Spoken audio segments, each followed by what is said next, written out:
Hi, Steve. This is Claire.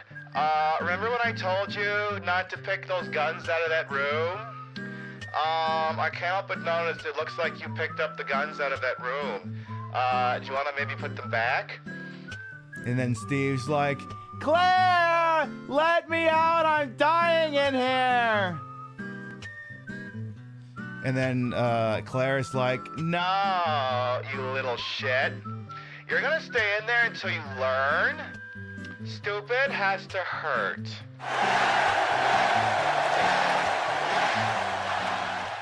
Besides, I saw you looking at my brother on Grindr, you little shit.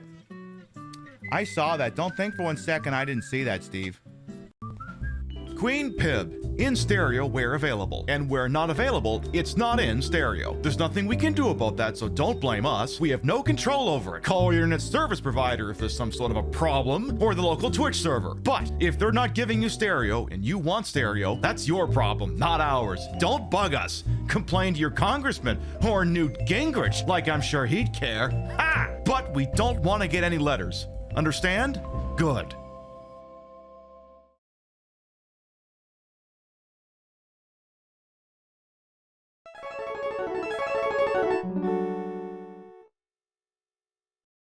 Viewer's discretion is advised. Why you gotta wear them like what, the tits? Meth futures have crashed! Dump all the meth stocks! God, you little freak! I don't know who keeps shooting all the Nazis! Big mystery, who can say? Look, all our brains are different. Maybe yours is wide that you can enjoy failure. We owe it to this city to do the best we can. These dolphins have taken up residence. Oh, so they signed a lease agreement. Yeah. Oh. Give me whatever she's getting. Someone definitely cranked it to this one. Tail! I am going to pull your fingernails out! 7, 6, 5, 4, 3, 2. QueenPiB is filmed on location with the Queen of Retro Game Broadcasting. All shows are broadcast 4 nights a week in a court of Pib. A teenager who doesn't respect boundaries, a homicidal failson trying to kill us, a plot hole big enough to drive an aircraft carrier through sideways. It's not Twitchcon, it's Resident Evil Code Veronica on the QueenPiB show. Good morning, afternoon, evening, whatever time of day it is. Welcome to the show. Hope you're having a good day so far. If in the course of Tevent's evenings you hear what sounds like a lot of construction going on, it's one of my auxiliary teams setting up the really big fucking machine. Nah, I'm kidding. I build that myself. They're doing road construction out there. It's Jersey. To be completely honest, I'm surprised the day doesn't happen more often. So if you see anything like that, that's what's going on. Leon, look, yes, I figured I would dress up as force feminized Leon Kennedy, because still a work in progress and needs like elbow pads and stuff, but you know, I think I'm on the right path here.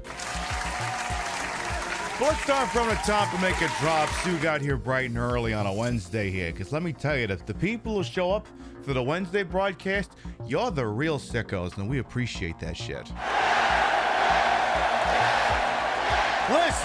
Listen. Anyone can turn up for the Saturday broadcast, but the people who show up on Wednesday, you're the real fucking degenerates, and I appreciate that.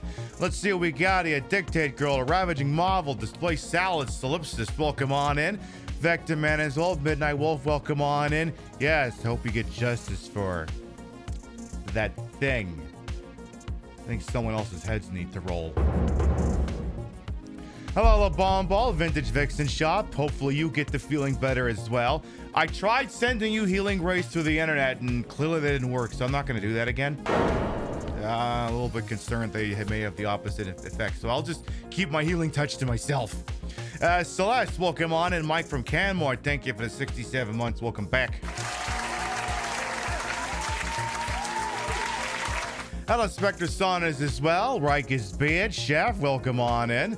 Nook the Crook, Amalgamate. Yeah, Steve is suffering and everyone is okay with it. I think everyone's more okay with it because they found out that I can lean in the chair sideways if I want to. And honest to goodness, like, don't get me wrong. I know y'all think I look like a piece of work, and I look at myself and go, oh my God, I look like a piece of work. But I swear to God, lounging, being so unbothered as you lay there dying, I'm like, oh my God, I didn't think it was possible for me to serve more C# than I am right now.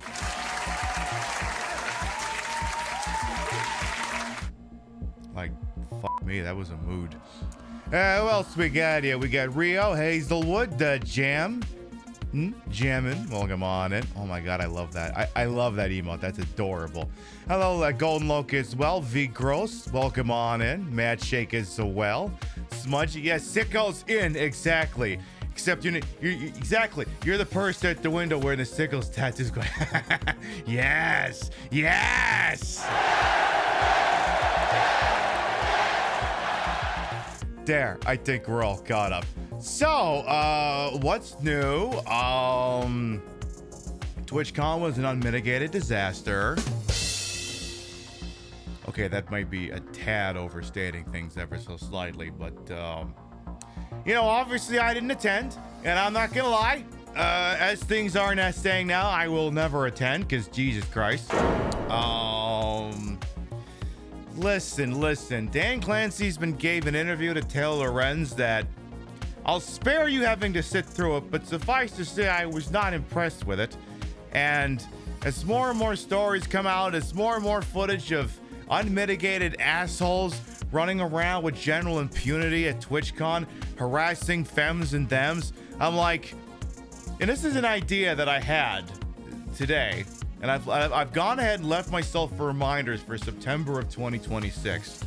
There is a handful of really shit-ass IRL streamers out there who just get off on harassing women at conventions. And I think it's genuinely reached the point where if Twitch isn't going to do anything about these people who clearly are running around endangering the safety and well-being of femmes and so on and so forth, the community has to protect itself. Now the problem is I have no fucking sway.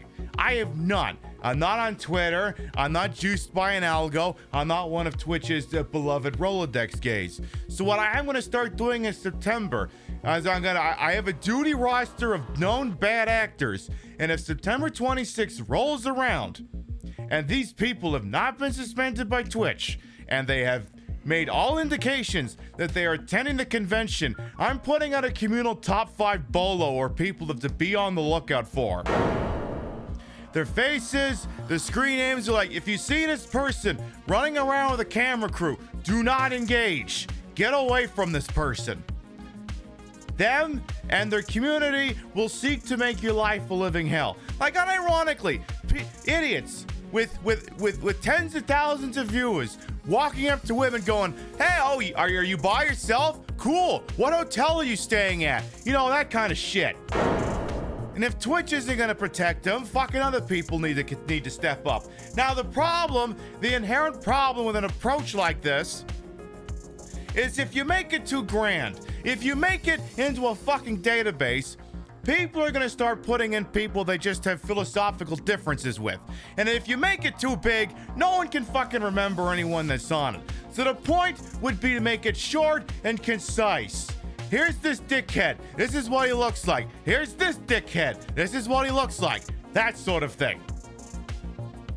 Keep it short, keep it succinct, keep it memorable. So that's something I'm going to keep in my mind for next September. And I'm going to tell you something else right here, right now. You ever see me put an idea out there into the universe and you like it? Steal it. Ideas do not belong to me. Ideas belong to everyone. Especially if you got more sway than I do. If I'm out here shooting off at the mouth about a legitimate public safety issue on Twitch, and you've got a bigger audience than I am, take the idea, make it your own, inform your own people about it. This ain't about clicks, this is about fucking safety. The problem is I can have all the great ideas in the world, but I lack the means to get them out there. That's where you and anyone else who's got their own operation comes in, and then anyone who those people listen to can get on it, and so on and so forth. Yeah, the Twitch security surveillance room was literally using the IRL streams to, yeah, that's what I heard. That apparently they had keyed up every person who was doing an IRL stream at Twitch. Now, the problem is that sounds amazing until you think, how the f could you possibly pay attention to all that? You wouldn't have the audio feeds up. You wouldn't be able to fucking hear anything. It sounds more impressive than it is. Yeah, they dropped the ball. Yeah, and the frames. So, like, yeah, when we get closer to that next year, we're going to start fucking talking about that. Because, again, I could do it now. I could legitimately do it now. But no one would remember to come next September, October. No one would remember. So it doesn't really serve purposes to do it now. Like I said, I put a note on my calendar. September 1st, 2026. Investigate these people. Are they still in good standing on Twitch? Are they going to TwitchCon 2026? If so, fucking warn people about it. So, anyway, what else? Dan Clancy's a moron. Also, I'll talk about that more, but Blue Jays are going to the World Series. Maple boners exploding all over Canada. That's right, Major League Baseball. You couldn't stop the scourge that is the Los Angeles Dodgers. The Canadians are coming in to fix up your shit. Vladdy, Kirk, George Springy, they're going to get the job done. Game 1 is Friday night. Go Jays. Fucking A right. They could just solve the problem at the source, harassment streamers who cultivate harassment audience, but yeah, sure, more rent-a-cups. Yeah, exactly. Get more idiots who look like me wandering around a convention, because guess what? And I mean, uniformed police officers and security guards, not... If it was literally just an army of me's dressed like this, the event would literally be safer. But I'm saying more like, take the tits and the, you know, the thighs out of the equation. Just pretend it's a bunch of rent-a-cops and actual cops. They accomplish nothing. The term security theater has been getting thrown around a lot these days, and I feel like a statement like that might need to be explained to an audience who is not familiar with the concept. The idea is that security theater, and lots of things is security theater. The TSA lineup at your airport is security theater. The security going around TwitchCon is security theater. Often the state trooper parked on the side of the road is security theater. Except sometimes he actually does respond to things, but be that as it may. The idea is a whole bunch of big scary things that look like they're security, but in actuality are uncoordinated, unmotivated, and don't actually give a fuck. It's like the front door on your house. Locking it will probably dissuade about 95% of the people who would seek to break into your house. It's not going to stop the 5% who really, really want to get in there. The idea is to dissuade the easy shit, but it will not dissuade the people who are really out to cause some mayhem and cause some destruction. And once again, this is why folks gotta look out for each other, because you sure as shit can't count on Dan Clancy's Twitch to do it.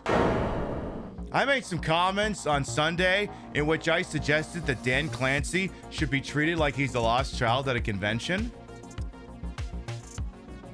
And I regret to say that I stand by these remarks. The man dresses like he's a bum.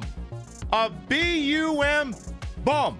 Now, I'm going to sit here and acknowledge that it may seem a tad hypocritical for someone who is dressed as force-feminized Leon Kennedy to be making comments about someone else's outward appearance. But let me tell you something right now. I am not the chief executive officer of a company. I am not responsible for over 1,000 employees under my direct command and hundreds of thousands of 1099 contractors. Not tens of thousands, hundreds of thousands of Twitch streamers whose livelihoods depend on my ability to make good fucking decisions. The man shows up like a bum everywhere he goes. How can you fucking take him seriously? If you made me the CEO of Twitch, I would still look like this on occasion, but if I was being dragged in front of a Senate committee, if I had to do a keynote speech, I would not be dressed like this. I have slacks, I have polos, I have nice shirts, I have watches, I have cufflinks, I have very nice loafers. I would not be showing up looking like some guy named Scooter who's between bars in a pub crawl. The man looks like a bum. And the problem is, I understand people ought to be looking, well, I mean, when you go to your job, you want to be dressed comfortably. Yes, and I agree. Sometimes when I go to my work, I don't dress looking like the most reputable person either. You know what? I'm an hourly schmuck. And also, if I have to go into the CEO's office to fix his fucking computer, I will take the silly hoodie off and put the company fleece on. And guess what? When I wander into the CEO's office, my first thought upon looking at him in there is, oh my God, is this man actually stupid? Like, I'll look at him, and I mean, the man is just business casual. At no point do I think he wandered in off the street. I'm not endorsing the CEO of PiB Corp. I'm not saying that he's a great guy. I'm just saying that if you were to picture a nondescript CEO, he would look like that, and Dan Clancy would not. Yes, exactly. This man looks like a chief executive officer. Ergo, he must be the chief executive officer. Hello, chief executive officer. I'm here to fix your computer. Oh, hello, PiB. Thank you for coming to the chief executive officer's office to fix his fucking computer. Like, Dan Clancy will show up to, like, fucking government meetings looking like he just rolled out of the Nico Bellic collection.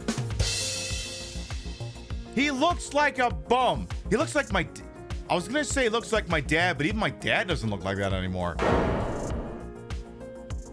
Like, normally my complaint would be he looks like my dad, and my dad is a retiree who plays guitar at the Legion, but my dad doesn't even look like that anymore. He cuts his hair. He shaves his face. I don't know. It's weird. I'm not used to it. I could deal with it. It's not what I was expecting. And I'm like, wow. On your most casual day, you look more respectable than Twitch CEO Dan Clancy. Which reminds me, the way I say bum is oddly satisfying. Good. That reminds me, excuse me for a moment. Trying to see if I have this thing. Do I have this thing? There's a thing I'm actually going to try and work on either tomorrow or Friday here. Where the piss did I put it?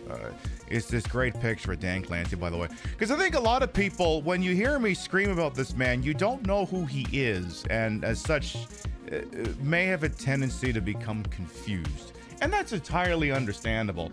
I'm going to pull up a quick picture of him. And it's going to overtake the whole screen because it's a big fucking picture. So if you see a big fucking idiot on the screen in like 5 seconds, don't worry. I'm still here. It's still PiB. It's just I have to argue with this picture here. So excuse me. There it is. Okay, so here it goes. As you can see, it's a very large picture. I'm gonna scale it down now. So this is Dan Clancy. I don't know who he's standing next to. I legit don't know who they are. But there's also another picture story behind this picture, but one thing at a time. The way he's sort of peeking out on the left side of the screen, I'm like, oh my God, you Photoshop out the Roblox logo, put mine in there, stitched into a webm, get the toasty sound from Mortal Kombat. Oh, you've got a screen element. But yeah, that's the CEO of Twitch, in case you weren't quite clear on the comment. Exactly, he looks like a bum. Side note about this picture, there was a Roblox Dress to Impress event on Sunday at Twitchcon, and I don't know if you pay attention to the news lately, but Roblox has kind of been getting rung through the ringer as of late, because they keep having a whole bunch of lawsuits filed against them because of all the rampant diddling that happens on their website. So yeah, exactly, predator blocks. So after getting so much blowback on pretty much any social media website where they posted anything about this thing, the pictures got taken down, including this one. But you know, Pepperidge Farm remembers. So yeah, Steve Buscemi in the "How do you do, fellow kids" meme. Exactly. And this is where I go from. See, I've been saying that Twitch is his vanity project, but I might have been giving him too much fucking credit. We'll get to the gameplay shortly here, I promise. But like, I may legitimately have been giving him too much credit. Because I've just been assuming that the sicko has been wandering around, because what he does is he also streams on Twitch, which Twitch marketing, for whatever reason, decided that when he came on, they needed to make him seem approachable. You know, as approachable as a weird, disheveled 60-year-old man could possibly be. And, the problem is like, in the interview he gives to Taylor Lorenz, discussing what happened to Emiru, he calls Emiru his friend. And I'm like, Dan, none of these people are your friend. Dan, none of these people are your friend. Dan, are you not? I legitimately don't think Dan is aware of the power imbalance that exists because he's the chairman of the company. I legitimately think he has no idea. I think he very sincerely thinks that all of these people who want to be around him and pal around him legitimately like him and are clearly not using him to secure their own bag. And I'm not saying people shouldn't use Dan Clancy to secure the bag. If using Dan Clancy secures your bag, use the shit out of him. But the problem is I think he's legitimately deluded himself into thinking that all these people are his friend. He's literally Michael Scott.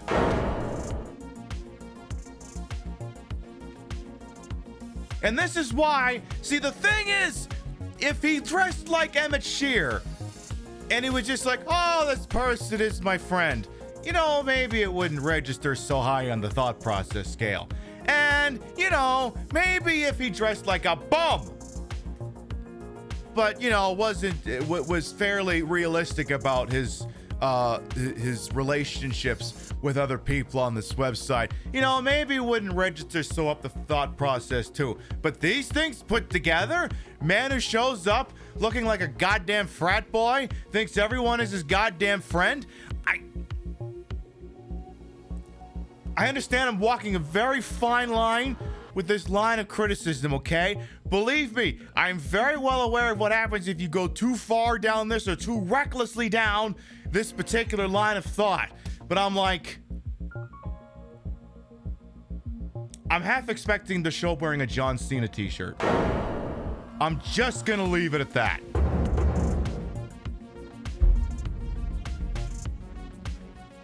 Anyway, let's get over to the gameplay footage. You know what? I'm even gonna skip the stupid ad. Let's just get going.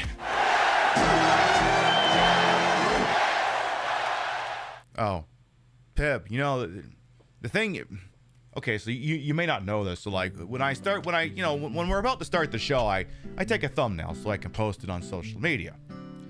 You know, it's because I do my go live tweet, but it's like, I don't want the go live tweet to just be, you know, the profile picture of Twitch. I mean, it's fine, but it doesn't really get the personality across. So what I do before the show is I sit here and I'll make a silly pose or whatever, and I'll have the title screen there. But the title screen's just a JPEG. It's not, the Dreamcast isn't switched on, but I'll put it there, you know, make it look really nice in the frame, and then take the picture. Because then I don't have to argue with the title screen, because, you know, sometimes the title screen goes away, and then maybe the title screen comes by, but the little logo on the bottom left is still cycling through my socials and hasn't gotten back to the PiB logo yet. And it could be a pain in the ass to just get everything on the same spot at the right time. So it's like, fuck it, I'll just take a still image of the title screen and put it right there. And then I only have to worry about the logo on the bottom left being on the correct cycle of where it is. The problem is I'm supposed to remember to hide that scene once the pre-show is over. And sometimes I remember to hide it, and sometimes I don't, so excuse me for just one moment here. I'm looking for the source known as movie title. There it is. All right. Yeah, didn't dude literally live in this car? Pib, start the show. That you have like 20 minutes of Code Veronica gameplay you have to redo from Sunday. You get into that, and then you can continue bitching about Dan Clancy. Here we go. All right. Those of you who may be new here, you may not notice. Those of you who have been here long enough, you know, but we got to do this anyway. We cannot in good conscience play a game on a Sega Dreamcast without permitting you to listen to the following.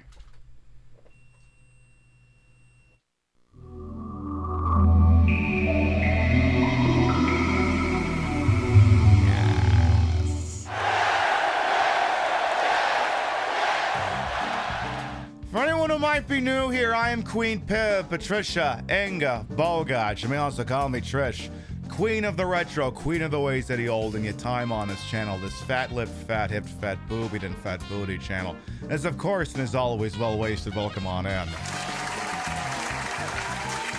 I put the broad-in broadcast to the whole and wholesome. I made sure it for my own hubris. You do not talk to me without your attorney present when I'm dressed like this. And though these breasticles may be fake, the retro is real. That's the real Sega Dreamcast. Hooked up in a real dumbest manner to make it look and sound as bad as it used to, and we're using it to play more of Resident Evil Code Veronica.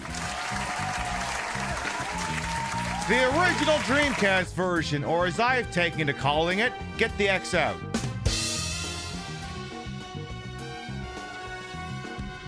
It's the Predator meme. On one arm, you got Resident Evil Code Veronica. On the other arm, Twitter. Get the X out.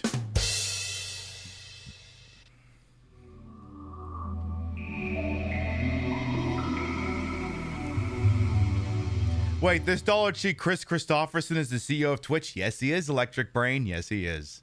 Yeah, he's dollar store Richard Branson. We need a new person who will change Twitch for the better. I think the best you can hope for is a clone of Dan Clancy that scraps guest star, which would still be a net positive.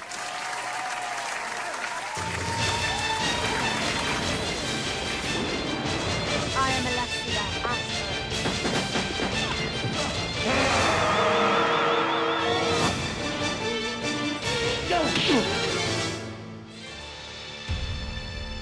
Your eyes and ears do not deceive you. That is different from the attract mode introductory cutscene of Resident Evil Code Veronica X.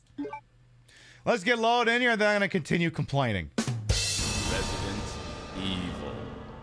We started this on Sunday, and we're still getting going here. All right.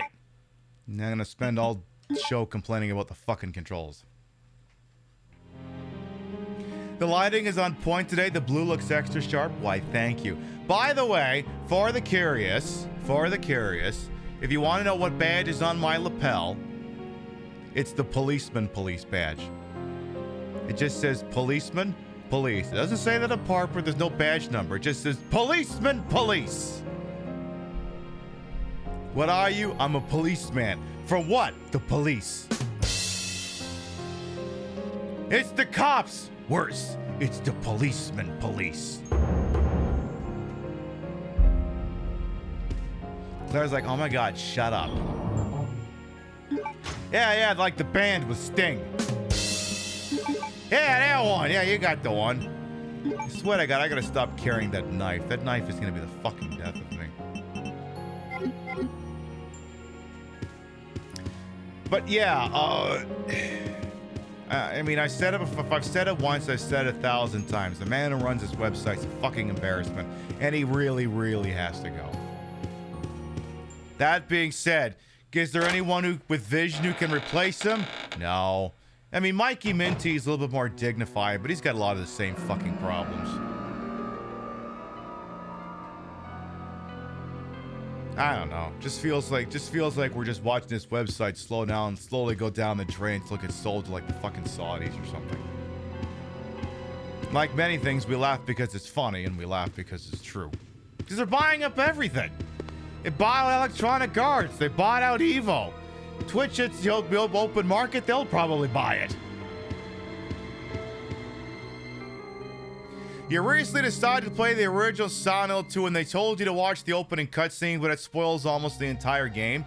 I don't know, like, it doesn't give you a whole lot of context, but I can see why you would think that.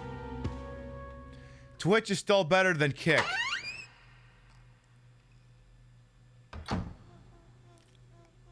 See, that's where I'm not so sure.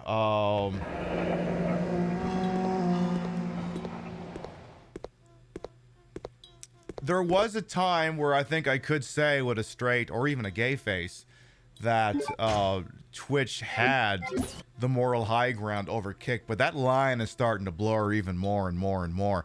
Not the least of which is, you know, a bunch of shitheads running around Twitchcon causing mayhem and confusion. But also the fact that Twitch has gone out of its way to court Kick streamers. They unbanned Aiden Ross. They unbanned Neon. Jack Dougherty is actually banned on Kick for crashing a McLaren while he was live, and Twitch brought him on. The moral superiority that Twitch has over TikTok, or not TikTok, Kick, is fading by the day.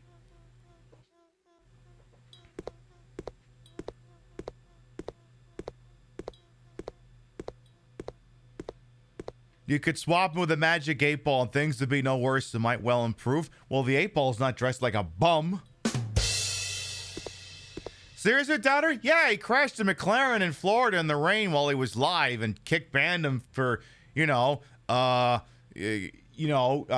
driving a fucking vehicle properly. And then Twitch is like, yeah, get that guy.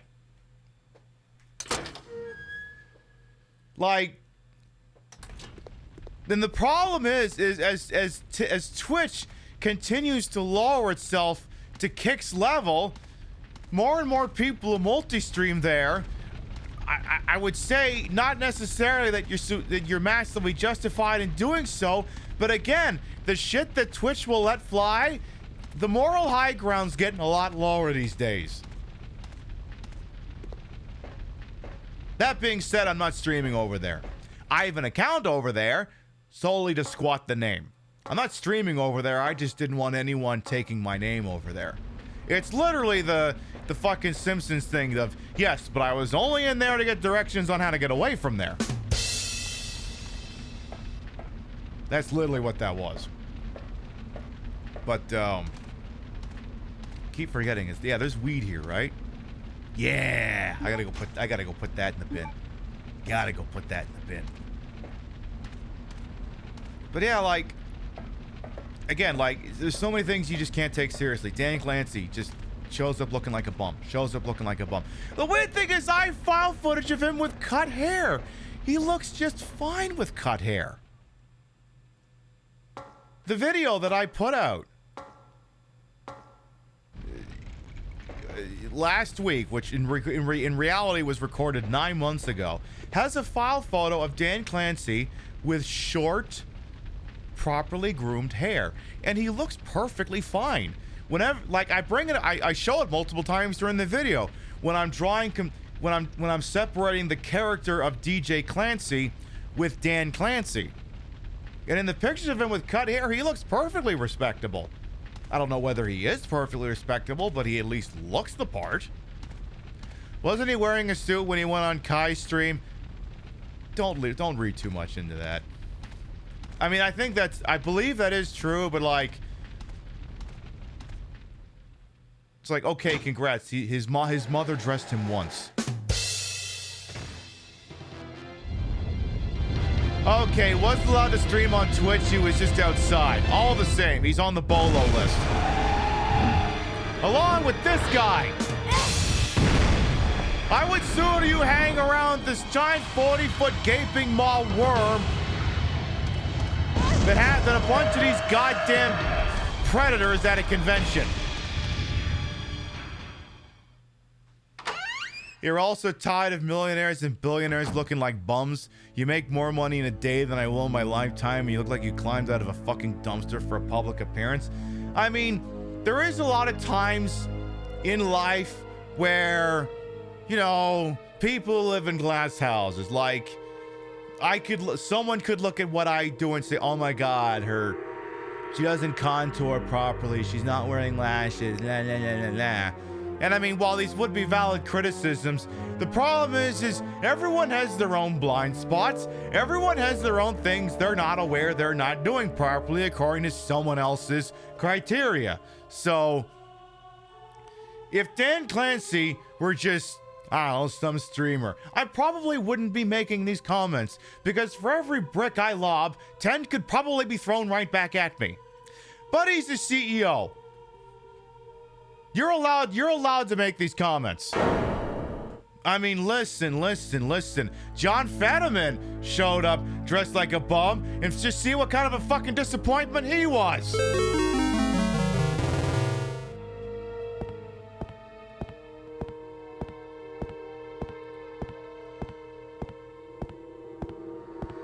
You just got an ad for a Christian university? Ew, which one? Welcome on in. The good news, Anime City, is the way ads run on my channel, I believe you just get the one when you come in, and then that's it. Maybe you sometimes get those goofy little banner ones down there if you're on desktop, but my understanding is all that you get is pre-roll, and that's it.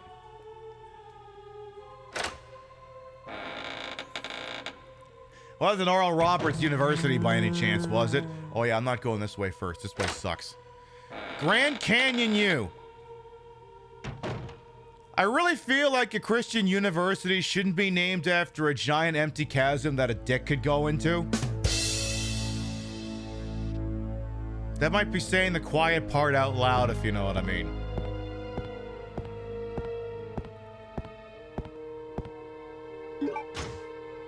Private, Christian, discreet. We don't go to the cops whenever a professor is a problem. That sort of thing.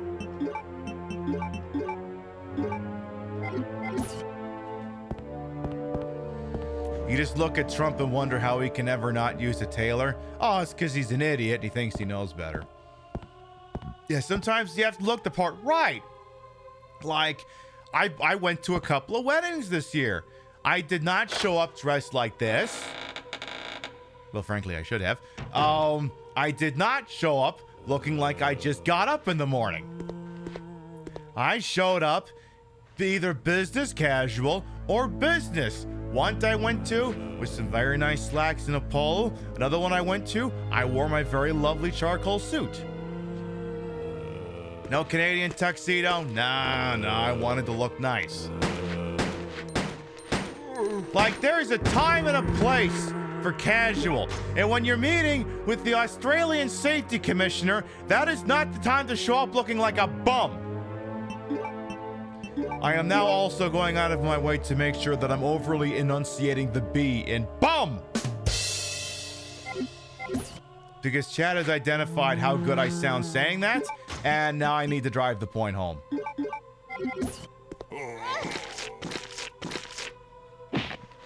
Also, as a general purpose reminder, I mentioned it literally as we got started, but just in case, there's a municipal crew out in the street doing some work. If you hear anything mechanical, it's not them. It's the oscillating dildo fuck machine in the next room. Going through, testing out.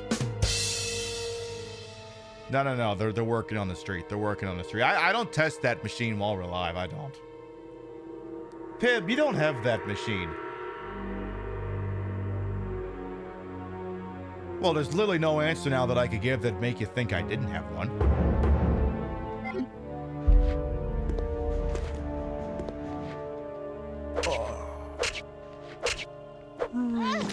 God damn it. Damn it, I was really hoping I could just knife that guy. I gotta just shoot everything. That might violate TOS? Well, yeah, if I actually showed the damn thing. That I don't have. Like these guys that dress better than Dan Clancy. Not much. They kind of look like malnourished Nazis. But I mean, at least there's a collared shirt.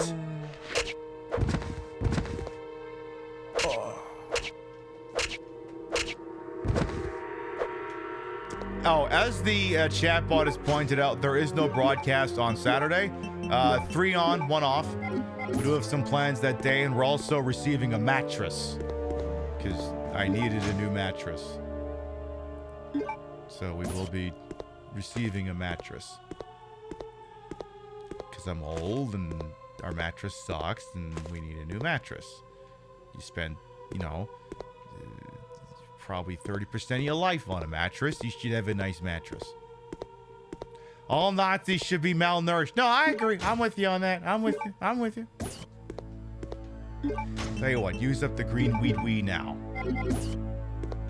You've always found grown-ass men in their 50s trying to be in their 20s and trying to be in their 20s to be extremely cringe. Like, I don't want to tell people that they should act their age. Like, if you're out there and you got a weird style and it works for you and it makes you happy, you should do it. Like, I mean, I'm getting a little bit older and I've worked on. I mean, I don't dress as super casual as I used to, but like, you know, there's still some style going on here. I want to make sure people see how good my tuchus looks.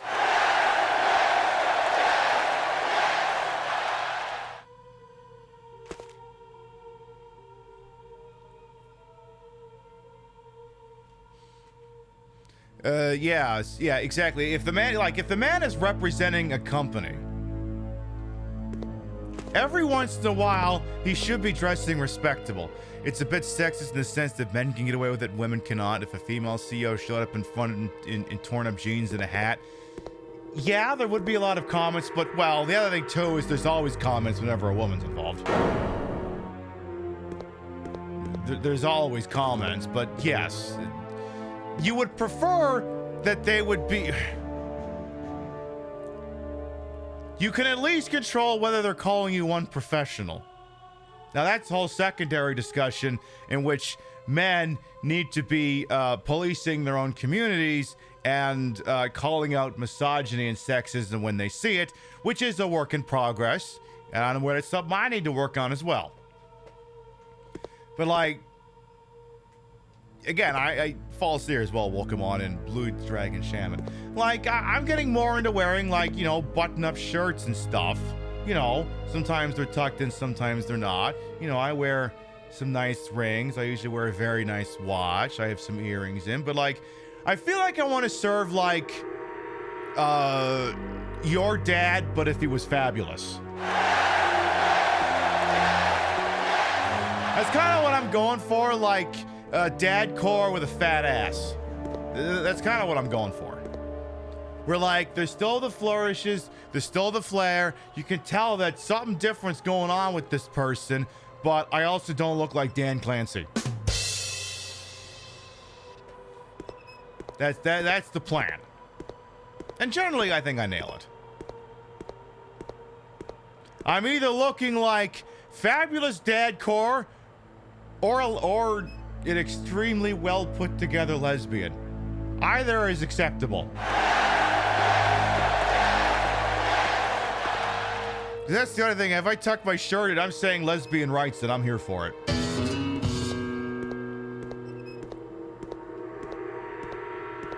How do I feel about Code Veronica X being remade? If it were, I would feel good about it because it has some problems. It hasn't aged tremendously well, and it kind of exists in a black hole. It's not on Steam. I feel like I don't have to say any further than that. It's not on Steam. I need a special key to release that lock. But like, Dan just... He needs to stop looking like a fucking bum. He legitimately needs to stop looking like a fucking bum. Because the problem is, again, you could look like a bum. You could act like everyone on the website is your friend. When you do both of it together, I get really concerned how you got this job. Is it the Homer Simpson drill where you just showed up on the day the company opened? Like, who looked at this man and said, yeah, that's my guy? It's like, I mean, the same thing happens in Yakuza Like a Dragon. Someone looks at this disheveled, homeless ex-Yakuza wearing a suit from the 80s and a punch perm from the 70s and goes, yes, I want that man to lead my cookie company.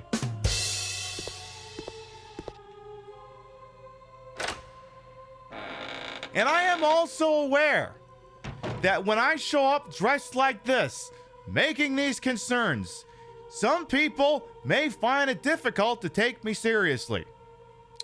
And I knew that going in. Like if I make these comments and someone goes, you look like a fucking idiot, I'm not taking it seriously.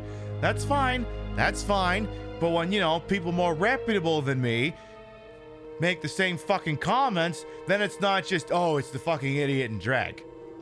Like, my thing is, this is a comedic broadcast. The voice appearance mismatch is intentional. You're meant to click in on this thing, seeing the giant titties and the thighs and the ooh and the ah and yay. And then all you hear is Alex fucking Rocco. I'm Mo Green. I made my bones when you were still watching SpongeBob. That sort of thing.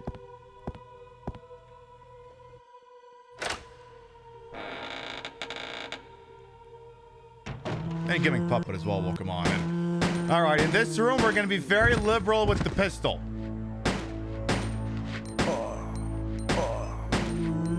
That guy took 10 fucking bullets to take down. Like, what the fuck? There's an article in Salon about tech bullying or wardrobe. Like, the thing is, I also want to make it abundantly clear that I'm not saying that a tech CEO has to be dripped out in, like, Versace, Hugo Boss, Armani, Brioni. You don't need to literally be wearing $10,000, okay? Looking well put together does not require one break the bank.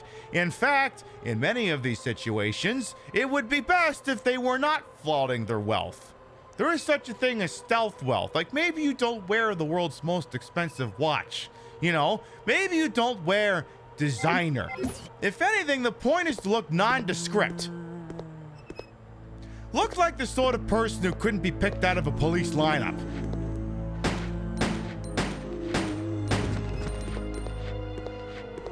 You want to watch SpongeBob and have zero responsibilities? And I want that for you. Dan Clancy also wishes to watch SpongeBob and have zero responsibilities, and it fucking shows. Even if you thrift from a charity shop, you can still find a good look. Right! Looking nice, looking sharp, does not have to break the bank. Like, okay, I sat here and I told you about my weird style, which is elevated dadcore. So long as you don't include the watch on my wrist, that outfit doesn't even reach $100. Why do you say if you don't include the wrist? The wrist throws off the value of the outfit slightly. Don't factor it into consideration.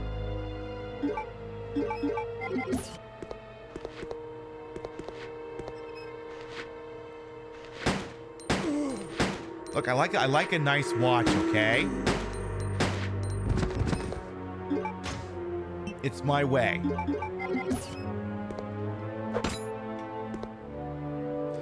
You just imagine putting so much time and effort together, putting a panel for Twitch, sleepless nights, making sure people show up, things are ordered, everything is on schedule, and your boss who makes 10 times what you make, rolling in and looking like he just rolled out of bed. Well, if you believe half the stories about him partying, apparently that's exactly what happened. But I was not there, and I cannot confirm. But you know what? Those stories would be a lot less believable if the man could be asked to look fucking reputable. You're damn right I'm gonna victim blame a CEO. You're damn right I'm gonna do that. You're damn right I'm gonna profile based off his appearance. He's a CEO! You're allowed to.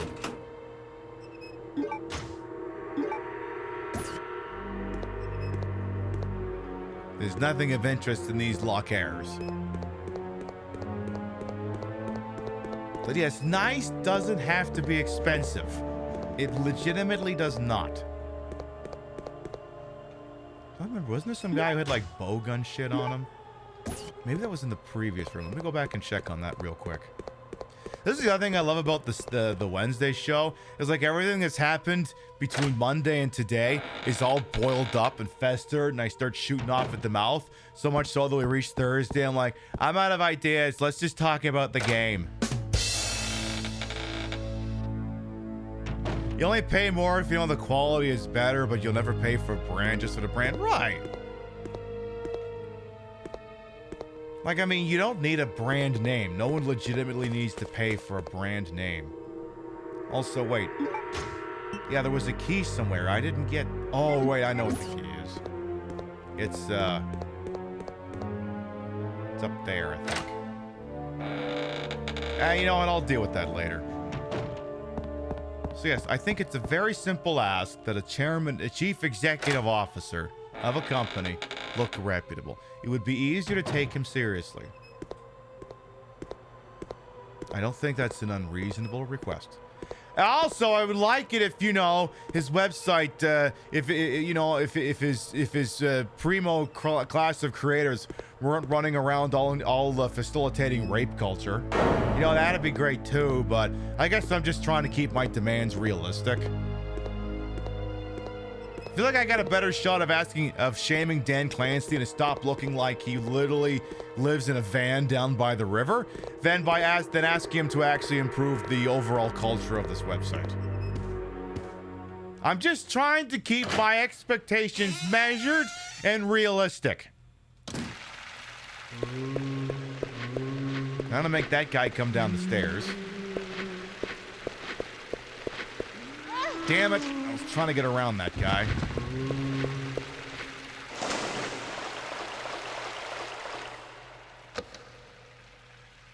There's no response. Oh yeah, I gotta hit this valve handle over here. I gotta do that.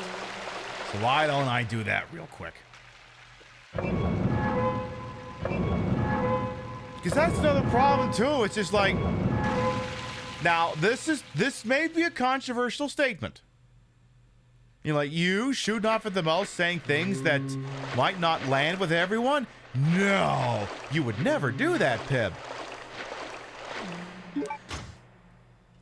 I'm sure there are some nice IRL streamers out there who do a very lovely job of presenting locations to a chat, doing it in a respectful manner, centering themselves, making themselves the focal point of what's going on, and the locale they're visiting the focal point.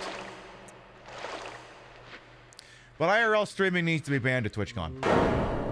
In my mind, IRL streamers, and I'm sorry, I know there's some of you out there who handle it right, but you know the saying, a few bad apples spoil the lot. You're all guilty until proven innocent. Sincerely, Polite Society. Yes, I'm sure there are some lovely people out there who point the camera at themselves and do it right. But there's a lot of fucking idiots who... Okay, how many Canadians? How many Canadians? Okay, you don't have to answer that, but Canadians, I'm talking to you specifically, and maybe a handful of Americans. Are you familiar with the program Just for Laughs Gags? Or I suppose any program or YouTube show that's centered entirely around pranking people? That is the absolute low point of comedy. Running around inconveniencing someone else who's just trying to enjoy their fucking day as part of the bit. That is not comedy. That is an absolute abject embarrassment. And unfortunately, in the 2000s and 2010s, a proliferation of prank-based content, that's that dirty word, content being permitted to flourish on YouTube convinced an entire young generation that this was somehow the height of fucking comedy. And now that chicken's come home to roost. Now an entire generation has grown up thinking that running around in public, acting like an absolute fucking tosspot to complete strangers is somehow the height of comedy, that somehow it'll elevate them to the exact same goddamn standing as Richard Pryor, George Carlin, and Robin Williams. These people should all...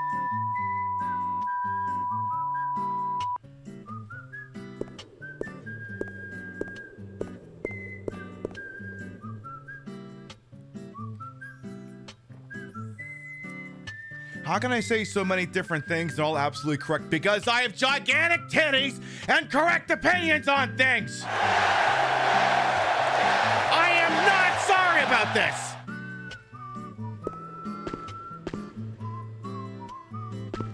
Oh my god, there's a lot of hot air in this sauna. Oh my god. Well, now that everything's in here is dead, I guess I could look around a little harder. Guess I could do that.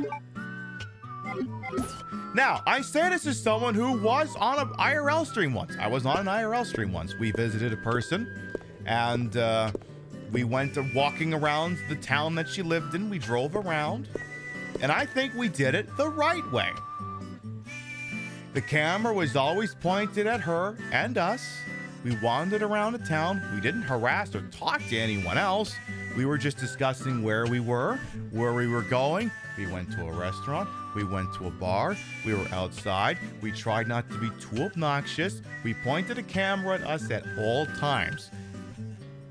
Now, I'm also not an IRL streamer, but I felt comfortable doing it in the manner in which it was done because I felt as though we weren't using anyone else for content and we weren't running around like a bunch of fucking jackasses.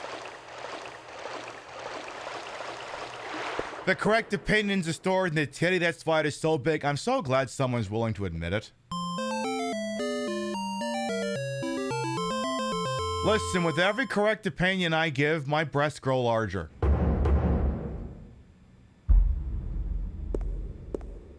That's why they can barely sit in this fucking slutty police uniform. It's because they just keep getting bigger.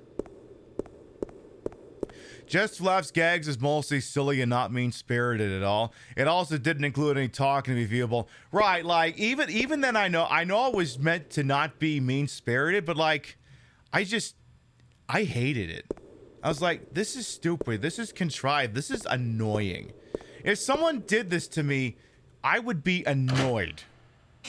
At minimum. But Just for Laughs Gags is like the low-tier entry point. And then yes, at the end of this little thing of dominoes, you have people like Neon running around conventions, walking up to anyone with big titties and saying, oh, and going, oh my God, you have big titties. Now let me tell you something right here, right now, okay? We know we have big titties. They're there for profiling purposes. I know I have big titties. I put them there. I decided how much you'd be able to see the goddamn things. I know that I have nice titties. If anyone I am unfamiliar with comes up to me and comments on them, they've immediately failed the vibe check. It's like you just ran up to me and said, hi, I have one functioning eyeball. Congratulations, would you like head pats? Fuck off.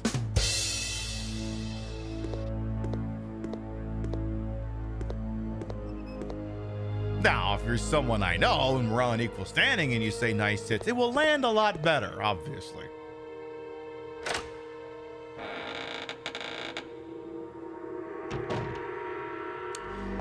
Now then, let's go see what's shaking on up this door here. I believe it is, yes, I've already opened this door, I guess, so why don't we wander on up there, see what's shaking before I shoot off at the mouth some more. One thing I will say right now, yeah, as things stand, I would never go to Twitchcon again. And the interesting thing is, like, I don't want to, like, I think any declaration that Twitchcon is done is premature. But it has not gone unnoticed by a lot of people that they usually by now have announced when the next one is, and they haven't done that yet. That is unusual. Because usually before TwitchCon has ended, they've already stated the dates for the next one. But they haven't done that yet. They just said, we'll see you in 2026. And from what I understand, Twitch is locked into a multi-year deal with the San Diego Convention Center. And it's like, if you're locked into a multi-year deal with the San Diego Convention Center, then you already know what the dates are. Why aren't you telling people what they are? And that's one of those things. It's like, you can't say anything declarative off of that, other than it is not normal. Oh my God, stationary and related supples. There's nothing useful, hooray. Yes, when I'm reading something as Claire, I will intentionally at least mispronounce one word in every sentence. So anytime you see here, it's hooray. I've also decided that Claire doesn't have all her dogs attached to the same leash. And there's nothing useful, hooray, either. I guess I don't have to read off every time she says there's nothing useful, hooray. Oh my God, it's a Bloodstain. Were they conducting animal experiments, hooray? Boy, that's a statement that sounds bad out of context.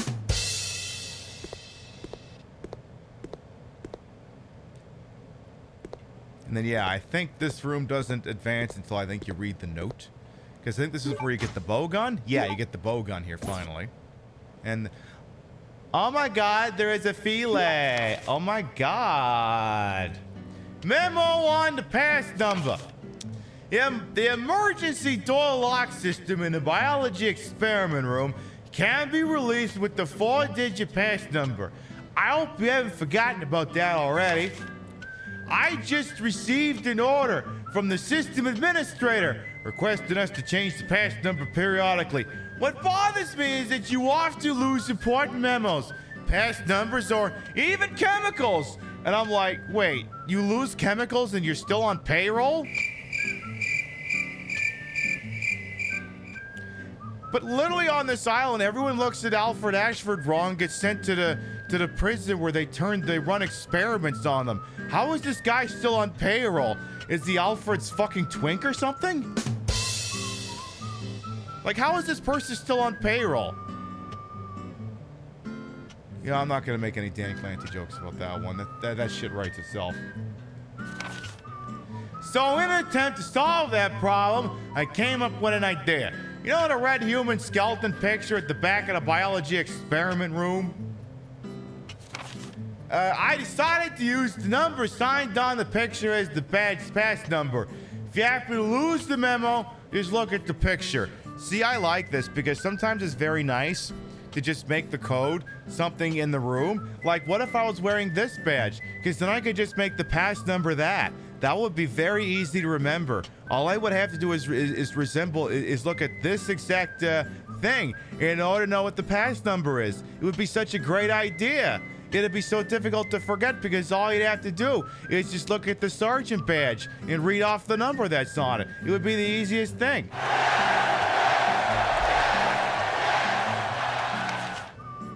Well, I don't think you would ever need to use the emergency pass number anyway, but take it in case.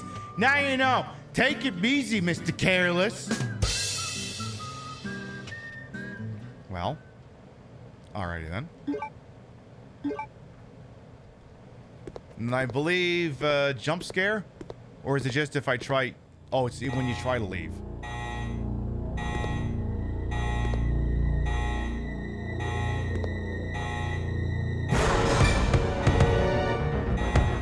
Oh my god, how's it going there, eh? I can't get the door open! I can't understand you. I can't speak Morse code. I'm sorry, was that a dot or a dash?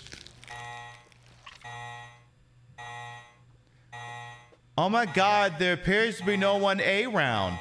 A red picture is handing in the buck. I can't see the number from Hooray. Well, that sucks.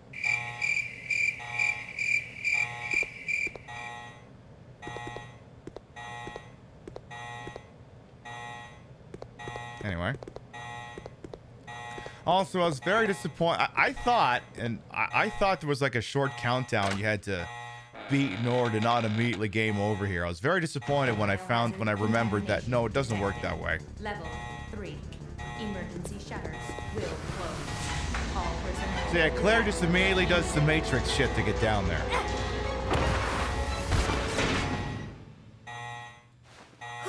That was close. Hooray. But it's like I said, IRL streamers, I'm sorry you're guilty until proven innocent. Now, speaking of conventions, there's a certain one in the Northeast that I did not get to attend this year that I'm thinking about attending next year. And I'm glad I looked up when it was, because I just assumed it was in May. Turns out it's in the ass ends of March. So like, oh, I'm glad I looked that one up. We were thinking of planning a trip to a certain city of fun and delightness and things, but oh, if I'm committing to a convention in the ass end of March, that trip may have to wait. The one to the place that definitely doesn't rhyme with Schmoshmagus.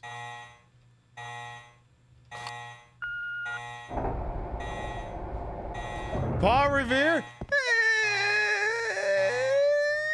Who can say? I don't know, maybe I'm going to TittyCon at Lake Titicaca.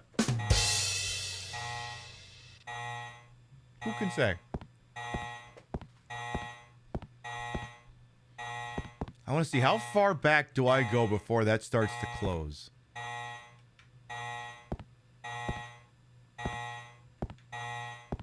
Because once you go far enough down this hallway, the door you went through slams shut. And I'm guessing the game has keyed it to be such that if you took off running, you'd never make it.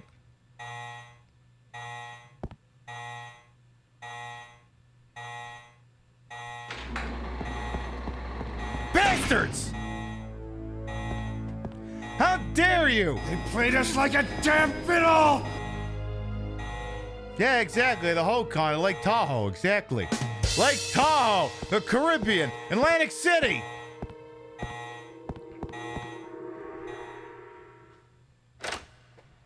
You know, that sort of thing. All I know is I really hope there aren't any really annoying, problematic gays running around with a Winchester, because that would just be, like, so annoying right now. I could not deal with that. I just couldn't. Oh my god! See, that's actually,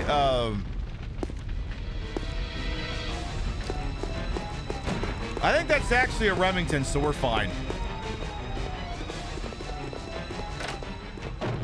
Yeah, to hit all those places, you need some sort of card for an exclusive club of players. I know. Gosh, if only such a thing existed. Hey, Popcork, how you doing?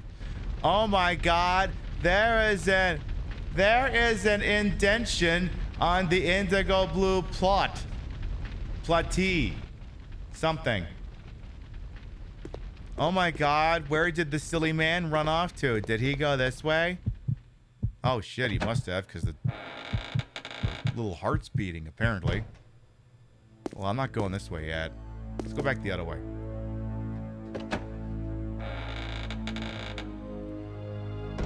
But yes, I guess I'm glad I looked that up, because I don't know that I'd want to go to Schmosh Schmagus in February and then go to Schmassachusetts in Acid of March.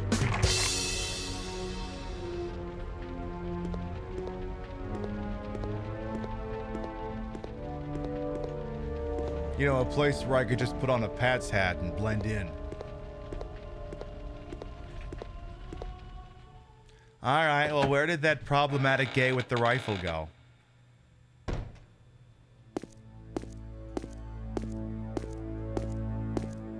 I think another door's about to, I think this door slams shut too, if memory serves. Except I think that happens as part of a cutscene now that I think on it. I think. I'm gonna keep backing up here. I think you try going through one of these doors and it's like, I'm going to kill you in the most inefficient way. You know, that sort of shit.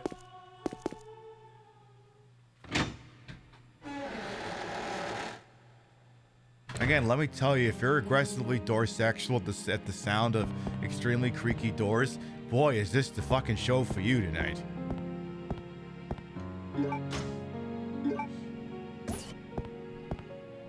Because holy shit. Oh my god, that looks like a thingy. Also, oh my god, I forgot to turn in that fucking key and get the bow gun. Shit. I'll have to do that later. Alright, let's unify the ink ribbons. Put the key with tag away since it's not going to be particularly useful to me right now. I'm not even sure the biohazard card's going to be useful in the near term, so I may actually bin that as well. How many bowgun bolts can that thing carry right now? Oh, I can fit the whole fucking thing into it.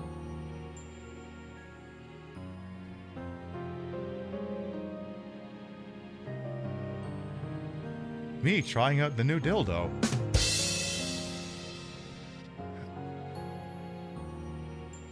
Shit, I didn't think that would work.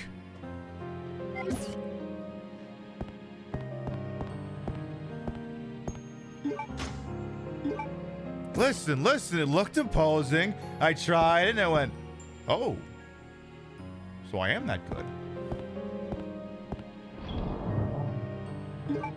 Is convention being hosted in the same city as Penway Park, home of the Said Rocks?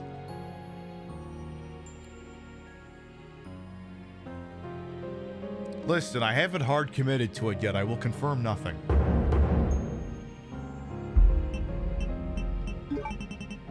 I haven't booked a hotel, if that's what you're asking me.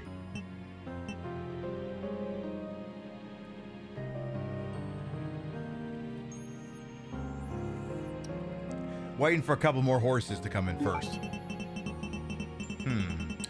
I think for the next section, I think I'm actually going to bin the handgun since frankly it's running low on bullets anyway. And to be honest, I think it kind of spent like the first part of the game just draining the M100P of its ammo anyway. So I think we'll just roll with that for the near term. That way Bonko will come on in. Hey, Shockus. Well, how goes the babysitting? Well, I mean, Steve's fucked off, so... I actually think he's running around IRL streaming. I think he's gotten himself a camera. I think he's running around harassing Rebecca Chambers. I wish I was joking. But yes, I'm of the opinion that the IRL streamers, I'm sorry, you're guilty until proven innocent. Like, if you can show me, like, a quick highlight reel of you not being a jackass, I'll be like, all right, you're on the approved list. But I know a lot of people have been saying it, and I agree with them. I understand in a world where everything is meant to be commodified as content, where we are all immortalized as quote-unquote content, but like there's gotta be fucking places where like people don't have to worry about being on a fucking camera, unsolicited, non-consensual, in any fucking given moment. And I guess the problem is, well, how do you the other thing is, how would you enforce a fucking no streaming policy at Twitchcon? As part of the keynote, didn't they point out like some weird fucking meta glasses that you could just put like a pinhole camera in and you could fucking stream from that? Like, I guess how would you even conceivably prevent this? Like, I'm of the opinion that you can have decorum or you can have Twitchcon. You can't have both. Because the problem is Twitch can't afford to ban all these shitheads, because shitheads and the people who watch them are some of Twitch's key demographics. Like, I'm not saying I don't want them to do it. I want them to do it. I'm keeping my expectations measured. I'm not begging for a unicorn here. In the literal sense, not the banging sense. But anyway, let's see a cutscene real quick.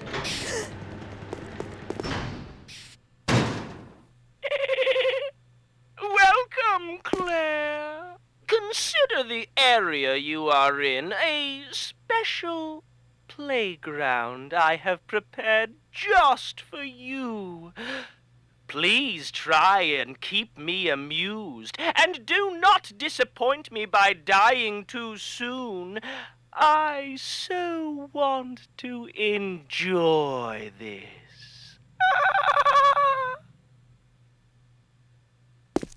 Oh my god, I can't wait to call him a cross-dressing freak later in the game. Like, I know that, and I know we can look back on Alfred retrospectively and go, he's camp as all fuck, but like, I mean, this is very much from an era in which queer-coded villains were an easy cheat code to get a player to immediately be on board with besmirching them. I mean, it's certainly not a new concept. I mean, queer coding the villain has existed for as long as there's been recorded media. But like, to me, it's interesting that Resident Evil kind of waited until this long to start doing that. Like, legitimately, at one point, Claire, in a fit of rage at someone who admittedly is trying to kill her, is going to call him a cross-dressing freak. And that line feels so out of place in Resident Evil because there isn't really another moment in the franchise in which someone says something so blatantly hateful like that.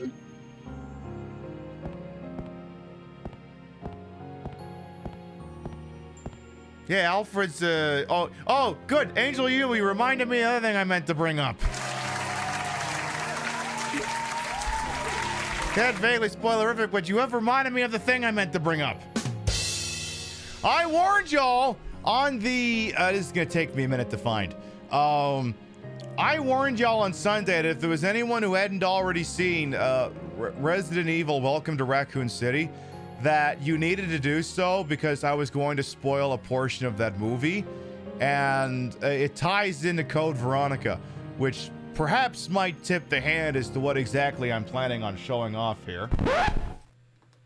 And like I said, y'all were warned. And now the problem is I need to dig up where on Blue Sky I posted the shit post I made of it. So it's gonna take me a minute. I'm looking at my fucking media tab here. It's gonna take me a second. Because there is a scene from this game that shows up in Resident Evil Welcome to Raccoon City. And not only does it feel like it makes no sense in context, because any person who is not familiar with Resident Evil will have functionally no idea what the fuck it's referencing, which is also a problem that movie has, in which it's very much a fan movie made for fans that's going off a list of moments it wants to recreate. And if you have no familiarity with Resident Evil, the movie is going to be completely incomprehensible and unapproachable. Yes, I'm still dragging out because I'm trying to find the fucking thing. If made up to July, it can't be much further away than that. But, I gave you all the opportunity, and, I mean, again, if you're familiar with the Resident Evil franchise, it's not... I mean, I could say things about that movie and they wouldn't really be a spoiler. And there's things about that movie I like, and there's things about it I don't like. I actually don't hate the premise. I actually do not hate the sort of mashing up the Resident Evil 1 and 2 that happened in the movie. I don't even hate the fucking excuse they used to hand-wave the fact that the movie was clearly shot in the middle of the pandemic. That Raccoon City was a city on decline. Like, I don't even hate that. Okay, I almost got it. I think I'm almost... Okay, I found it. I did find it. Okay. So, I'm gonna show you the thing. This is a scene from the 2021 film Resident Evil Welcome to Raccoon City. I have, however, made a subtle change to it, which you will be able to pick up on quickly, because when I watched the movie and I saw this part, I couldn't think of anything else.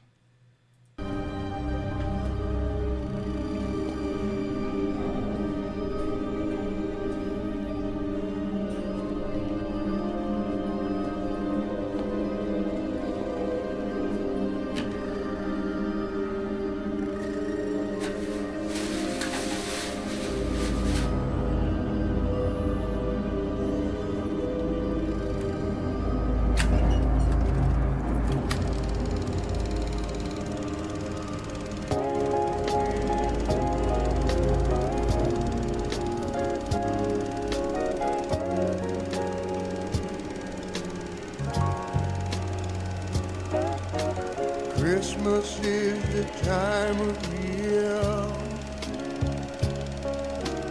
for being with the ones we love, sharing so much joy and cheer. What a wonderful feeling. This is gonna get muted and I don't care. Watching what is the this ones we love. What were Umbrella doing? Having so much fun. This is where they were bringing kids from the orphanage. I was sitting by the fireside, taking a walk through the snow. They're experimenting on him. Listening to children's choir. This is where they try to bring me. Songs about Jesus. The blessed way that he came to us. Why can't it all through the year? Each day the same. That's what I want to hear. Let's go find my brother.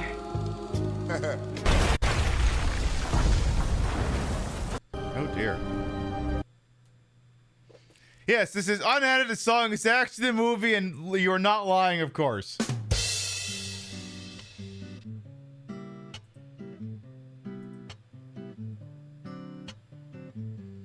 Yeah, like in that movie, yeah, they show the Ashford twins from Code Veronica, which, first of all, is the first time Code Veronica has been referenced in anything since Resident Evil Darkside Chronicles. Hardcut the Spencer Mansion. No. Okay, I did that myself. I just show the footage of the whole place crumbling. That's not what happens literally after that. That's an edit. That's me. That's me being a shithead. And yeah, that's Leon and Claire. Yeah, Jill's there too. Like, I actually don't really hate a lot of the casting, other than Wesker's kind of a fucking dork, but I actually don't. Like I said, there's a lot of things about the movie I don't hate, but I also hate that half of it's shot on a fucking green screen, and the plot is utterly incomprehensible if you're not already intimately familiar with Resident Evil 1 and 0. Also, I mean Resident Evil 1 and 0 remake. Not base model Resident Evil 1. You have to know Resident Evil 1 remake. And yeah, there's a lot of contrivance and tying in extra characters, but it's just like, there's no room for plot development. It's just all thrown in there. They clearly had a list of things from the Resident Evil 1 and 2 remakes that they wanted to feature, and then just put the threadbare amount of plot to connect them all together.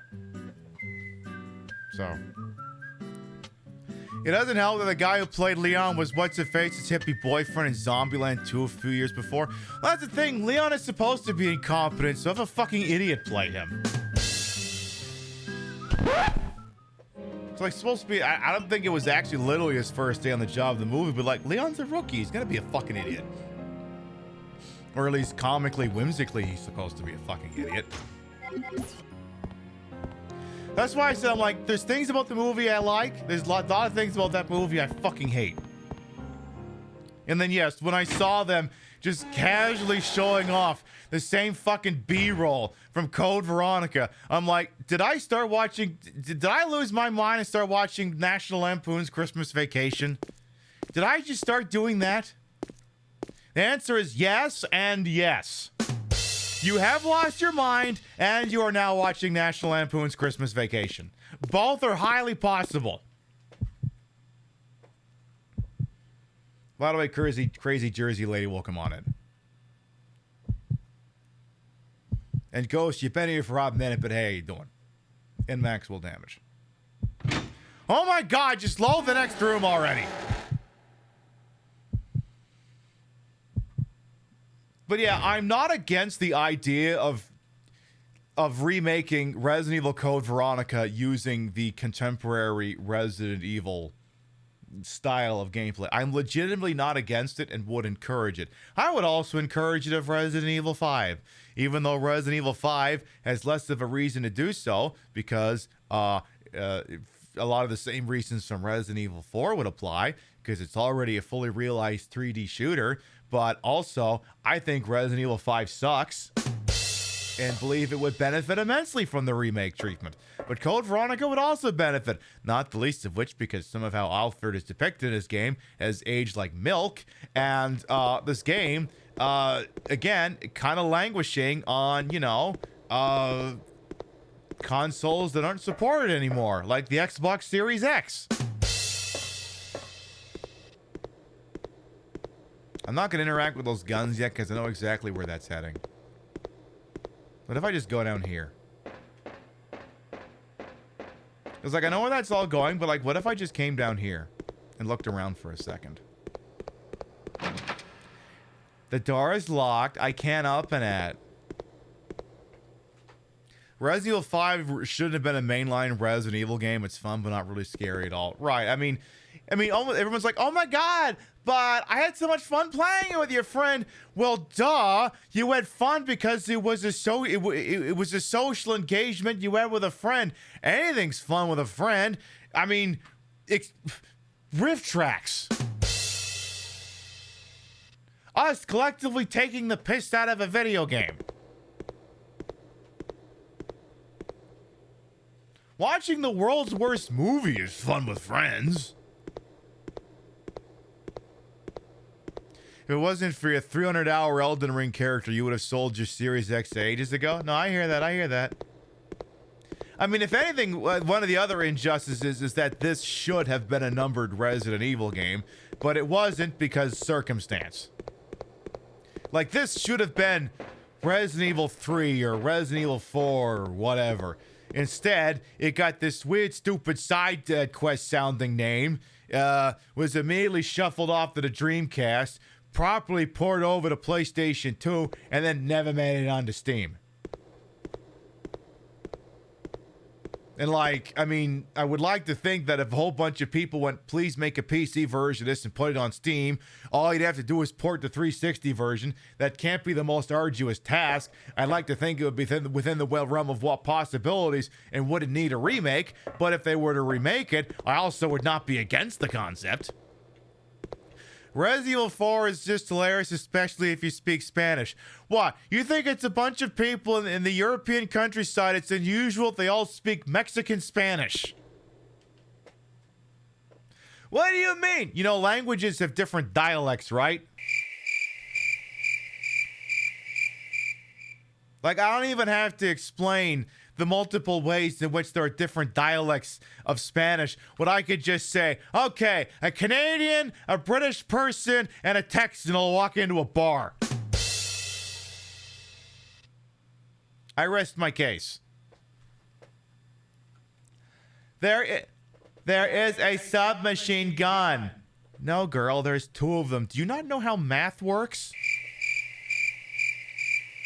It isn't loaded. It needs a drink. Take the submachine gun, eh? No.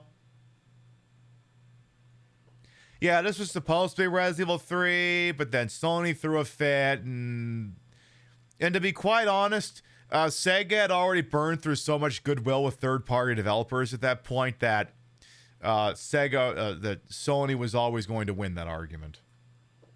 Because you have to remember, the Dreamcast was a day late and a buck short, basically. At that point, Sega had already burned so much goodwill with the fracturing of the Sega Genesis, the Sega 32X, the Sega CD, along with launching the Saturn way the fuck too early to select retailers, that by the time the Dreamcast came around, the company was dead man walking. Anyway, who wants to see a problematic teenager live out all his fantasies at once?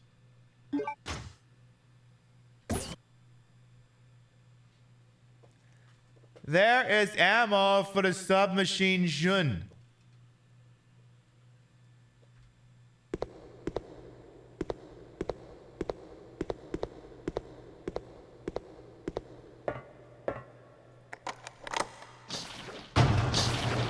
Oh no, it's Luther Vandross!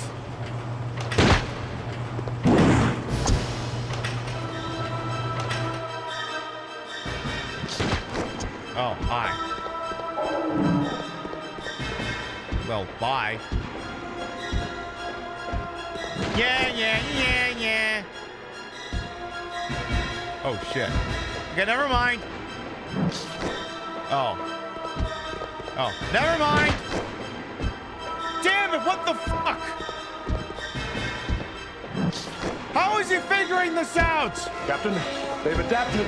Oh, fuck me. They've adapted! Every time I do this, he's getting closer!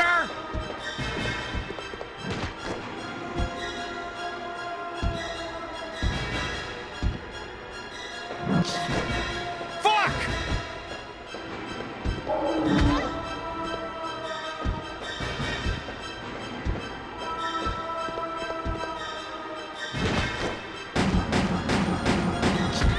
Ow! Asshole.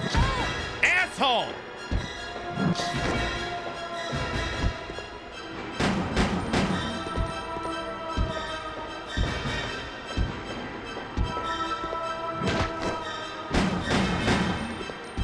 Why won't you die?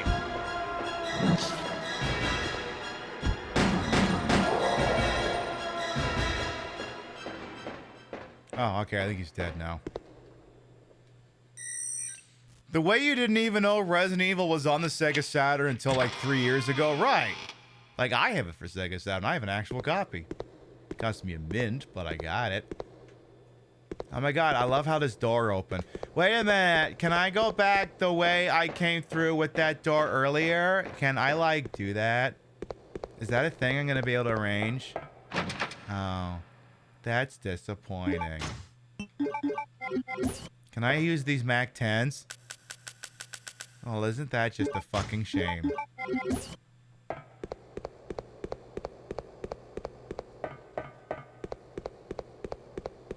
But yeah, like I said, the Dreamcast was always going to be dead console walking because at that point EA said nah. And you know, I know it sounds weird to say that EA could be a kingmaker back then because everyone hears me say Electronic Arts and you go, what do they even do anymore? Battlefield and Madden and Sims and, well, that's it, I guess. But, you know, back in the day, they were a big deal and Madden alone could move a console. And that's why the 2K series came about, which was, after a couple of years, became a solid alternative to many of EA's franchises. Like, ESPN NFL 2K5 is still kind of the gold standard. Oh my god, it's another one! Oh my god, I hope a stupid fucking 17-year-old Canadian boy doesn't come and save me right now. Oh no, this is the exact thing I didn't want. Damn it, now he's gonna be even weirder about this. Where did he even find bullets for those guns?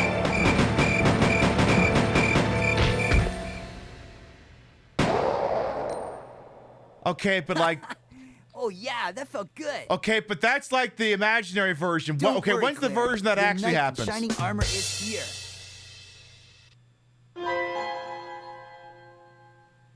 You wish. But Yeah, thanks you for the help. Fucking dork. See? This is why you need me. I got your back. Whatever. Here. Take Fucking these. loser. Machine guns? For me? You know the deal. In exchange for your Lugers. Okay, okay. Also, annoying question. When I caught you looking at my brother on Grindr, weren't you the one who threw a pissy fit and said you shouldn't rely on, like, others? So, like, why are you saying that I can, like, rely on you? Is it possible you're just a stupid kid who's in over his head and doesn't know what he's doing? This thing is too cool. Yes! Now this is my kind of weapon. All right! The safety's on, rookie. Huh? Hey, this thing's empty. You cheated me. Up there. Plenty of ammo. Just for you. Way up there? Give me a boost and I'll get it for you. All right, all right. Ow! My back! You're heavier than you look. Shut up, Hurry Twink!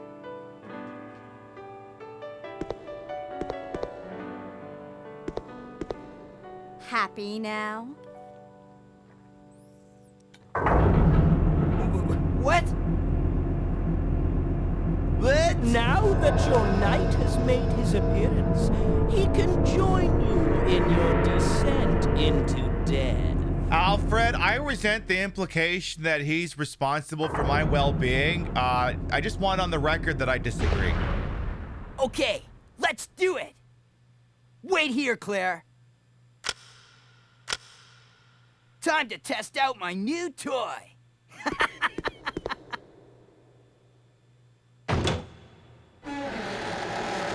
Okay, well, okay, but like, wait a second.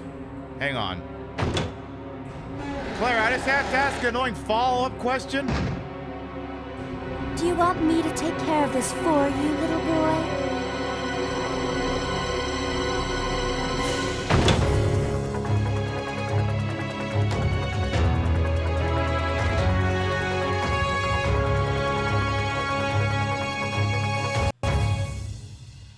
The nation remains stunned as Steve Burnside was murdered earlier tonight. Authorities have issued an arrest warrant for one Claire Redfield. She is described as somewhat armed and a little bit sassy and dangerous. When pressed further on the matter, authorities revealed that Claire emasculated Steve to the point in which he simply could not go on living anymore. He is survived by a massive collection of gay pornography that will be donated to the Republican Party.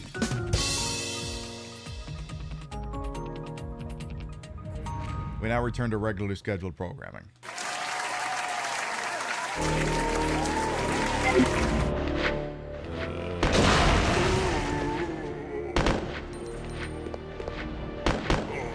Yeah, you have to go in there immediately in order to get that conversation. Because I think if you go back in there, yeah, you can't go back in there again. I should call Claire after I finish this. But she didn't give me her phone number. How can I call her if I don't know what number to use?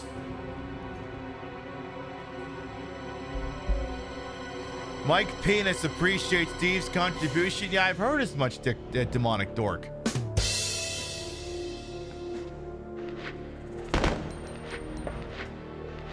Hey, Steve, you want to maybe aim at the zombie that's actually approaching you instead of the one that's behind the partition? I don't know, just a thought. Maybe something to consider. And I believe in this section you can kind of go to town with his submachine gun, because I don't think you ever control him again. He has a quote-unquote family picture. Let's have a look at this thing here. Hang on, I gotta look closer at this. Oh my god, his dad is Glenn from Superstore. It's a picture of Steve and his parents. I don't know about you, but I didn't usually carry around a picture of me and my family at all times, but I guess it's the fastest way to get plot across. I guess that's one way to consider it. Now, one thing even though I am going so far as to calling Steve a twink, I do believe he is legally underage, so I am keeping my rhetoric in check, because legally this is a child. So I'm keeping the commentary above the belt. Nothing below the belt, everything above the belt. You turn 18 though, Steve, and all bets are off. I will start sassing the hell out of you.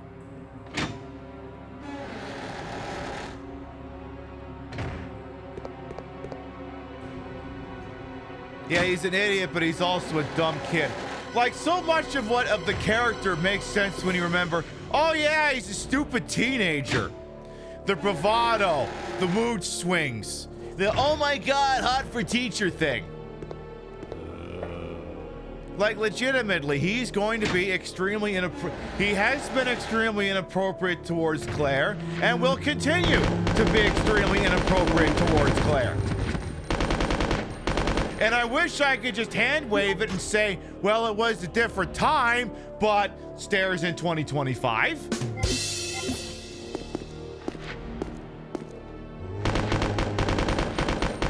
I mean, half the fucking things he's gonna say to Claire and do to Claire happened at fucking Twitchcon. The inappropriate comments towards Claire happened at Twitchcon. That thing he's gonna try and do later on in the airplane.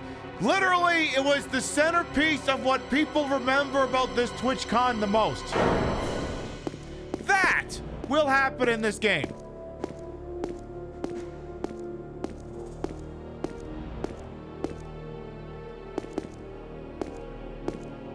There's a bunch of shit here that he can't use, but this is basically just a glorified arcade mode right now, so all the items are for Claire to backtrack and pick up later. It's wild to think that Rebecca is older than him. Yeah? Well, I don't know. It's the weird Japanese obsession of deciding that 18 to 19-year-olds are somehow masters in their field.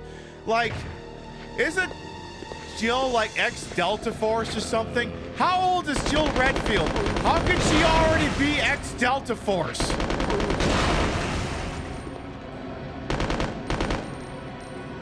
Like, it's the most quintessential, like, Japanese storytelling thing to decide that an 18-year-old borderline waifu is somehow like triple summa cum laude massive karate expert and biochemist.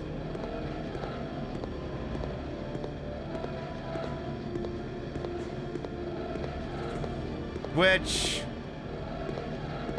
I mean, I wish I could say that that happens because, oh my God, we just, our students are just exceptionally gifted and traverse so much faster. And it's like, no, that's not what it is. That's not what it is. We all know what it is, and it's not that.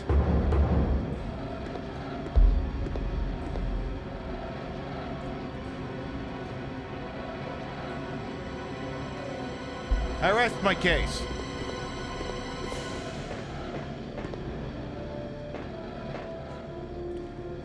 Caution!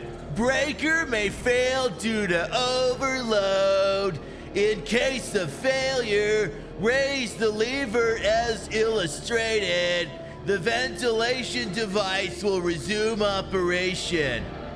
But I don't see a lever, so how would I know what to do with it? This is just a legitimate observation.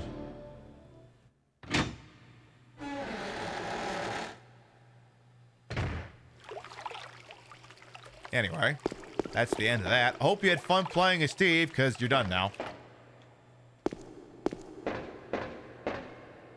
It was dirty work, but this area is now clean. You missed a spot there, you missed a spot there, you missed a spot there. See? You can depend on me. Please. You see?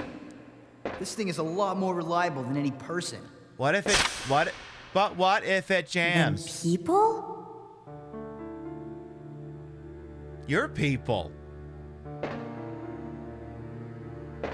Steve. Fuck off. What were you doing here? Who brought you here, and where is your family? Shut up! This isn't Epstein Island, is it?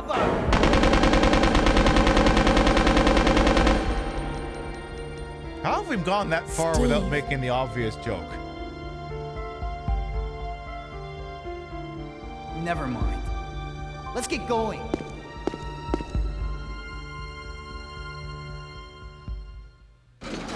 This isn't Jeffrey Epstein Island by any chance, is it?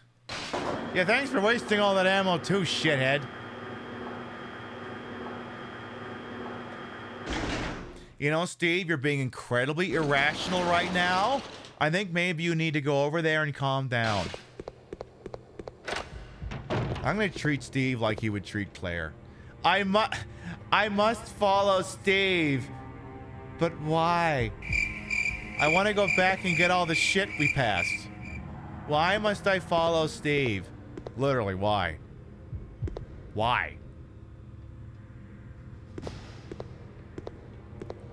You just finished Silent Hill 2 minutes ago. Your review is what the fuck is this?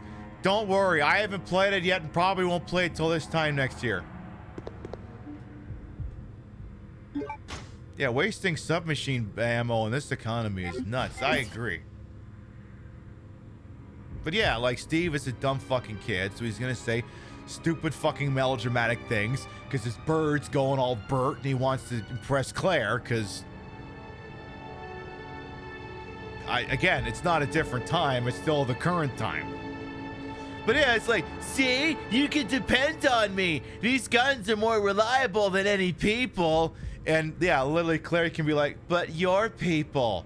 And then I have to do this again.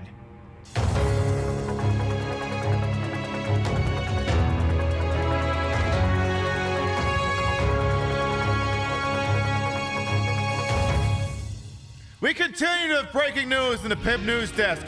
Not content to murder Steve once, Claire was gone and killed him a second time. Steve was attempting to sound machismo wielding a pair of MAC-10 submachine guns and pointing out that those guns were infinitely more useful than any person when Claire pointed out in haste that Steve was also a person. Steve's extensive collection of gay pornography, which was donated to the RNC, is now being donated exclusively to the Speaker of the House, Mike Johnson.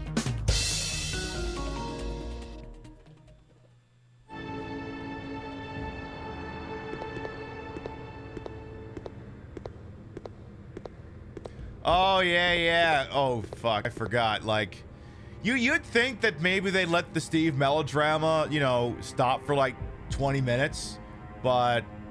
Oh shit. The problem is you go through this door, it amps right back up. Alright, here's what we're gonna do. I know it's about 3 minutes early, but I know it's gonna happen next, and a bunch of you do too. So why don't we approach that with a fresh set of eyes? We're gonna take a little BRB, permit y'all to get up and stretch, use stretch facilities, grab a sody pop, whatever it is you gotta do. I'm gonna put on a video that's also available on my YouTube channel. We come back, I'll reintroduce myself, we'll get the chair all fixed up, and then we'll see what's eating Gilbert Steve feed.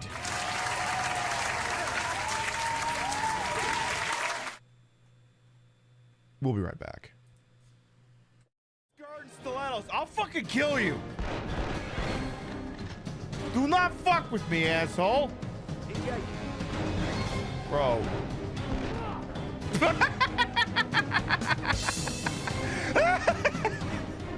My guy, if you don't want to get shot in the head, don't fucking clip it through the door. Who fucking trains these guys? Who are you?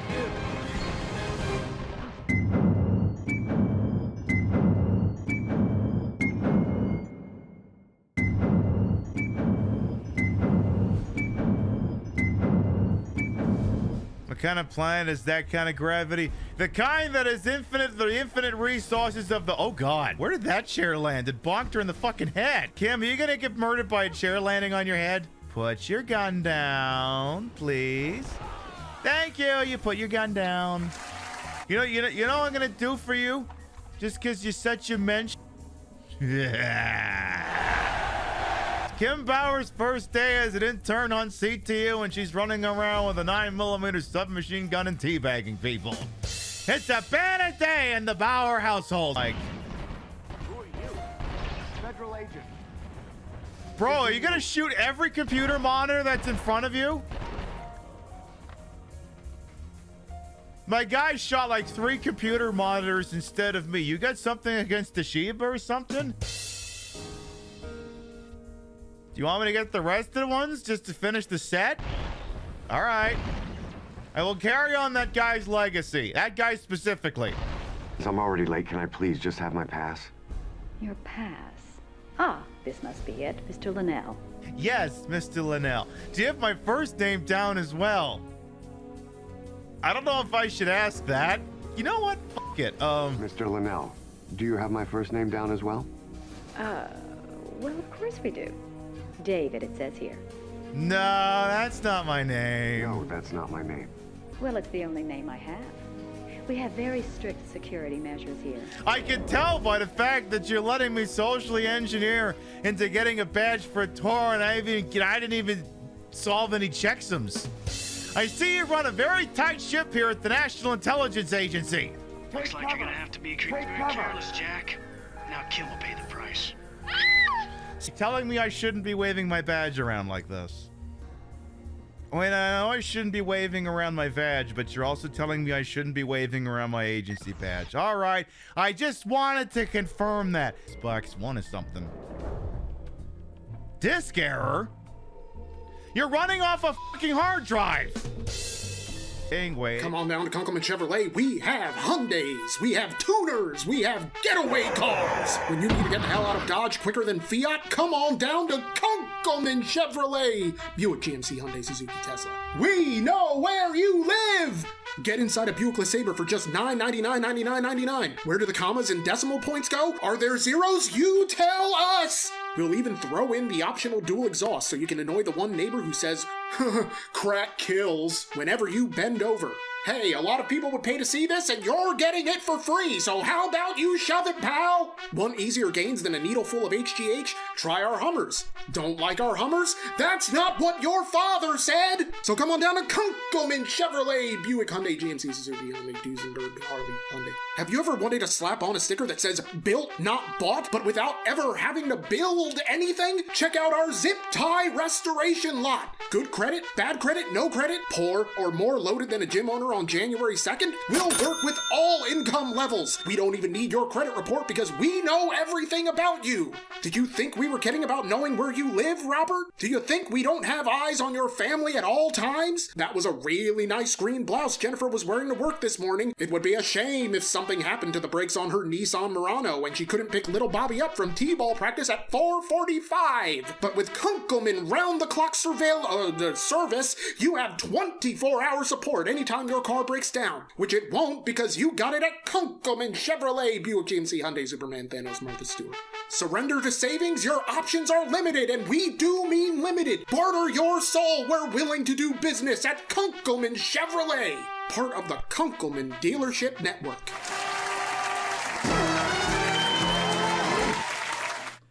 It occurred to me that I could also use the BRB as a call to action, just to, nudge people more towards the YouTube channel. I'm trying to work on some more stuff over there. We got a video coming out on Saturday. It's more of a vibe than anything else, but you'll see when we get there. For anyone who might be new here, I am QueenPiB, Patricia Enga Bogosh. You may also call me Trish. Queen of the retro, queen of the ways of the old, and your time on this channel, this fat lip, fat hip, fat boobin, and fat booty channel, is of course and as always well wasted. Welcome on in.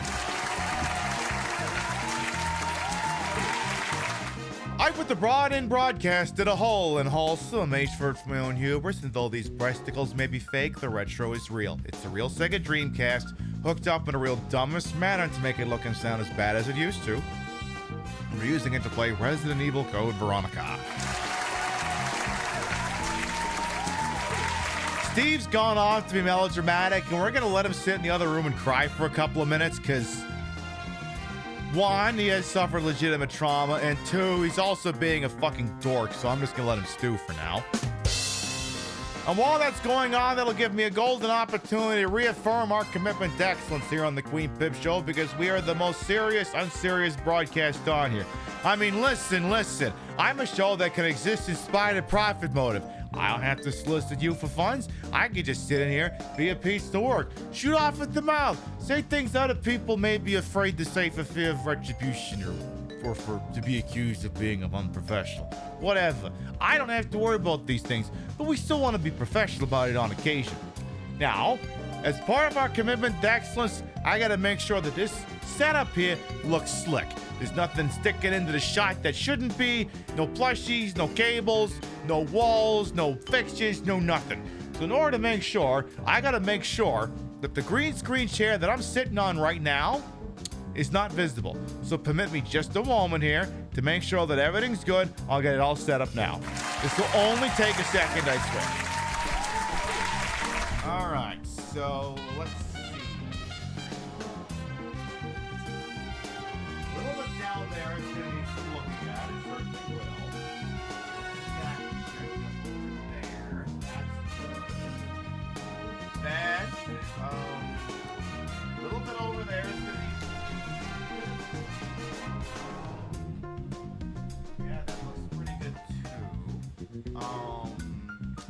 Then I gotta check in the back.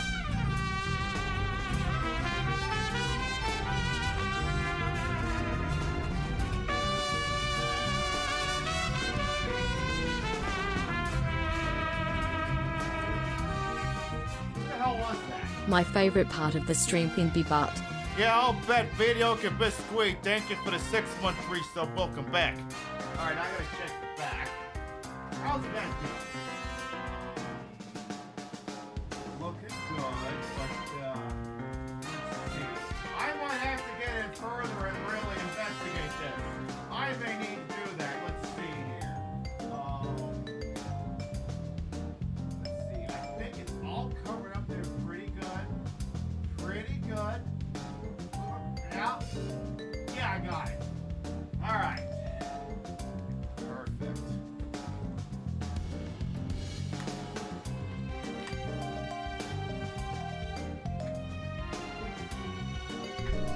There, the chair is covered and so is my ass in these yoga pants.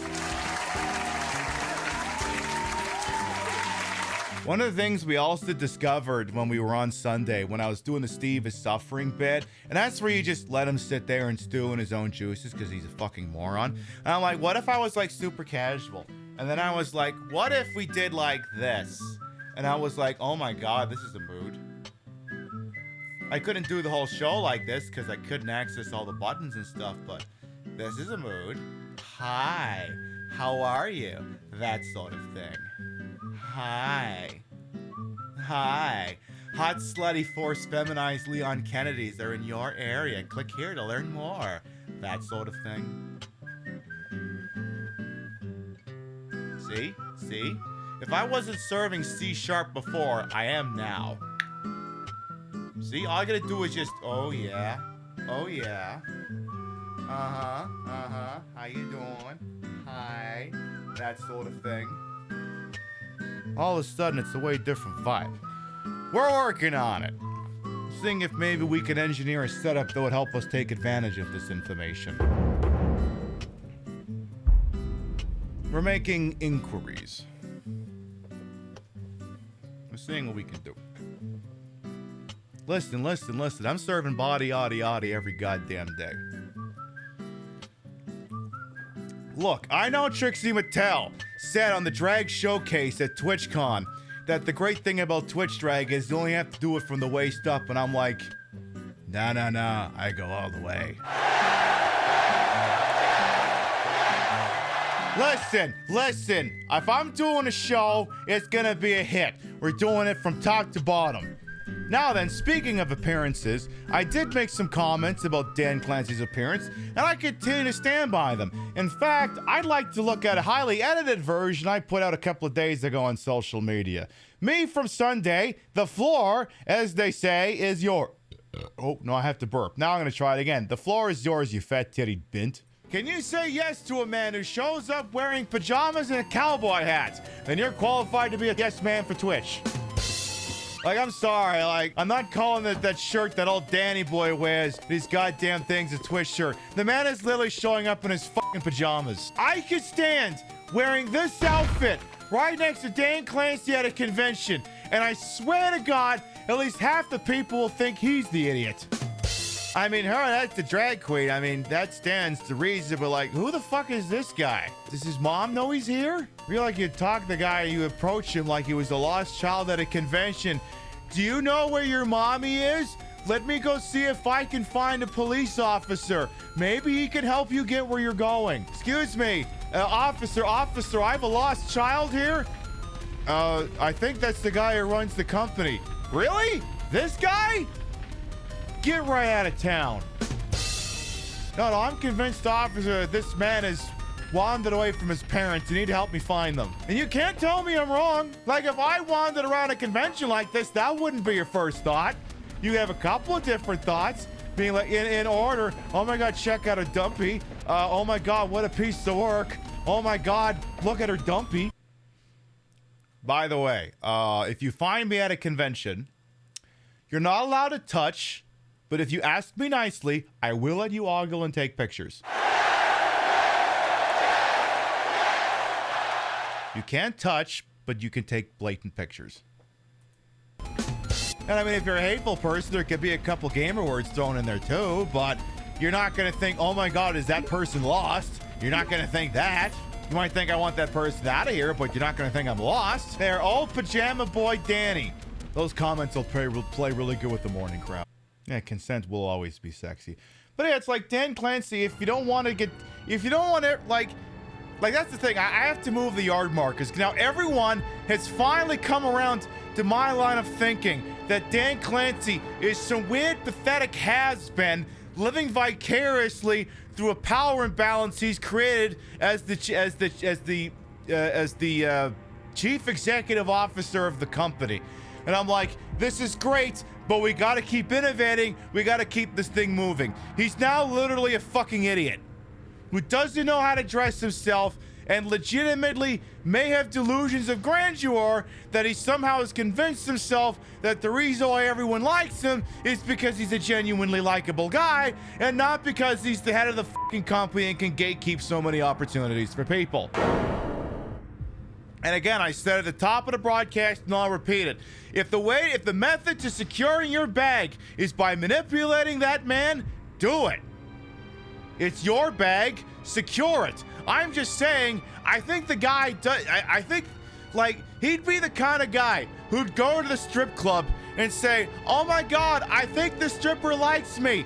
They're trying to get your money, you idiot. It's their job. Yes, you keep throwing money at them and you're going to keep receiving service. That doesn't mean she likes you. That means she realizes that you can help put her kid through college.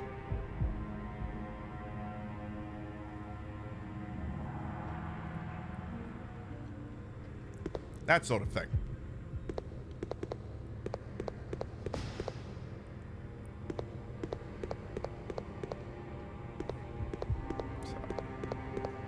Anyway, speaking of melodrama, so Steve, following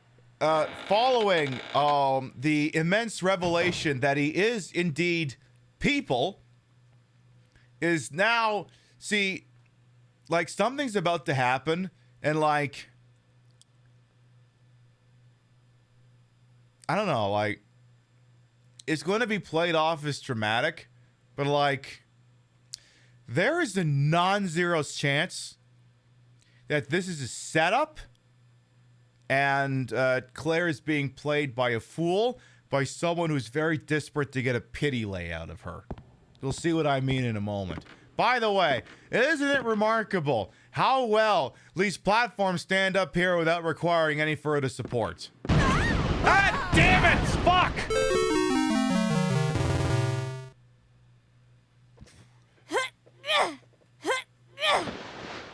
Claire, are you okay? Steve, behind you! Oh my God. No. It's Steve Ballmer. Developers. Developers. Developers. Developers. Shoot him! Developers. Wait! I can't! Developers. Developers. Developers. Developers. Steve! Developers, developers, developers, developers, developers, developers, developers, developers.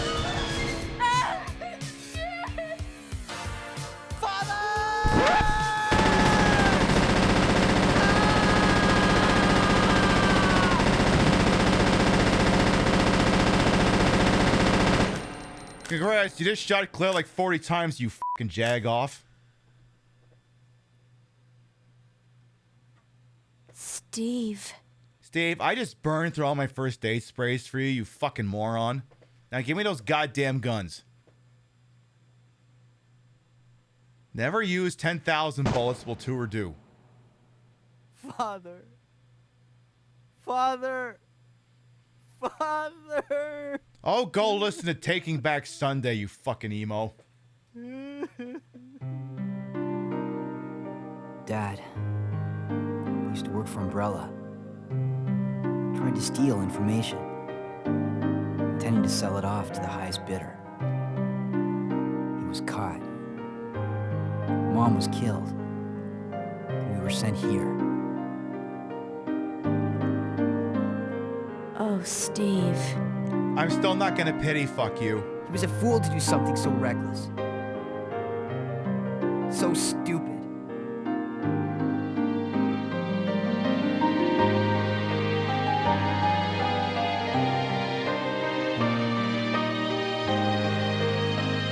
It's okay now. Just rest.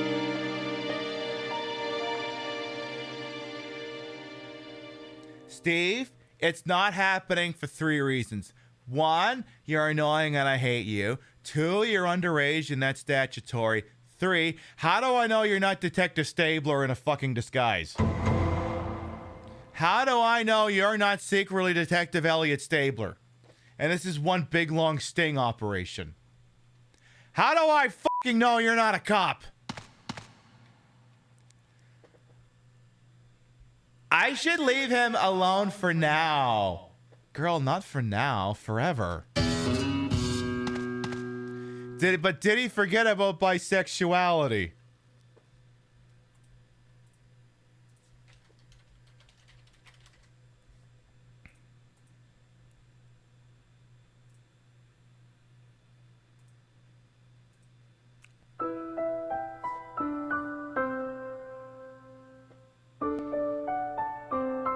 I had forgotten about bisexuality. God, we really have to play Final Fantasy X someday.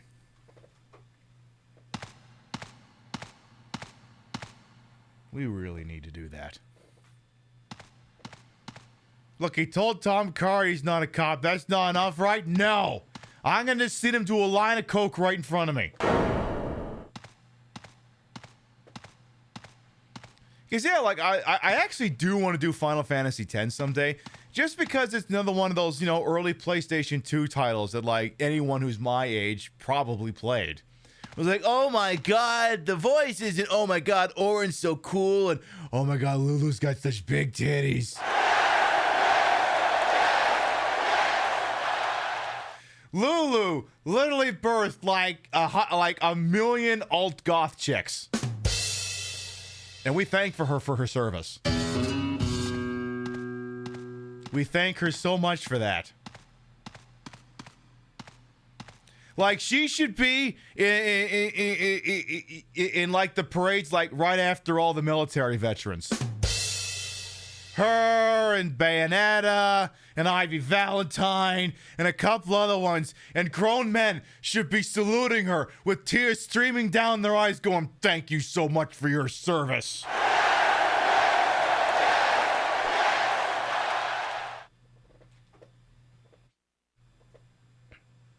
Yes, Lulu Spears global belt stealing champion 5 years in running. I almost misread that in my periphery as gooning champion. Honestly, it still kind of sticks.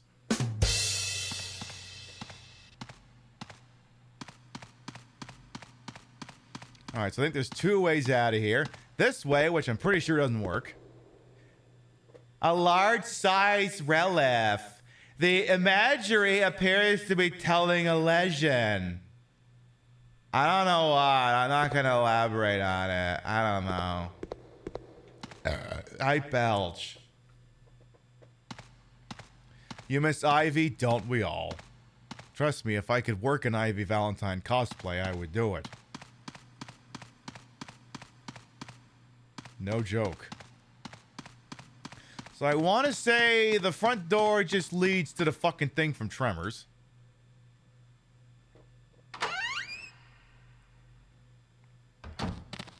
Oh no, at least the dogs.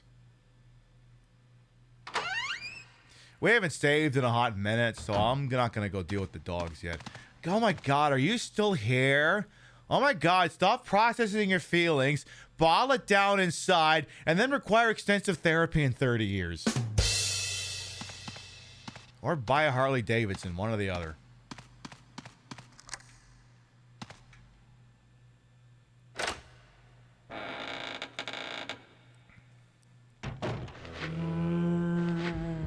Ew. All right, who else is still here? Get the... No.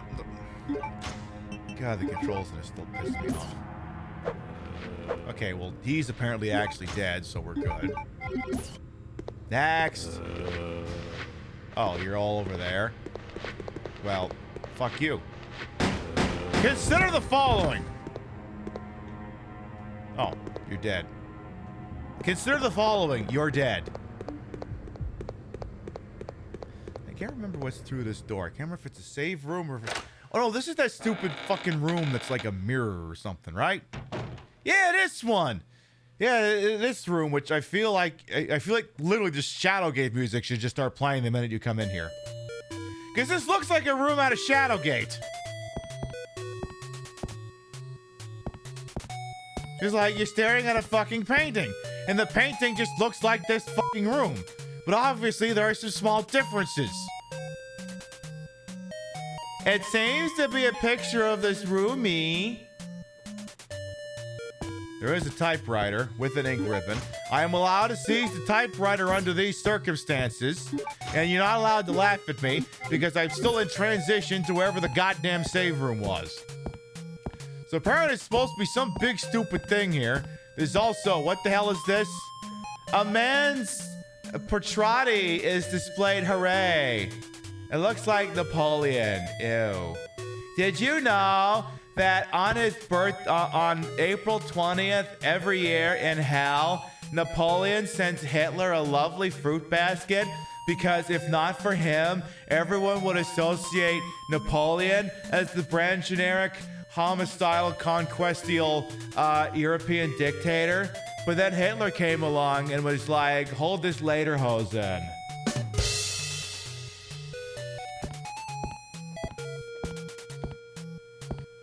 Liberals get very pissed off when you point out Napoleon was liberal. Like, how can you be liberal and a fascist? It's easy. Your policies only uplift the wealthy and white people. There is evidence that a picture was hung here. What do you think, Detective Phelps? It would take a smarter man than me to connect that. Well, I'm not gonna ask Steve. He's actually dumber than you.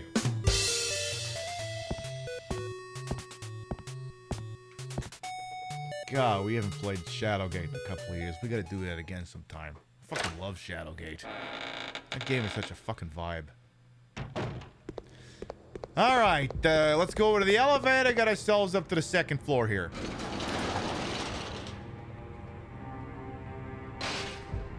The Louvre. We're on the first floor. Let's try the second.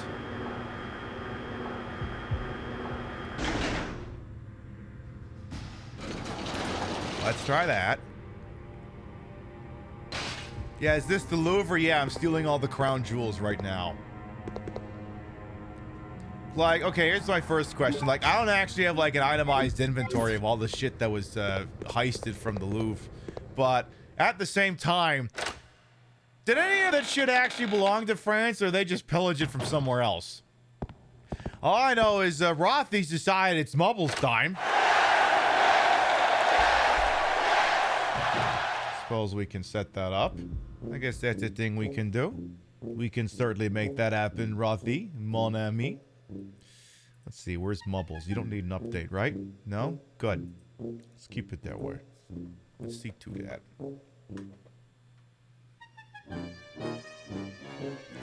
From what you know, it was stolen in 6 minutes, and all they did was set up a fucking ladder in broad daylight. Hey, I mean, listen, if Twitchcon itself didn't make it readily apparent that security theater is just that, security theater, and doesn't actually protect anyone or anything, People's Exhibit B, the heist at the Louvre.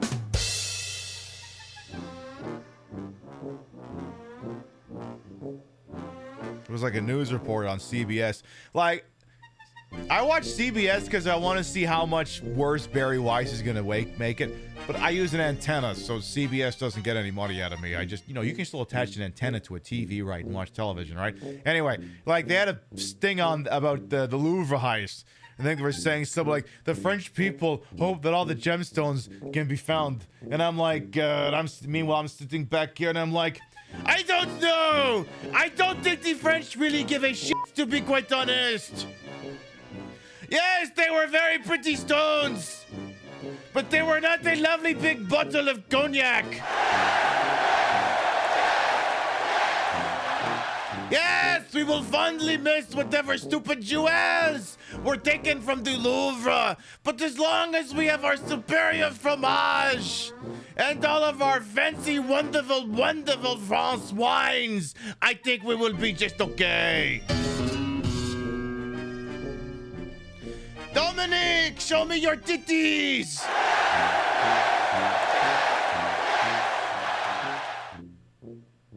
It's worse. See, it's not just that I had this prop cigarette, but when I was cleaning up yesterday, I actually found a prop stogie.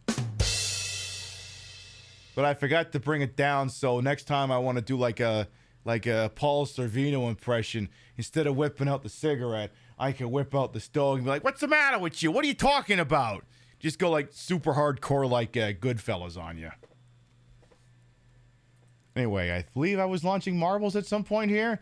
Yes. All right. What would be a track that would be befitting of Rothy? Let's see here. How about... Nah, not that one. Nah, it's got to have some girth. I don't want this thing to be over as soon as it starts. How about...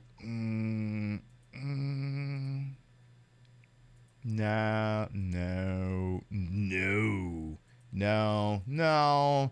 Why does I hate so many of these fucking tracks? Okay, fine. You wore me down. All right. You know the speech. In fact, I shouldn't even have to give it.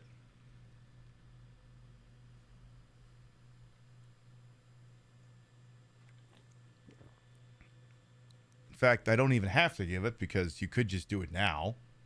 I mean, I'm going to do it anyway because, like, you know, I'm not going to... I mean, I feel like half the point of redeeming that is being able to, you know, hear the words and hear the silly music coming out and all that. And what am I going to do here? Sit here and fucking deny you that? Of course I'm not going to do that. Exclamation mark! Play!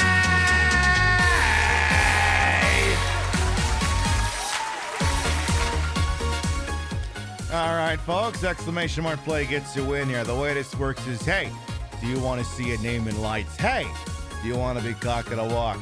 Exclamation mark play gets you in here. This is Death Alley. Vintage Vintage Shop holds a track record at 1:46. If you think you can do better than that, exclamation mark play gets you in here. Additionally, Rothy, wonderful Rothy, beautiful Rothy, called in 52,000 shippies to make this round of marbles possible. And if they win, I win, the bar wins, everyone dies. They didn't get those chippies back. They got some skin in the game here. But that's what we're going to do. Exclamation mark play gets you in here. We'll give you about a minute, and then we will do the goddamn thing.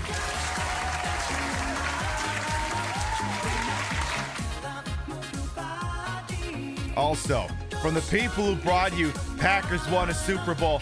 Blue Jays won the Super Bowl!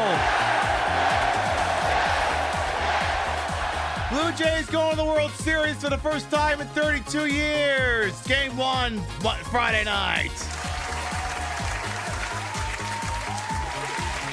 Apparently, the Seattle Mariners are still the only MLB team in modern history that still hasn't gone to the World Series. So, sorry, Mariners. Listen. When it comes to attempting to demolish the Los Angeles Dodgers, send in the professionals. Send in the Canucks, who in reality are a hodgepodge of Americans, Canadians, Dominicans, et al., all working for a Canadian media conglomerate. All right, exclamation mark play going once. Exclamation mark play going twice. We are gawked. We are locked, but are we ready to rock? Well, too bad because we're doing this. All right, let's go. 10, 9, 8, 7, 6, 5, 4, 3, 2, 1. Make balls go now. Look, I gotta change it up every once in a while. It's called Death Alley for a reason. You're gonna go really fast, and a lot of you, I'm not gonna lie, are gonna die. It's literally the Lord Farquaad. Many of you will die, but that is a sacrifice I am willing to make. She said as her marble died. Well, what are you gonna do? What are you gonna do? If you die on Death Valley, it was all worth it. Well, let's see here. Pope Corker the Ninth presently in the lead at the moment. Working your way through some knockers here. We'll keep a wide angle here in case you see anyone jumping around here. Despite Salad managed to land back on the track. That's impressive. All right, some people are getting slowed down here. All right, we got Oddchild and Freya in the lead.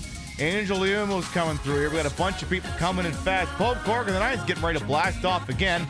Oddchild is in the lead with Angel Yumo coming up on. Oddchild is flying through here right now. My goodness. All right, you got to get through all these knockers here. Couple more coming in. All right, can anyone clear all of these yeeters? Oh my God, Oddchild makes, Angel Yumo might be able to overtake here. Frey's coming in fast as well. The thing is, when you don't come in first in there, sometimes you get fortunate bounces here. Ooh, Oddchild. Okay, Oddchild did not fly too close to his son. Oddchild is provisionally in the lead. Ooh, Smudgy coming out of nowhere. But Oddchild has already cleared the terminus here. Unless someone gets a very fortunate jump. I think it looks like... Oh my goodness, Oddchild got slowed down. Smudgy's trying. Smudgy's gonna steal the victory. I'm Luigi, #1. Congratulations. Smudgy is right there to snatch victory from the jaws of defeat. Followed by Oddchild, Angel Yumu, WG Punk Rocker, Vintage Vixen Shop, Regal Roadkill, Rio, Demonic Dork, remainder of top 10 pending. Maxwell Damage and, still don't know, Allele to round out the top 10.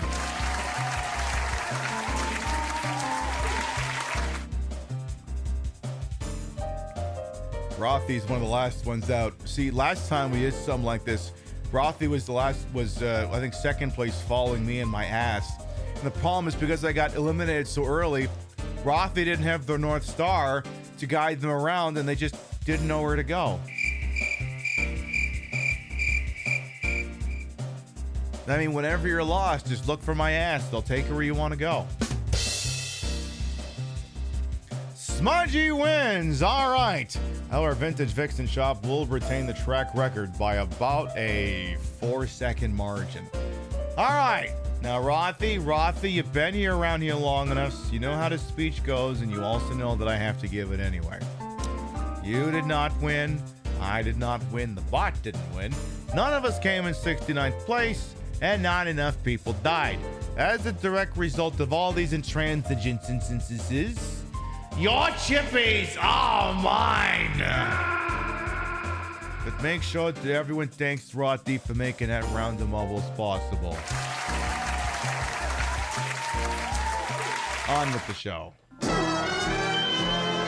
Actually, funny story. We're going to do a quick media share. And this is something I desperately wish had happened last week when it would have been relevant. Remember how we kept joking that D2 felt like John Carpenter's The Thing, but in like a budget DVD bin or something? Remember that? Well, a day late and a buck short, the Honest Trailers people are here.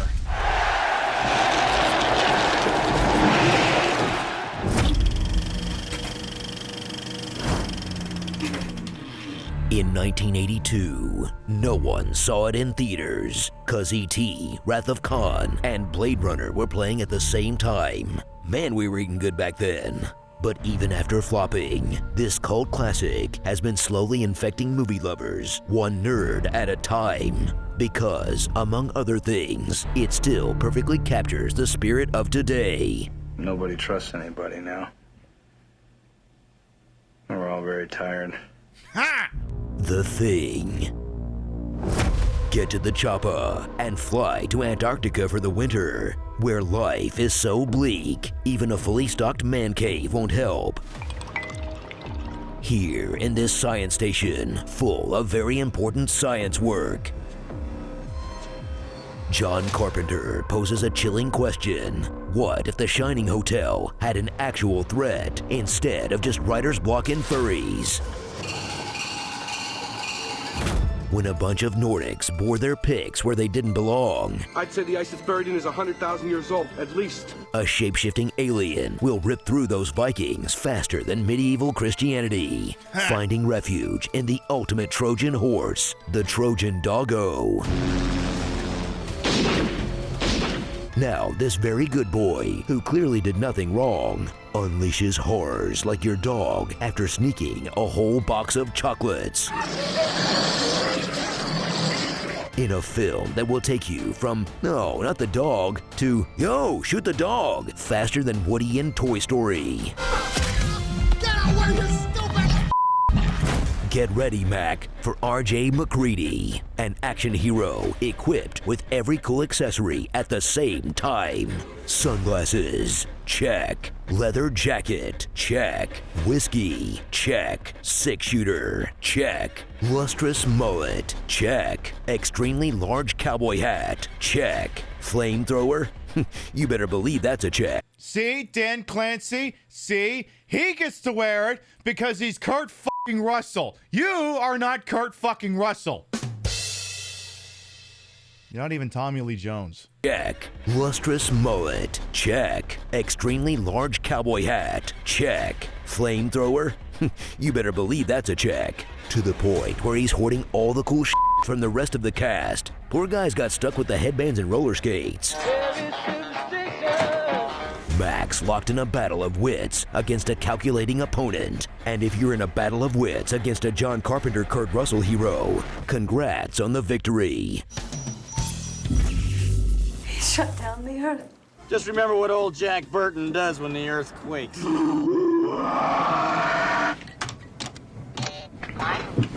Checkmate. Perfect. Strap in for gruesome delights from a then 22-year-old effects legend, Rob Bottin, that we can barely show you for fear of getting age restricted, with more bloody tubes than a London commuter's rant, more tentacles than the comics under a Japanese teen's futon, and more gnarled flesh than AI trying to generate a convincing hand. You know, I thought the monster's name was pretty uncreative, but what else could you call that thing? Ben? Mm-hmm. Flee from a monster based on your least favorite coworker. He's never around when you're looking for him. Where's Blair? No one's exactly sure what he's up to. What is it? Something he's been making. And all his projects take forever to finish. What is it?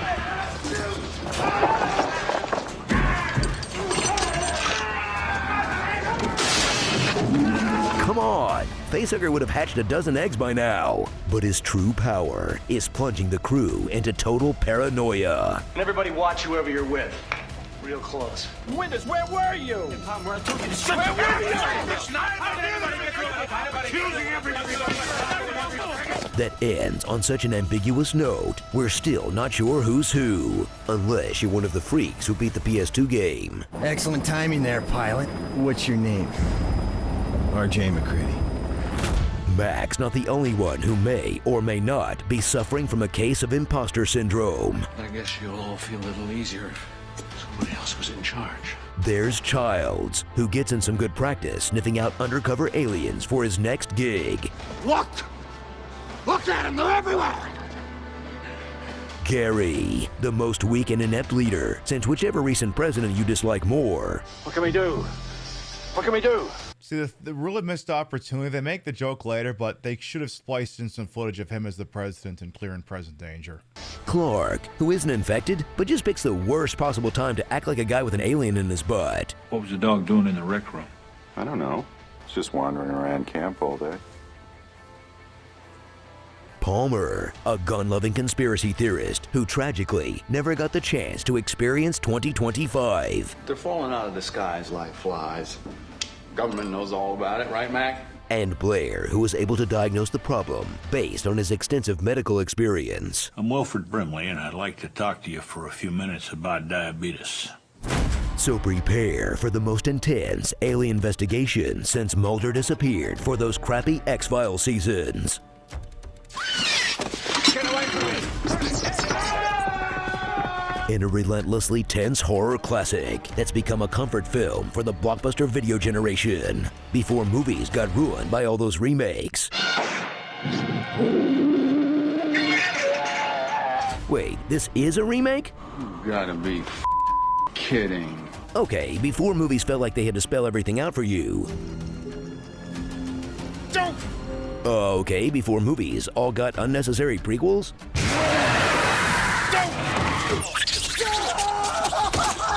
Let me have one thing, okay? Is that so much to ask?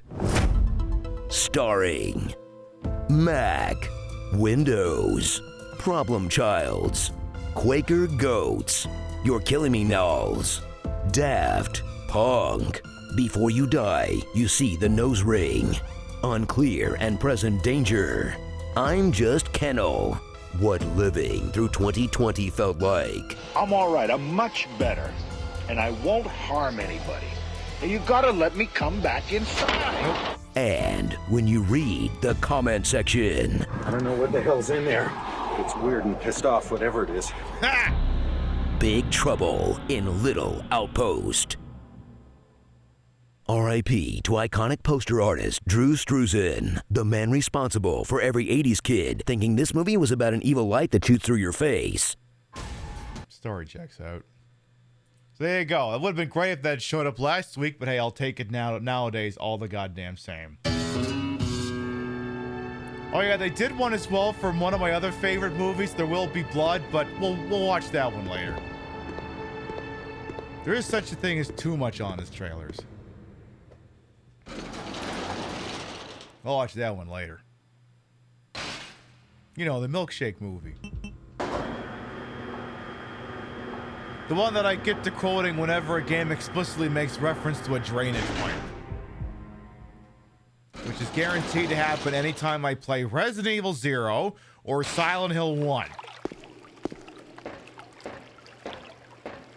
John Carpenter and Kurt Russell made real film magic those days. I mean, literally the entirety of Hideo Kojima's Metal Gear Solid franchise is based off of Escape from New York.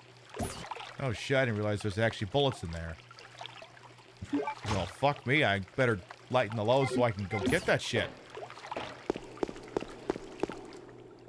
It's like, where's the fastest way I can get to an item box? Actually, well, let's see here. See, I can't go that way yet. There's a blue card reader there.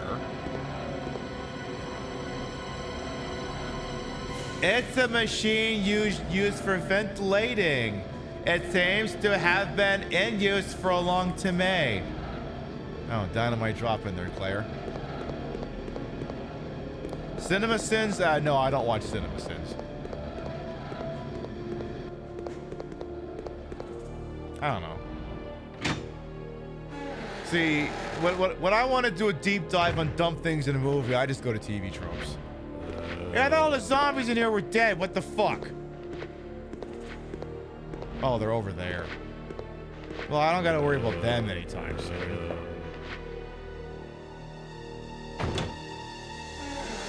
Every rich person in New York City likes to pretend they're actually living an escape from New York. No. Those people are living an escape from the Bronx. But that's a whole separate discussion. You never played Metal Gear Solid, but you know enough tangentially that when you finally watch Escape from New York, you were doing the Leonardo pointing meme? Right. That's a great movie. Great fucking soundtrack, too. It's amazing.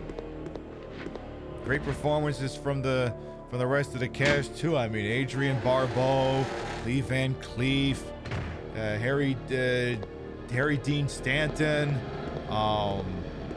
Oscar Isaacs, Donald Pleasance. A lot of people doing really solid shit in that movie. And lest I forget, Ernest Borgnine tying the whole thing together. Would be an actual cinema sin to not mention that.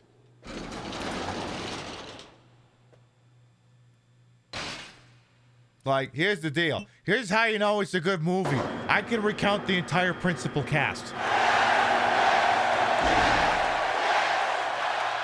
If I can recount the entire principal cast, it's probably pretty good. Gross horror effects really peaked in the 80s and got replaced by CGI, and CGI still hasn't caught up. Well, the thing is, like, you may be wondering, like, this could be a legitimate thought that you have, is like, why are there so many low-budget indie horror films? And the thing is, with well, when it comes to, like, horror, no one gives a fuck what you do because it's horror. So, really, there isn't really a lot of overhead. Like, I mean, think of all the movies you've seen. Now imagine really not giving a fuck. Like, it's almost encouraged to just, you know, make the thing as bloody and horrifying, as traumatic as possible. To the point where, like, yeah, they literally couldn't show any of the footage in the thing, in the honest trailer for the thing, because the fucking thing would have gotten age gay and they never would have made any ad revenue off the damn thing.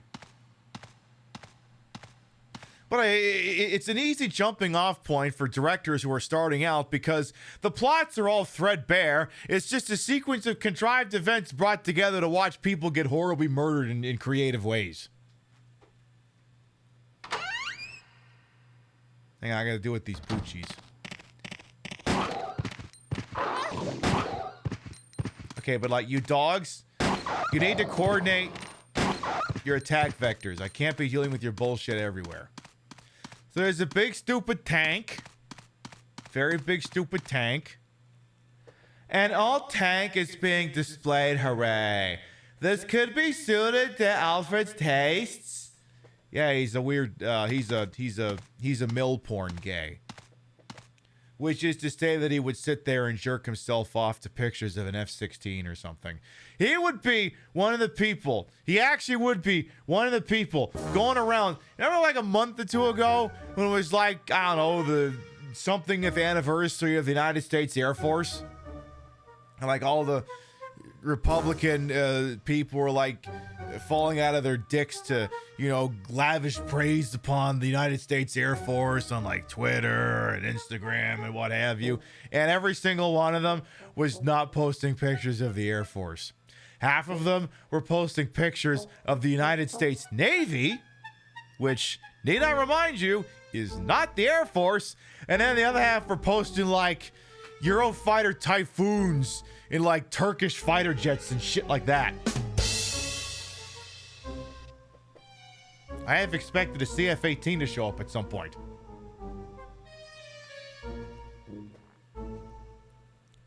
And Alfred would be one of the people going, no, how dare you? That is not the F-16 of the United States Air Force. That is the F-16 of the Turkish Air Force, you bellends. Pib, you also did that. Yeah, I know. Shut up. I don't jerk myself off to those airplanes.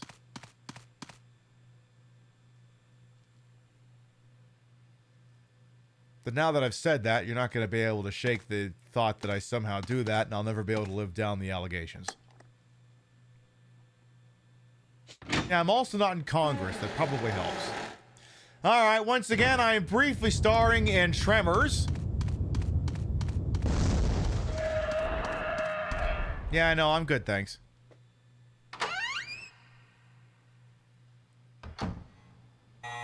Like, I don't know about you, but I feel like it would be incredibly offensive to, I don't know, get the branches of the military wrong. I don't know. Like, if chatters get it wrong, who fucking cares? You're chatters, but like...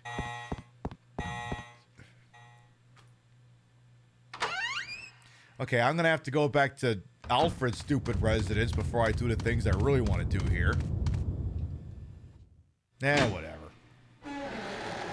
What if it's a Transformer? Oh, now you're thinking. Now you're thinking it's Starscream in the Transformers 2007 movie. Oh no, it's the Luther Vandross! Oh yeah, well, fuck you.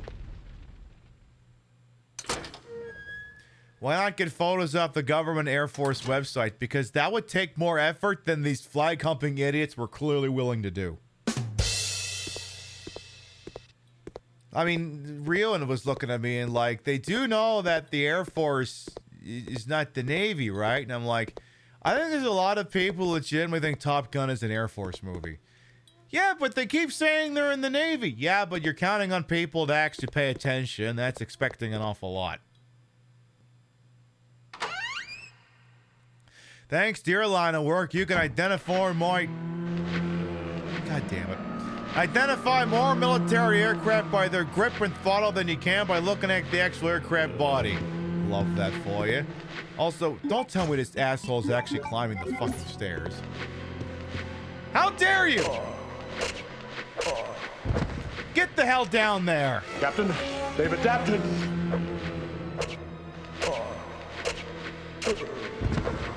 You know what? I'm just gonna stay right here. If they're all coming down here, I'm just gonna wait. Knife, it's officially your time to shine. I shouldn't have to fire off a desk pop, right? Like these guys know I'm down here, right? Hello? Hello? Hello? Are they coming? I'm confused. Okay, there's one behind the desk. Hey, you! Yeah. Hey, you! Yeah. Come this way. Yeah, come on over here. Come on! Come and get it! Mama's serving! Come and get it! Look at me! Ooh! Aren't I beautiful? Aren't I sexy? Aren't I stunning? Come and get it, zombies! Dumbass. But yeah, that's why you see that's why, you know, because that's the thing too, is like the art of creating the gore in a horror movie is itself an art form, because it's low budget, so you're just going off what you have. So I don't know, you go to the fucking meat section at the grocery store, you buy a bunch of red fucking dye and some dough and shit like that. Like it's an exercise in practical effects. Okay, where's the idiot who's up here? I can't tell. Is he up there? Apparently he is up here. Okay, well, you're gonna have to come down here. You're gonna have to come down here. Okay, and then when you come down here, you're gonna have to come down here. Are you coming? Okay, now come this way. I'm gonna be really fucking impressed if he makes it all the way down the stairs without tripping. Oh my god, he's not even holding the handrails. Oh my god.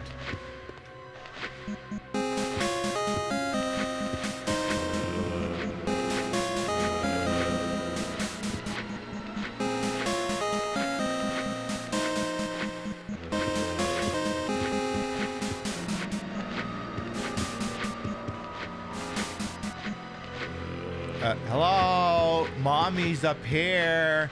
Come to mother. By the way, PSA for chat. You may not call me mom. You may not call me mommy. You may, however, address me as mother. I will permit mother. Never mommy, never mom. You may address me as mother. That I will permit. Now, excuse me, asshole, get over here. I'm trying to stab you. I'm trying to get some free kills and save some ammo while I'm doing it in this economy. Oh my god. For fuck's sakes, bro!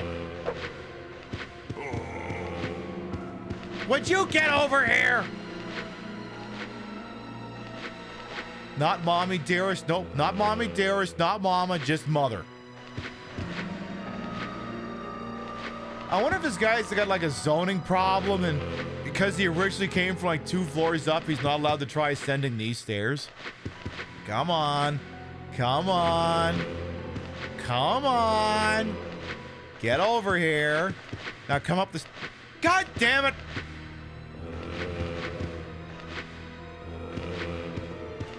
Come on. Come on. There you. God damn it! What the fuck? How dare the zombie have figured me out? Okay, come on up the stairs. Come on. Come on. The stairs. Come on. You. I think that zombie's figured me out. Okay, come on. You can't possibly.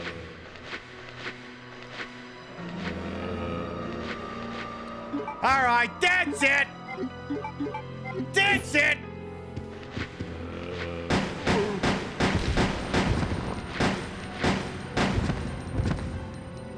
What about no? Only mother. Only mother. No, not mother. Yeah, just mother.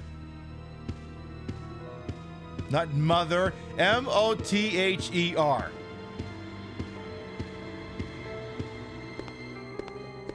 Like Mother Miranda. That is the only one I'm going to accept. Well, I was going to try just knifing those idiots to death, but no, couldn't possibly have done that. Would have made too much fucking sense. All right, well, we're going to do two things here. One, we're going to drop off the Lugas. Two, we're going to go back to the previous area and loot it for items. So the problem is, if we go right for what's beyond this door, there'll be a bunch of perfectly good swag we're going to forget. So we're going to dump that in there. Lock's been released, but we ain't going through that door yet. Not going to do it. If I mudded in whose father? Christopher Walken.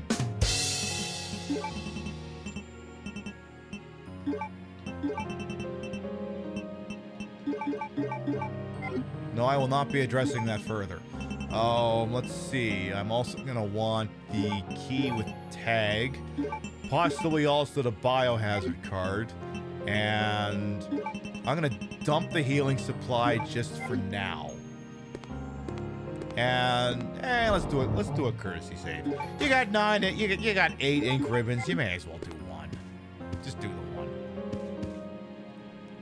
Anyway, the top story of the day remains that Dan Clancy is dresses like a fucking bum.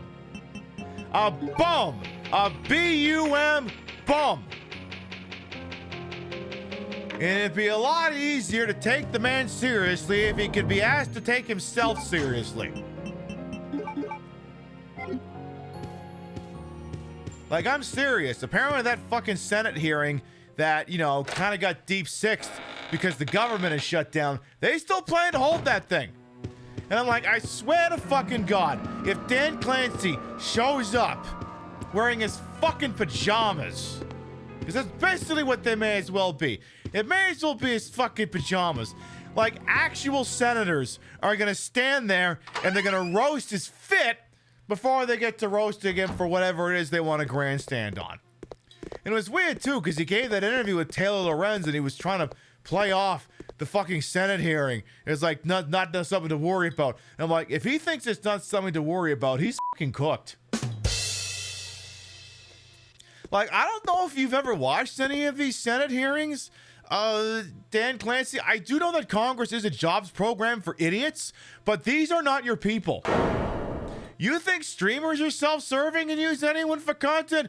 Oh boy, let me introduce you to a Senate subcommittee. These people are streamers on crack. You think streamers are self-servicing and willing to extrapolate anything to meet their own personal definition of what they're going for? Oh my fuck, just wait till Ted Cruz starts yelling at you.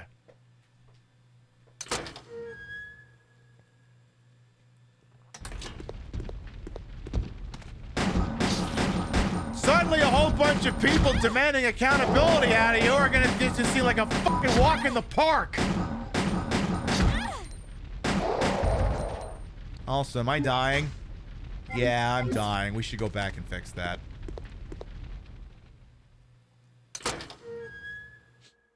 You like how the typewriter does actually type out the save? I know, it's very nice.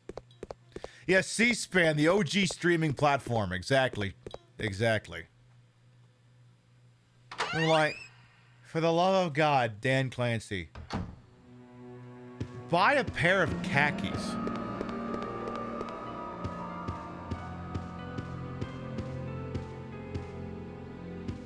Just buy one pair of khakis and one polo. It doesn't even have to be a branded one. Just go down to Walmart and buy a polo. If it's a polyester one, get an undershirt. Just wear that. It's not hard. It's not hard. I mean, you know what you can do? I'm sure someone at Twitch is willing to embroider the Twitch logo onto like a polo or something, or like a quarter zip pullover. I'm sure they're willing to do that for you, in an effort to make you not look like a fucking bum.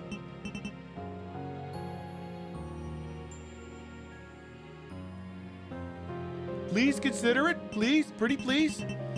Wow, we're actually kind of low on healing items here. I'm gonna try doing this without taking any heals with me. Imagine if the Senate were streamers, Ted Cruz is playing Resident Evil and getting his butt kicked. Like, the thing is, like, and I say this not in jest, but I say this in serious. Like, I think a lot of these people would just be happier if they were just right-wing content creators, because that's basically what they are. It's just under the guise of being a member of a barely functioning government. Like, if Donald Trump wasn't president, like, if for whatever reason he hadn't won in 2024, or fuck, if he hadn't even run, he would just be touring the country. He would still give his stump speeches. And I mean, like, he'd be like a weird, addle-pated insult comic. It would actually probably almost be charming. But as it stands, he's the head of state again. Because the Democrats couldn't muster a meaningful opposition. And it's like, again, you get the impression that he would just be having more fun if he was just, you know, running around talking shit instead of having to poorly manage the United States government. Yeah, he has his own social media platform. Exactly. So yeah, again, if Twitch thinks like someone like me would be annoying, again, just wait till you're talking to a Senate subcommittee. Anyway, this is the bow gun things, which I'm now remembering that I really should be shooting the Luther Vandrosses with that. Pib, why do you call the Bandersnatches Luther Vandross? I think it's the band in Bandersnatch. And then when I hear Luther Vandross, it's that same thing. Yeah, but Pip, there's got to be like half a dozen words that rhyme with the first syllable in Bandersnatch. Yeah, but if I say Luther Vandross, then I can think about some really, really awesome banger music. I just don't want to stop for your love. I mean, come on. Come on. So when I say that, instead of Bandersnatch, you all get to think of some really fucking banger music. I'm doing you a favor is what I'm doing. You saw a post saying Trump would have made an outstanding drag queen. I mean, he's already willing to wear foundation. He's halfway there.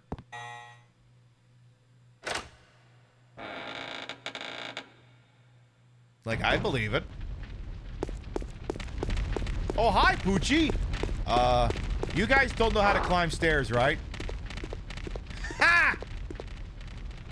I am whoever fucked if I have to go down there. Also, ooh. Do I need to... Ooh. Yeah, there's an item room over here, I think. It's locked from the other side. Those dogs are gonna be annoying. He doesn't respect women enough to pull off a good persona and professional opinion. When has that ever stopped the drag artist? You're assuming we're all virtuous. We may not be.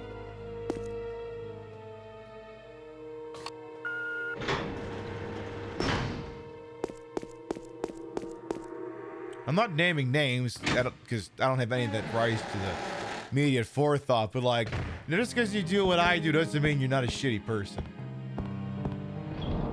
I mean, I could name names, but... No, I actually kind of already did that last week. Now that I think on it. Let's see. Give me that eagle plate all of a sudden. And... just the eagle plate, to be quite honest, for the moment. Then... because I want to see, what in the heck is back this way.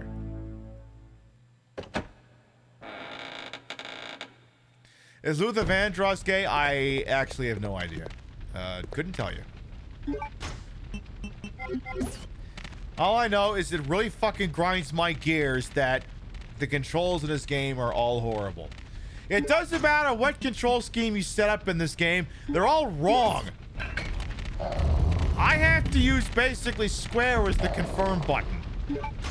Ah, the emblem cards. So we need that to get other doors open. Okay. We were gonna need that. So, $64,000 question is, which route isn't going to get me killed?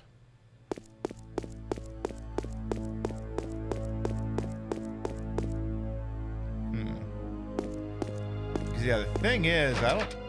yeah, that door is now perma-locked. Like, I'd like to avoid burning any more healing items if it's entirely possible. But 2 dogs. An orange caution. You know what? I think I can do it. But before I do that, let's actually do something with those bowgun thingies. Because the problem is, from what I remember, you're basically supposed to set up the bowgun with the explosive things in order to make it your anti-Luther Vandross weapon here. So why don't we actually set that up real quick? So what you're supposed to do is take the bowgun arrows, mix them with your bowgun powder, and you get 10 incendiary rounds that you can then put into there. And then it becomes infinitely more powerful than just, you know, launching arrows at people. So yeah, we'll keep that weapon in emergency reserve just in case. And since I'm already on orange caution, I'm dumping the knife because I'm not going to have the time to do knifey kills if I'm already in the process of dying. Actually, I want to check one more thing in the corner of that room. Give me just a moment, please. As the scheduler, as the chatbot has been occasionally pointing out this evening, we will not be live on Saturday. The way we usually do it is we do 3 Saturday shows, and then I take 1 off for R&R. In this case, we're getting a mattress delivered, and if that happens with enough time remaining, we might do some other fun stuff in the day. You know, I gotta recharge my batteries every once in a while, but I also like to make sure that you know when I'm not gonna be live, so you can plan accordingly. Because, like, it cannot be understated that I don't know that I would call myself like a big deal registered trademark. But I'll tell you one thing I will keep to is a consistent schedule. Because, like, that's the thing. It's like, how do people find this show? It's not like I can juice social media or anything. It's like, how do people find the show? They got bored and they wandered in. And if they got bored at a particular time, it suggests that they may always be bored at that time. And if they come in and they find you and they like you, try to continue to be live at that time. They were clearly available for some reason or other. Hi, puppy! Puppy! Hello? Puppy? I ain't walking any closer than this. I'm not doing it. Oh. All right. Where are you, you dumbs? I'm not firing a desk pop. I shouldn't have to do that.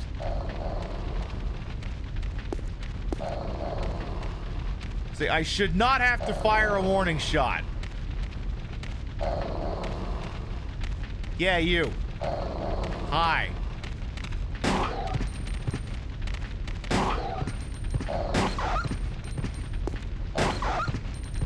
I was like, let's not insult all of our all of our respective dignities by suggesting I have to do anything else than just wait for you. I should not have to do anything more than that. You found me because Dognet rated, but you stayed because I'm entertaining. Well, I try. But yeah, it's like I keep to a consistent schedule. First of all, oh my god, it's a breaker for the ventilation device. It is currently set to the on positon. Should I like turn that off? Oh, it won't let me do that. Okay. Well, what if I use the emblem Sard? Oh my god, cool. Well, that actually unlocks a very lovely shortcut. Why, thank you, game. That's actually going to be legitimately useful. Because then we can use that to get to some of the items we want to purloin from this area. Except you're still dying, so we're gonna have to be discreet about this. Let's I know where to get handgun bullets, but let's no. Actually, now that I think on it, one of the things we have to do is I think we can get the handgun upgraded down here, but the problem is I don't have the handgun with me, so I'm gonna have to go find an item box to make that possible. So I suppose while I'm here, I'll grab these free bullets out of this giant statue's mouth. Oh. A relief of a weird-looking fosse. Ouch.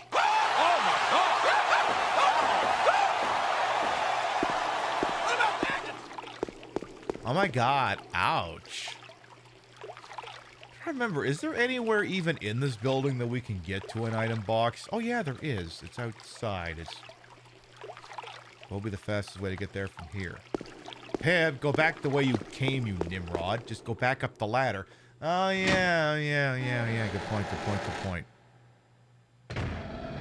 Look, I only play this game every couple of years, okay? I will occasionally get a little lost. You know, not like the TV show, but just conceptually. So one of the other things that Danny Boy was prattling on about in his Twitch keynote, and we kind of showed it off last week, sort of, was this new clipping feature that AI, well, that is apparently involved, that Danny Boy wants everyone, I know I'm calling him Dan Clancy, but half the time I want to make sure I call him Danny Boy, because it sounds patronizing, because that's what everyone should be doing to him. They should just be patronizing him. But anyway, because apparently they've got it in their mind that 75% of Twitch shows don't clip. Now, that may be true. I don't know, maybe it is. I mean, you can use statistics to make up anything. 67% of Americans know that. But, like, here on the QueenPiB show, like, sometimes the viewers clip, but by and large, I handle it in-house. If I think I've done something particularly meaningful, I have a button on my stream deck that places a marker. And what I will usually do the next morning is I will look at a full VOD of the show, and I will see where all the timestamps are for where I pushed a marker. I will go back, I will watch it, I will see if it's worthy of having a clip made, and then if so, I will make the clip, name it, post it in the Discord, and have it for reference. And then when I'm done, I'll pick 3 clips that were bangers, highlight them so that if you go to my Twitch page, you see the 3 clips from the last broadcast that I thought were notable for whatever reason. Do I think that serves any purpose? No, I think I'm just doing it for funsies. Now, Twitch has seemingly gotten in their head that the key to building this website, and they're not, they are and aren't wrong about this, is to find meaningful ways that streamers can, you know, get exposure on social media, you know, without crashing their McLarens or getting accused of sexually harassing people. You know, that sort of thing. And, maybe I should have that. You know what? I'm going to have that herb I just put in there because I didn't even know that herb was there and I almost missed it. So that's like a bonus herb. Yeah, let's do that. Nice. Now, were I a cynical person, I'm sorry. Wait, I misspoke. Let me try that again. I, a cynical person,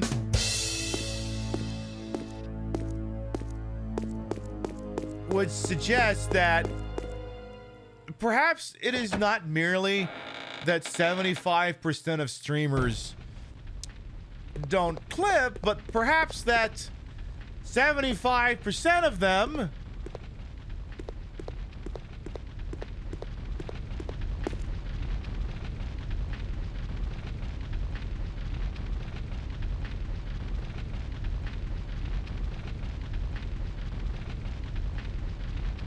are just people having fun. Not everyone is here to build a fucking media empire. Christ knows I'm not. If I was, I wouldn't look like this. Don't get me wrong, I have a blast looking like this, so I'm gonna keep doing this, but if this thing had to make money, I couldn't show up looking like this. Speaking as a musician, we mostly die of exposure instead since the gig didn't pay us enough to eat. Exactly. Also, I think I took a wrong turn at Albuquerque. In fact, I definitely took a wrong turn at Albuquerque.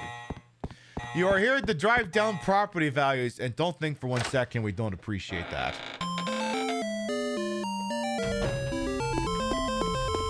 But like, the problem is, and this is a problem streamers also do quite frequently, and it's somewhat enraging to see that the C-suite may also be falling for this, is that there's a difference between advertising and retention. Like, I can advertise, like, there's 3 levels. Can I advertise the broadcast? Can I convince someone to actually click in? Can I convince them to stick around? These are 3 wholly different things that rely on the thing that gets them in, the thing that gets me noticed, the thing that gets me in here, and the thing that gets them to stick around. Like, there's multiple ways that you could be exposed to me. Someone could have raided in. You could have seen me in your little recommended doodad down there. Maybe you saw me shitpost on a social media website, was like, I want to hear more of her unhinged takes. Now, Twitch, as a website, now you may have figured this out since a lot of you are very smart people and you've been around here a very long time. Twitch isn't really a place where you can grow. At least solely as far as the website is concerned. Why did I come in here again? I don't remember. Probably shot it at the mouth too much, got confused, ran back. You know what? That actually makes sense. But Twitch is not really a website where you can grow, at least not solely through it. The way you're meant to do it is you're basically meant to advertise whatever it is you do somewhere else. Like, establish a foothold somewhere else, like be a YouTuber or an amusing TikToker or whatever. And then leverage that, I guess, or so I'm told anyway. This is a deeply unserious program, so I don't have to play by the same rules everyone else does. But the idea is to do something notable somewhere else and then drag people here kicking and screaming. Like, me, I was a YouTuber 18 fucking years ago. I had a mini revival, and then I managed to drag enough people from there kicking and screaming over here to establish a foothold where I streamed for several years, and then apparently worked the algorithm accidentally in such a way that I got my hooks in with the people who like watching queer Resident Evil shows, and the rest is largely history. But, yeah, I'm not going in there yet, because there could be things in there that want me dead, but they're not doing anything yet, so alright, I'll do this. Put your silly thingy in there. You'll actually see a grenade launcher. I'm not going in there yet, though. That looks like a trap. But there's a difference between getting someone to look at a clip and getting someone to actually come to a fucking website. Because here's what I've noticed, right? You know, in between the times in which, like, I'm in a lull right now. Like, sometimes if I post stuff on TikTok, TikTok's like, okay, we'll show this to people. But right now I'm in a lull where I can post, I can give it my all. And TikTok's like, yeah, I'm only going to show this to 100 people. And it is what it is. But what I've largely noticed, and you know, a lot of you can probably back me up on this, is I feel like posting banger clips on TikTok just gets you a TikTok audience. There's nothing wrong with a TikTok audience. A TikTok audience can be a lot of fun, but it's a TikTok audience. It's not what Twitch is going for.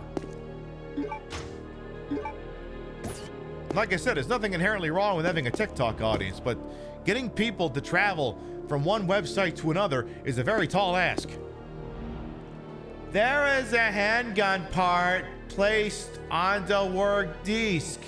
It cannot be used with the Model 93R. Well, that. Fuck that and fuck me, I guess. Oh, I think Chris is the one who uses this room. Again, fuck me, I guess.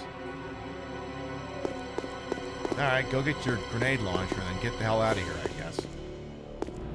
Because nothing else in here is going to be fucking useful. Not until I get that lockpick anyway. You heard me on a Deer Outbreak stream, and when I gotta hear more from that voice. Like, that's the other thing, too. Like, Dan Clancy's not exactly 100% wrong when he says that collaboration is a useful way to get exposure. It is. Everyone's... The problem is like, my product does not really lend itself to playing with others. Like, I joked with Rio that apparently they've instituted a creator club on Twitch that's for the retro community. And like, they have a bunch of those in the guilds. I think I'm in the gay one. I'm pretty sure I'm in that one. It doesn't really do anything for me because it's just a giant Discord with 1,000 people in it. And again, exactly what on-ramp is there to do this with other people other than, you know, what I did with Deer? So I don't play with others very much. And, what the hell's behind this door? I'm almost afraid to ask. So collaborating every once in a while. I hate it in here. Collaborating every once in a while is not a bad thing because, you know, it gets other people to see you and, you know, maybe you can work with that, and maybe it works, and maybe you don't, and you don't. I'm gonna go in there and kill that asshole. Yeah, he slapped my butt. What the hell? That was not consensual.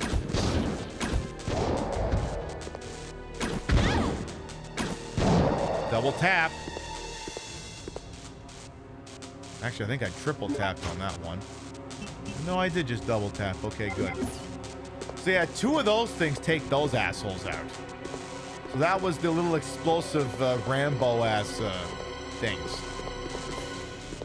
Where are we? It's a control panel for the turntable. There's no power. I can't operate it. Oh. But yes, they've apparently got it woefully mistaken into their idea that if people just create more clips, it'll drive engagement on other sites that streamers can then leverage to bring people here. And I'm gonna tell you right now, it's not how that works.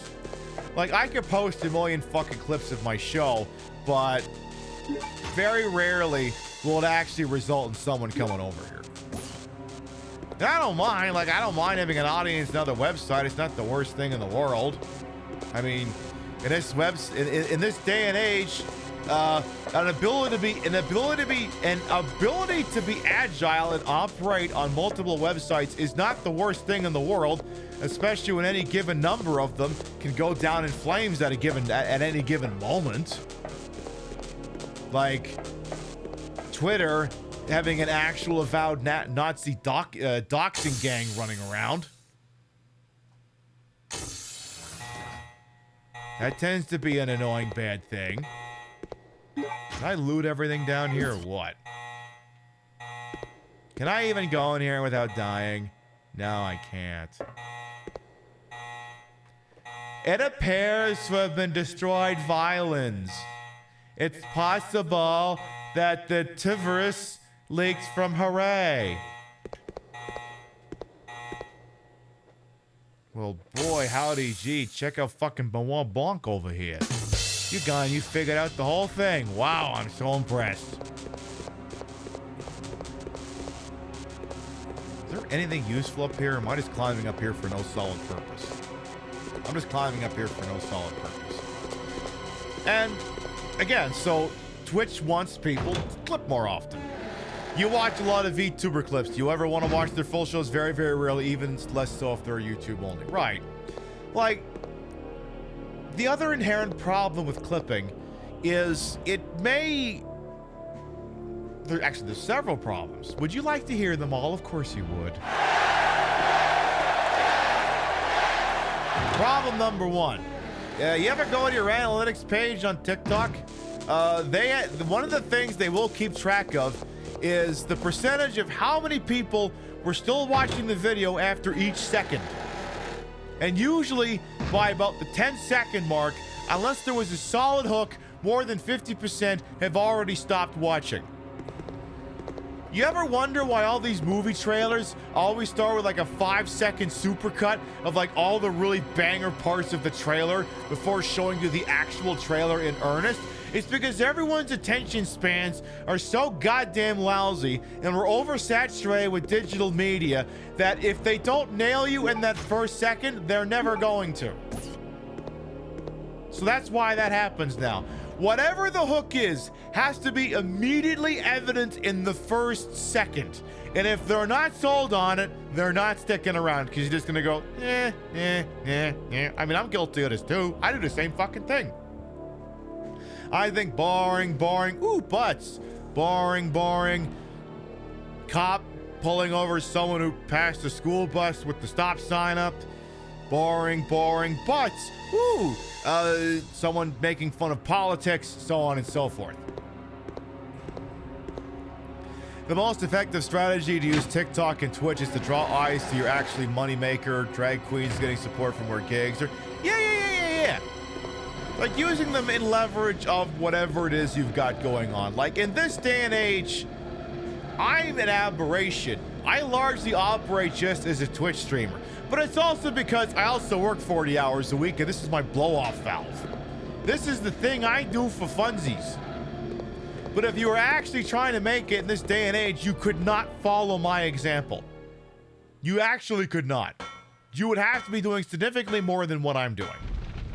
Yes, as I've been saying, this is a weird train set I've been building up for like the last 8 or so fucking years. It is some of its parts that I just kept bolting things onto again and again. Like this did not pop up overnight. I know I'm flattered you think that, but that's not what happened. So that's the first problem is if whatever it is you're doing has to have an immediate hook. And I mean, for me sometimes it's the boobs and everything else, but the problem is this, and this is a subset of the first problem, this does not play well in algorithms. Because I'm a piece of work, and you know, the algorithm is specifically keyed to hate femme bodies, despite the fact everyone loves femme bodies. It's the duality of social media algorithms. So often, this will get me nerfed. In fact, the stream queens have like a communal weekly clip show now where like we can submit our clips. And I'm half thinking to stop doing it because I'm worried that my entire appearance in the damn thing is nerfing its discoverability. So I may actually stop contributing to it because I don't want to drag it down for everyone else. Plus, I mean, look, I got my own shit. I'm just doing it to fill out the clip. Like, I don't have to be in there. Speaking of filling things out, Zachapotamus wants me to take a little break here in the midst of explaining how clipping works to show off a little something here. I'm like, all right, we can have that discussion. You want me to show off something that's going on in here? I guess I have little choice but to do that. You want me to show off what's in here? You want me to reveal this to the world? And I can make that happen. You want me to show off this large, wonderful, voluptuous, world famous, terms of service compliance Tet.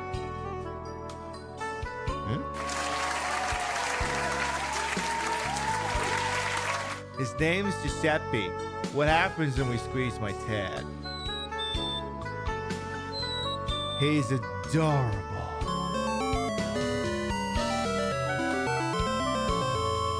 I love him so much.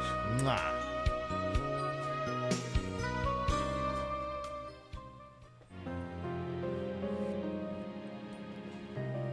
But yeah, but this is my shtick. This is like, listen, maybe you could get body in one stream, maybe you can get comedy in one stream, maybe you can get retro in one stream, but I'm the only spot on this whole fucking website you're gonna get all goddamn 3 at once, and that's an honest to God fact. I am serving an extremely narrow band niche, but once I got you, I got you. And again, that's just an honest to goodness fact. But like I said, it doesn't play so well on the websites with algorithms. And again, I don't do many of the moves my contemporaries have to make because I work 40 hours a week and my bag is secured. As such, I can treat this as a train set. Like, in terms of what I can do for my programming, there's not a lot separating me from the upper echelon of this website because those people have all secured their bag and can do whatever they want to however many people show up. I have also secured my bag. My audience is nowhere near as big, but I can program this thing the way I would want to do it in spite of how the algorithm would tell me to do it. In the middle of this talk, I will take a moment to remind you here that our next scheduled broadcast will be tomorrow night, 7 p.m. Eastern, 4 p.m. Pacific. This is going to shock you. We're playing more of this game. I know you're shocked beyond words that could still be a thing. But it is, and you got no choice but to deal with it. All right, next course of business is, actually, I want to go back up to I need to go back to the item room. We're going to take that random doodad of medicine we picked up, and we need to bring that thing to the prison guard, because we need something that only he has. It's an optional thing, but it'll make our lives easier. And it's the kind of optional thing that, like I said, it's optional. You could go through the game without it, but it would not be as fun. We're not starting Vampire the Masquerade Bloodline suit tomorrow, I regret to inform you. But that is indeed not happening. I'm not a VTM girly, I'm sorry. I'm not saying I don't like it, I'm just saying it's just not me. Alright, so yeah, give me the hemostatic, because that is what the prison guard is looking for here. Let me check this damn thing. Oh my god, hemostatic. Are you sure that's hemostatic medicine and not those magnesium pills I take so I sleep better? Medicine that is used to stop bleeding. It should be used on someone who is wounded. Okay. It's in pill form? Okay. Yeah, I guess that makes sense. I mean, yeah, I guess you have people that are on blood thinners. I guess, what's that, a blood thickener? Does it make your ding-dong? You know what, I've said too much. But yeah, so the first half of clipping is the hell of trying to create a clip for TikTok that has a hook. The second problem, and this is perhaps the more pervasive one, this is actually kind of one that someone mentioned, kind of alluded to it in chat. It was Angel Yumu. Like, you watch a lot of VTuber clips. The problem with the clip is if it's not wholly representative of what is going on actively in the broadcast, then all it is just the greatest hits reel. Like if... I'm calling balls and strikes here, okay, chat? Look, not everyone's me, okay? Look, listen. I'm not saying I have the best show on Twitch, okay? Among what you're looking for, I do the best show. But again, the old adage remains, there is no such thing as a perfect product, only perfect products.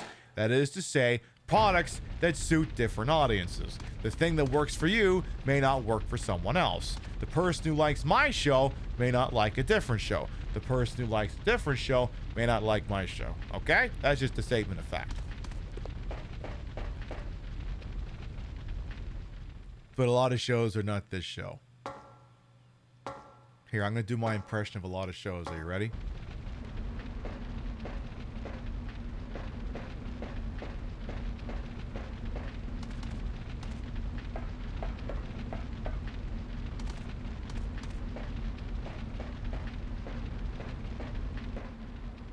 Why isn't anyone talking?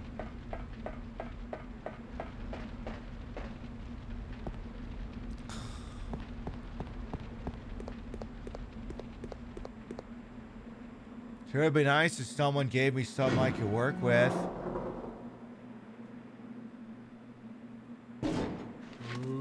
Titty streamers are why I can't get views.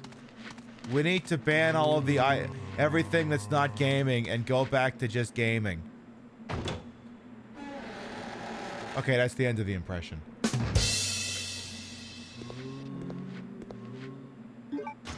Did you buy that? Did you buy that performance? I know you did. I know you did. That was another weird thing too that emerged after TwitchCon is a bunch of people were like, we need to go back to Twitch just being a gaming website. And I'm like, you know, we had an entire TikTok ripoff that was devoted entirely to gaming, right? And that it died horribly in a fire. Like, am I the only person who remembers Hover? And I'm like, actually, probably yes. I am probably the only person who remembers Hover. In reality, what I think it is I think it's an overreaction to people being pissed off at the IRL streamers on. Well, half of it's going to be an overreaction to getting pissed off at the IRL streamers at TwitchCon who were a pain in the fucking ass. And running around and causing disruptions and bumping into people and using them for content. And a little bit of, you know, not understanding that a person who's watching a titty stream is probably not going to watch you. Like, any bold declaration that your program would be doing better if a different program wasn't live is just an admission that your product sucks. Like, there is no way to phrase the idea that your program would do better if all of these other genres went poof without making the obvious statement true that your program sucks and cannot compete. And the easiest way to not do that is to not make that kind of stupid fucking comment. Yeah, number one never mentions number two. Basically, flounder. Or, for instance, if you wanted to give the American people the impression that a series of extremely large and successful protests that took place on Saturday did not get under your skin, you probably wouldn't post an AI video of you literally dropping feces on them in a fighter jet. The lion does not concern themselves with the opinions of the plebs or some bullshit like that. Number one never mentions number two. It certainly doesn't quote them in it either. What are you doing here?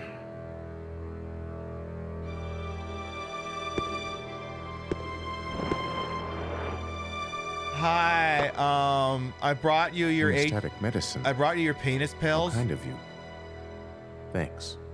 Now you can get a Woody. Can I have your lockpick? Let me help you with that. Thanks, but I can take care of myself. Just go. Keep it. It was a gift from my brother, but... Thanks. Here, let me give you this in return. You might need it later on. We Now actually go. already need it. Don't worry about me. He's just resting. There, we are now equipped with a mighty lockpick, which is good because we need it in order to open shit up. You thought it was just a brown viscous fluid. Yeah, I remember watching CBS one morning, and they were like, the president appeared to drop brown sludge on people. And I'm just sitting here like, and what makes the sludge brown?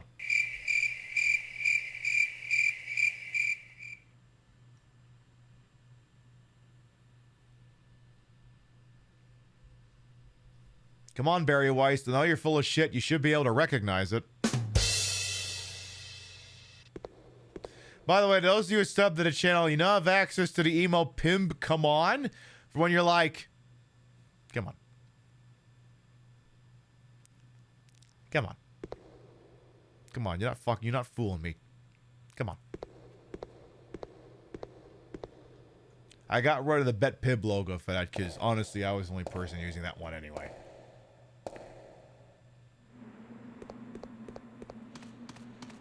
So yeah, there was this mini thing that was like, oh my god, Twitch needs to go back to be purely gaming. First of all, yes, is this loss? Second of all, it's not zero sum.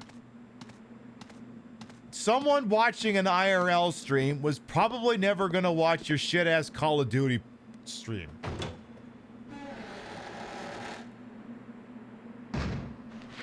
Like, the thing that's doing, the thing that's gonna do numbers in this day and age is going to be people who,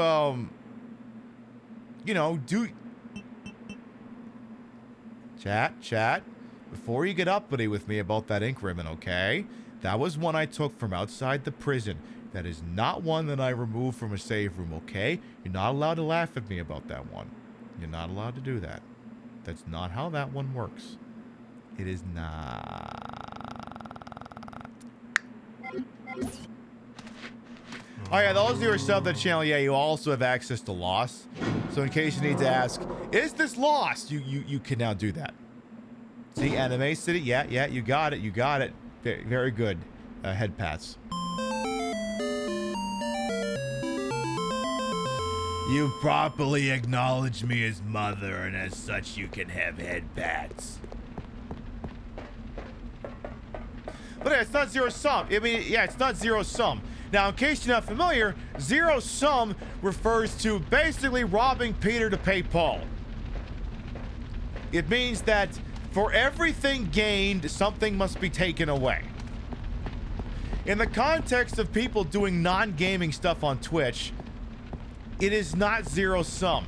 Someone who's going to watch a cooking stream is probably not going to watch someone playing Battlefield 6. Someone watching me with extremely fat titties and a giant ass playing Resident Evil Code Veronica is probably not also going to watch your Battlefield 6 stream. You've had so much fun dropping that in other people's chat with no context. Good.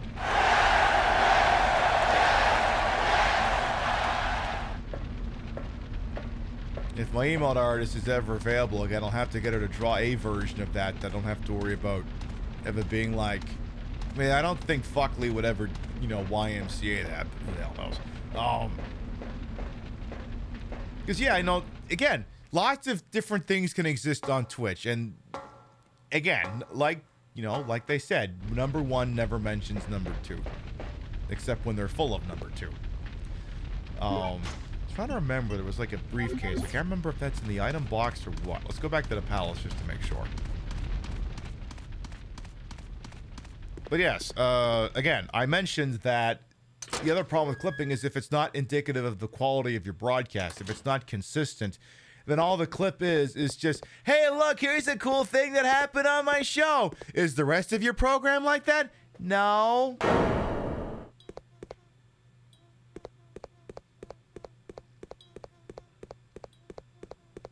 Because that's the problem. Like, your clip can be too good, and then people go over and they're like, oh, you're just another fucking streamer. Whoop-de-fucking-do. Now, granted, I also, on TikTok, and I'm posting more on Instagram and YouTube until they tell me to stop, I'm also cutting it with, incidental one-off videos that have nothing that, aren't just Twitch clips. Like, I recorded 2 where it's like, the first one is, calling Dan Clancy a fucking bum and that he needs to fucking learn how to dress himself better because apparently his mother couldn't have been asked to do that. Little Danny boy, are you lost? You're clearly not the CEO of a company because you look like a fucking bum. Hi, I'm a police officer. Do you have like your wallet with you? I can see if I can help you find your mommy. And then of course we take him backstage, and since we're cops, we... But that's a whole separate discussion.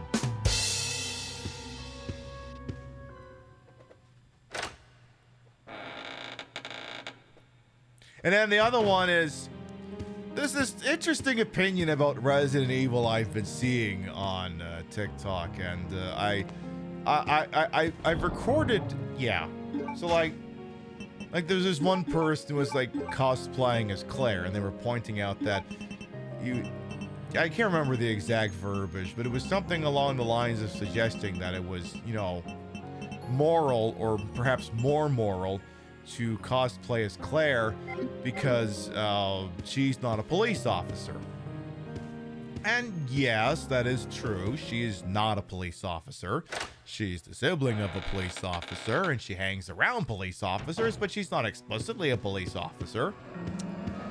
Well, let me tell you, when you finally hear her open up her yap, or later on in the game, you're gonna go, well, she's got the fucking mouth of one. You're gonna hear her make a statement that out of context, or even in context, isn't gonna sound great. And they go, you know, I never heard Brad Vickers say that. Never heard him make a statement like that.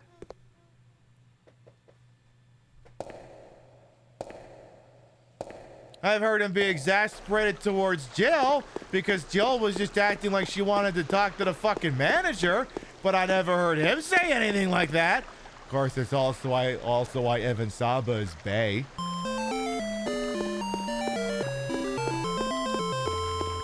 But that's a whole separate discussion. They say that if you play the demo for Ground Zeroes, he will appear. So we will have to do that sometime.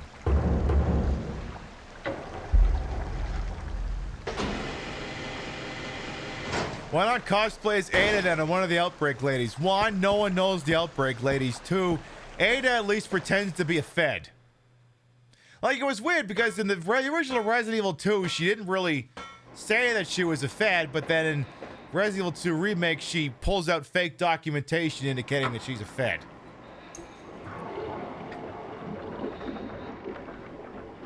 Which is whatever. It is what it is.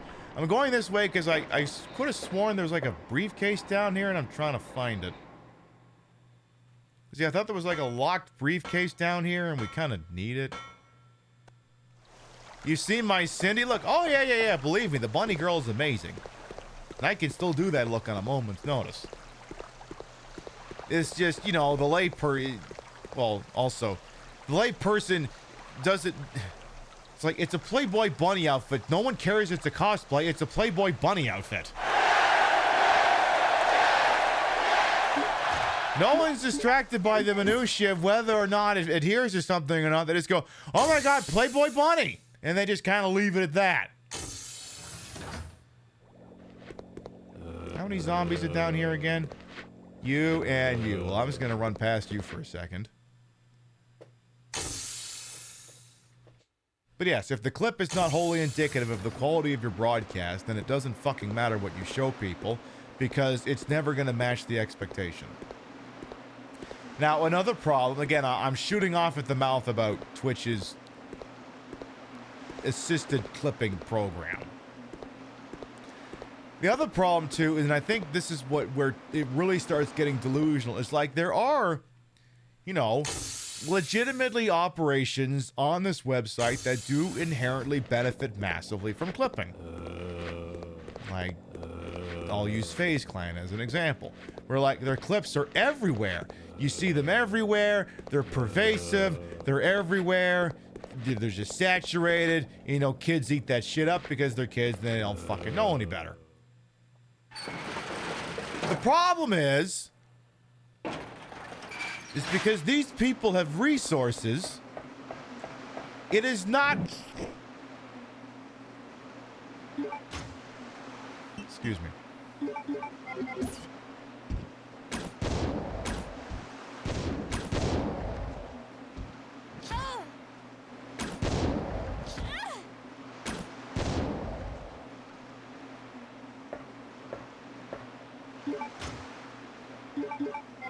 Where was I? Right, those clips are not generally being purveyed by the streamer. They're being purveyed by teenagers who have been offered a bounty for exposure. Like, a lot of those clips aren't being posted by the channel that, you know, technically is the purveyor of the content. It's just being posted by fucking teenagers who have been told that if they get X amount of views on clips of this show, they'll earn, like, a monetary reward. They've been told they will get, I don't know, if they get 100,000 views or whatever the fuck. Pib, are you just cribbing Zach's notes from today? Yes, but well, he broadcasted a day, I broadcasted night. Look, I steal his stuff, he steals my stuff. We get all on grade. We actually do. But yeah, they'll get paid a stipend if they can create a clip that gets yay amount of exposure. Do they ever end up getting that bounty? Probably not. They probably only get a couple hundred views. But I mean, hey, all they have to do is hit that jackpot once and they get 50 bucks. So all they gotta do is just put up a generic clip and just saturate all of like Twitter and TikTok and so on and so forth with the clip. Like if I had a clipping operation like that, if I had an incentive program where if you did that, I mean, I'd be lying to you, because how the fuck are you gonna get 100,000 views on one of my fucking things? I can't get that unless it's a fucking clip from C-Man. If I had that kind of operation, yes, I would probably do quite well. And again, because Danny Boy Clancy is so deep in the weeds with so many of these people, FaZe Clan, OTK, so on and so forth, I'm legitimately concerned that he doesn't understand how these clip farms work. That he thinks all of that engagement may legitimately be organic and not being astroturfed by an army that's not even being paid for it. And that's what concerns me, is that they're hedging. Because the thing is, like, Twitch is looking for any way they can min-max getting more people on the website. Because, yeah, the website is... The website's been in I've been calling it a decline or Twitch stagnation theory. Probably the more apt way to describe it would just be a correction, because the website was yay big, and then we all found out we need to stay home, and the website became yay big, and it's been bleeding off ever since steadily, because there hasn't really been much innovation in the space. Because go figure, we've been doing video game streaming on this website for like 15 fucking years. The format, by and large, is getting a little stale. And it's the programs that can find like a little extra juice, a little extra, hey, how you doing, that are making shit work. Like this program, for instance. Like, I mean, this is the Wednesday show. This is the sleepy show. This is the middle of the week. People are still getting their routines together. And it'd be the same thing if I streamed on a Tuesday. This is the sleepy show. This is why I tell the people who show up on Wednesday, you're the hardcore degenerate sickos, and I appreciate it. I mentioned at the top of the broadcast, and it bears repeating, if you're the kind of sick fuck who shows up out here on a Wednesday, you are truly dedicated. And I don't know what I did to deserve you, but thank you very much. You don't have to tell me. This is more of a rhetorical statement than anything else. But it's the programs that, you know, are doing something above and beyond the norm that I think are able to retain people and maybe even flourish. Because, like, again, I have the ability to program in a way that runs contrary to the way many programs on this website run. Like, I can play whatever I want. I played D2. I played C-Man. I played L.A. Noire. I don't have to worry about trends. I don't have to worry about a sub goal or a tip jar. I don't have to worry about it. My contemporaries do not have that luxury. And I'm not mincing words when I call it that. A luxury. Me being able to broadcast in the manner in which I do is a luxury. And oddly enough, it enables me to do this program in such a way that I think it's pretty unique. I definitely don't think you're going to get this experience somewhere else. Other people can argue as to whether this is a good experience or not, but I think all people can agree it's distinct. It's infusing the memories of an older gamer mashed up against old video games with drag, a Hoboken truck driver voice, and contemporary discussions. You're just sick and left work early today. Aww. Mother will head pat you and hope it makes you feel better.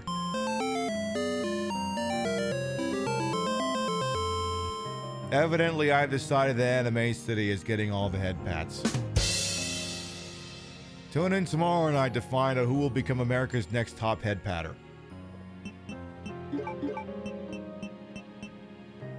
Of course, the problem is we wasted so many goddamn explosive bowgun bolts that I'm gonna fucking pay for that later.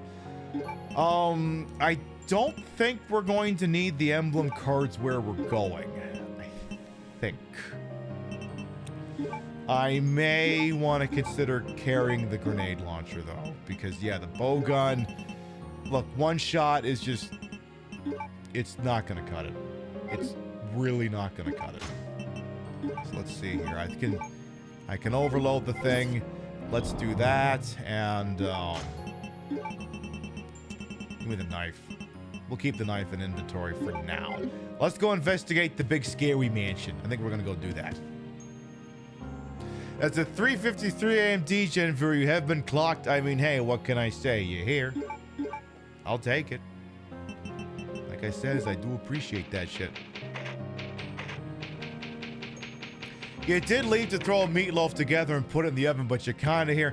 Right, like, I know there's been like this big discussion as well on like what does and doesn't constitute a lurker, because a lot of people have broadly defined lurker to mean someone who has you in a tab along with 17 others. And I'm like, to me, my lurker is someone who puts me on a TV, does whatever it is they're doing, but reserves the right to pick up the laptop or their phone and go, actually, Pib, you should head pat me, and then go, oh, okay. No, that sort of thing. Anyway, the important thing is that I was talking shit about Twitch's idea about using clipping to expand the website, that being the style at the time. But yeah, Twitch is in a general decline because the format, to be honest, is stale. And again, it's the people who are doing the interesting shit that are going to be able to do well, or at least maintain.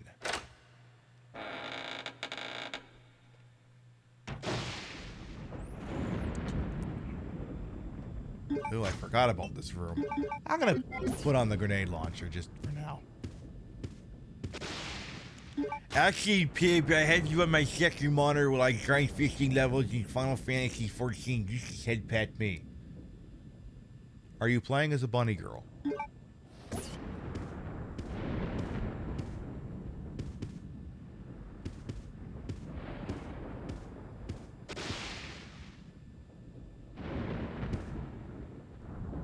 Pib, their name is literally Bunny Boy. What do you think they're playing as?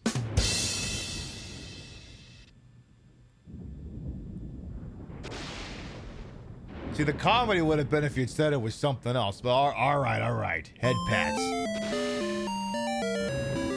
It's like, I wonder what character Bunny Boy would be playing as. An orc druid? Pib, that's not even the same game. Yeah, I know. Hey, Lamp for his vote. Well, come on in. That was not a bit. I was like, yeah, what character you play? I'm like, Pib, have you looked at their name lately?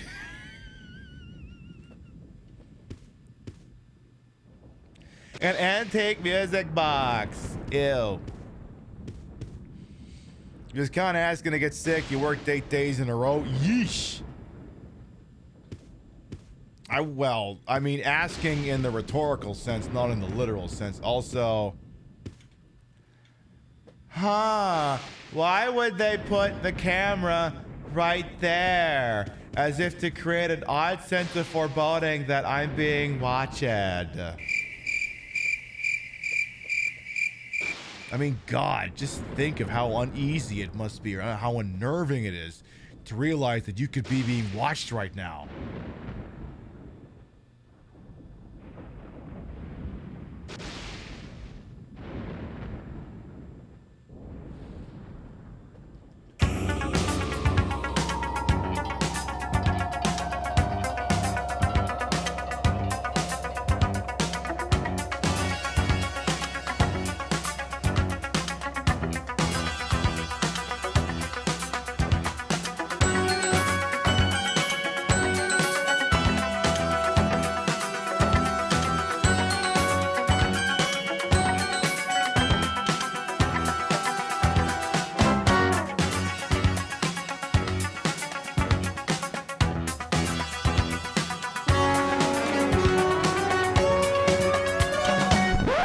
Anyway, this broadcast immensely benefits from the fact that I can draw on an extremely long life of gaming, and while I can bring you things that I've never played before but know by reputation, I can also bring you games that I know by heart, played back in the day, can discuss the game, can discuss the time in which I was playing the game, and I think it results in something that's at least sort of interesting. A little bit.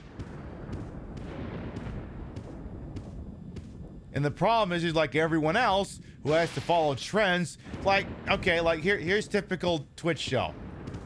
Here's brand new AAA game. We're gonna play it and see if it's good.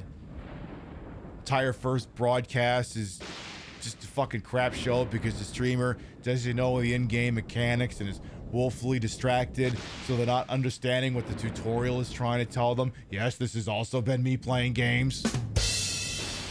Yes, I am basically just describing the first show I did of Stranger of Paradise. I love that game, but holy fuck, there's a lot of things I didn't pick up on because I wasn't paying 100% attention because I was also wrangling a chat. We're like, I'm bringing you something specifically because I think it has entertainment value. Not necessarily because I think it is good. I mean, why the fuck else would I play Dino Crisis 3? No one plays that game because they think it's going to be good. They put it on for the same reason you slow down when you see a bunch of police cars on the side of a highway. You want to see if a fucking train wreck just happened. And also because everyone else is slowing down. If you don't, you'll rear-end them. Something is written on the memo. First digit, left, right. Second digit, left. Third digit, right. Fourth digit, right. Hot! Wait, no, I meant to do this one. You must not rest it while maneuvering. Okay.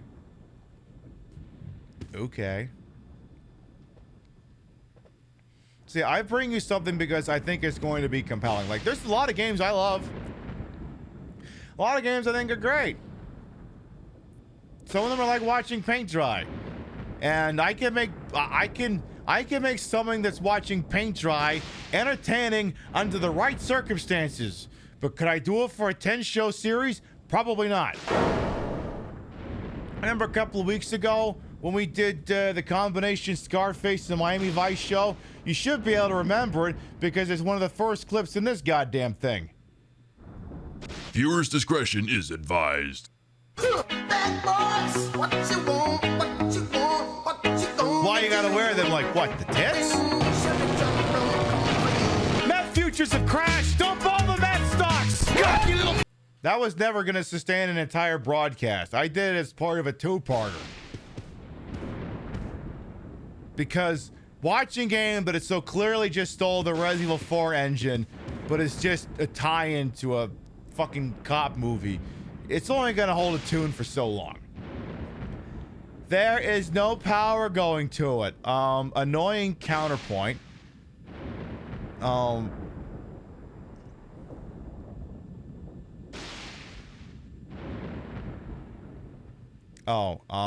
actually being told the monitor's not switched on.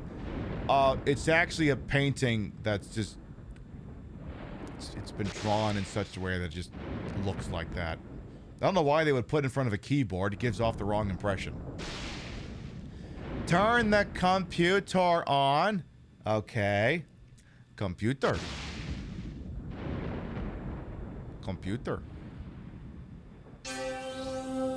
That's not the same monitor. Also, why are we watching this fucking Christmas Vacation video again? Why? Why? Christmas is the time of year. Why the fuck am I watching that again?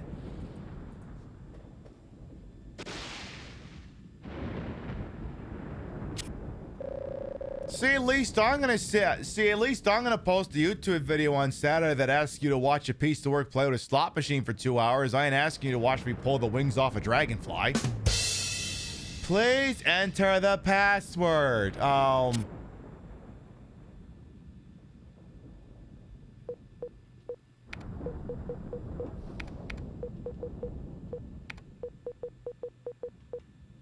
Boob. Nothing happens. Oh. Okay. How about...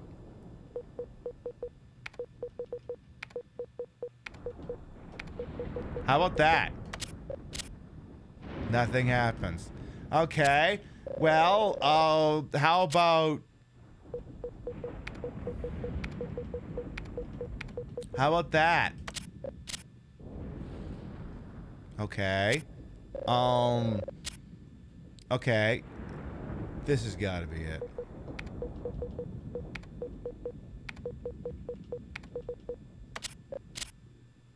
What do you mean it's not? What the fuck? They played us like a damn fiddle! Okay, well, apparently I'm looking for something in here. There's the button. Push which button? Left. And right.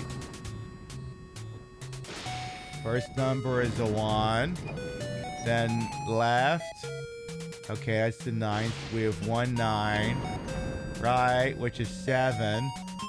1 9 7. Right. Right.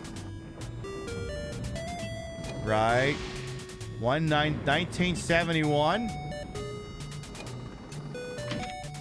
But that's the year Diamonds Are Forever came out.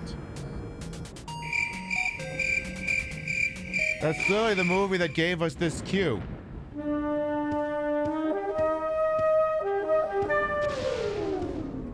Okay, work.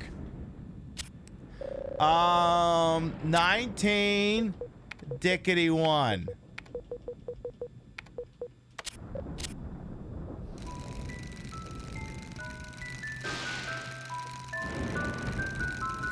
Listen.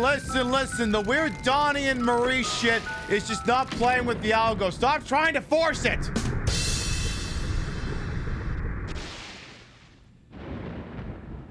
And another thing. I have had it up to here with this window. No, don't blow up the computer, stupid.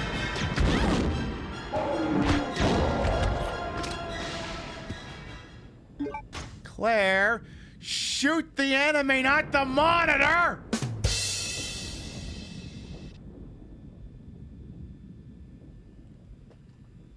The fuck do I do with you now?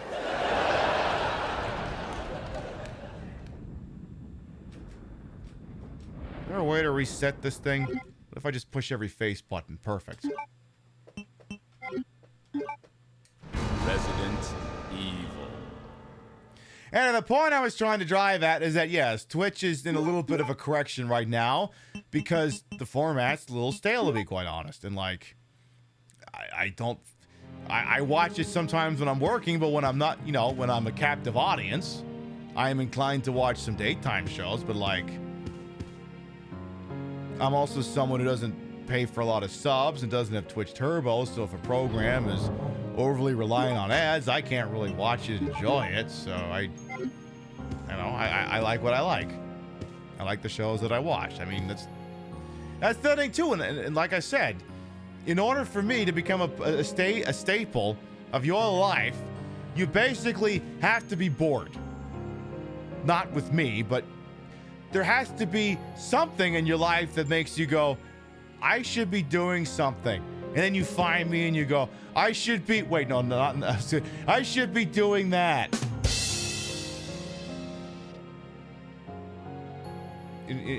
Watching, not, anyway, you get the idea. And,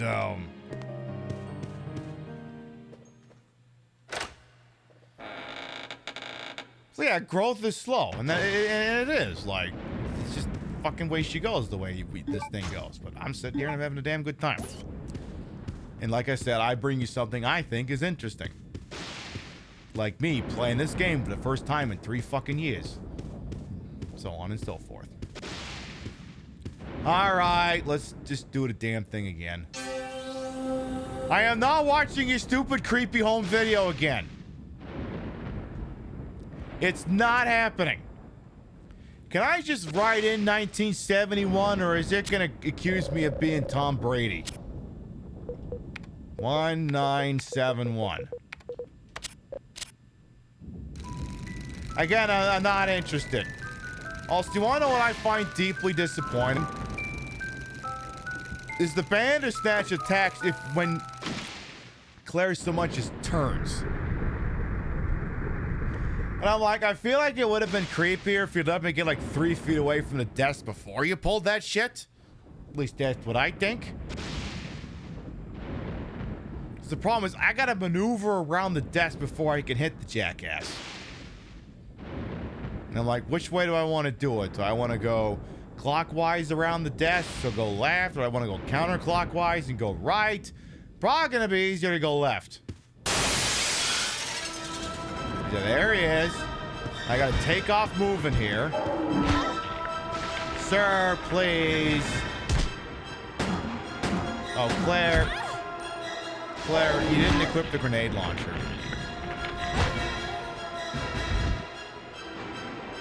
Oh, for a second I thought he actually pulled her head off, but I forgot.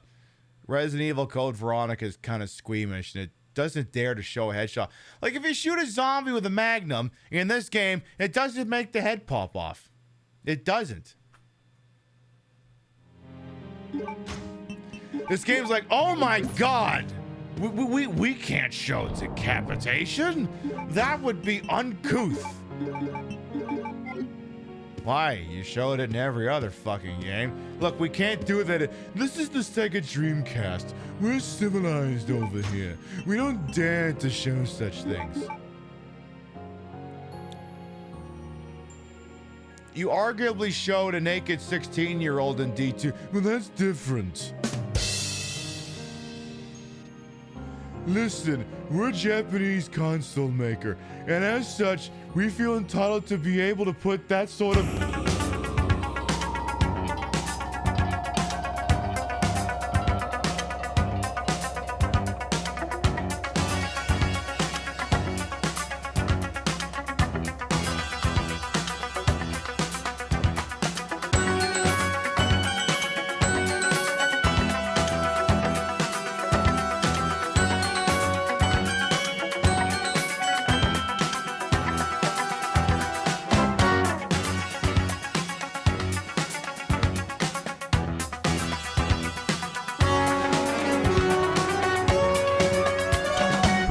Probably would have been funnier to do the dear sister bit there, but I didn't think of it.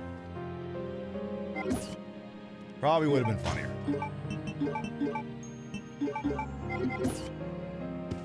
Like, listen, I'm not saying, I'm just saying.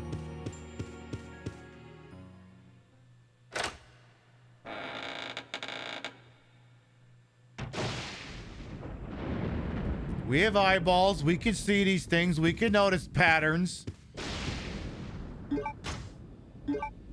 Like, I love being in the position of having to awkwardly talk around why the high school girl in D2 is getting more and more naked. I love having to awkwardly talk around that. Not D2, Illbleed. I love having to talk around that. I think Illbleed's gonna get a year off next year. I think Illbleed needs to spend a year on the bench and think about what it did. Yeah, I have herbs in the item box. I don't like carrying them around a lot because if I don't know. There's a couple situations where it's like, I don't want to bring them with me because if I have them with me, I'm going to use them. And, you know, I've already used quite a few. I want to see if maybe I can stretch, you know, weave the kind of magic that turns 2 keys of cocaine into 3. Again, stop trying to make the Donnie and Marie shit happen. It is not happening. Okay, Claire, I'm gonna make, again, for like the 5th time, you are carrying the grenade launcher, right? Okay, good, because we're not doing this again. Get over there and shoot the Luther Vandross.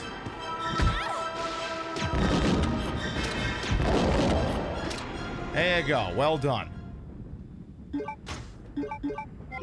You're now on orange caution because you're a dingus.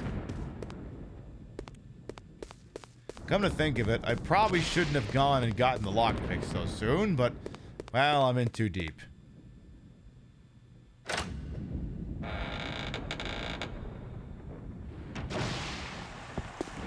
Meanwhile, in Castlevania... Also, I love, like... See, this is the game I use when I'm trying to gauge whether a capture card can accurately get, like, dark things on the screen without, you know, looking fucking horrible in quality. And, like, there's a lot of points to this game that, like, really fucking test my patience. Like, a lot of this game is just, honest to goodness, just too dark. Like, I've got my brightness shit set up here, but, like, I would not dare to go any further than this. Yeah, hard cut to Castlevania Curse of Darkness.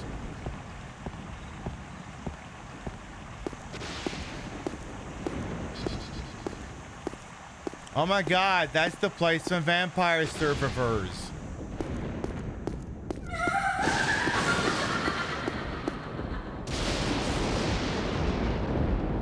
Damn, that sounded like 8-bit D.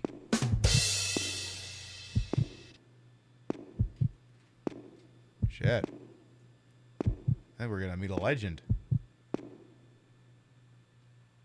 Oh yeah, keep that grenade launcher out, cause you're gonna need it, and you might be dead soon anyway if you don't play your cards right!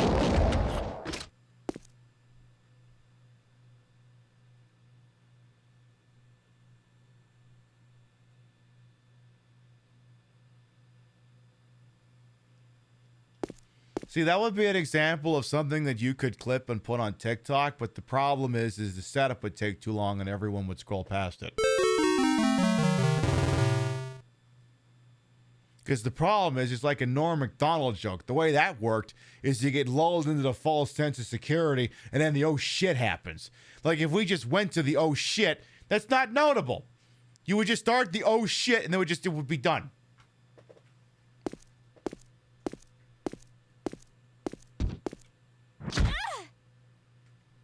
You're gonna have to come over here, asshole.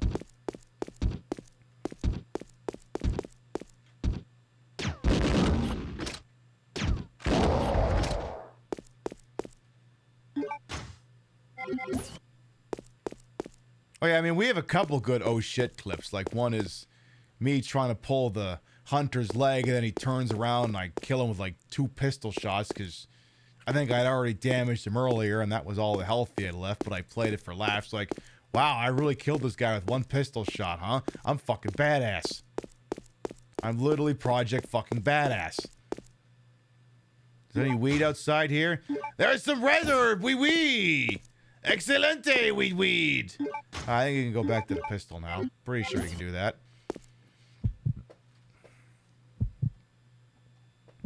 Oh, also, this is a message not just for like the Wednesday night sickos, but just the sickos who watch the show in general. And again, I'm using this in the most loving connotation. If you're the sort of person who wanted to watch the 1993 film The Fugitive, but somehow hadn't done so at this point, and wanted to have the experience of playing it without being spoiled, you've got like a week and a half.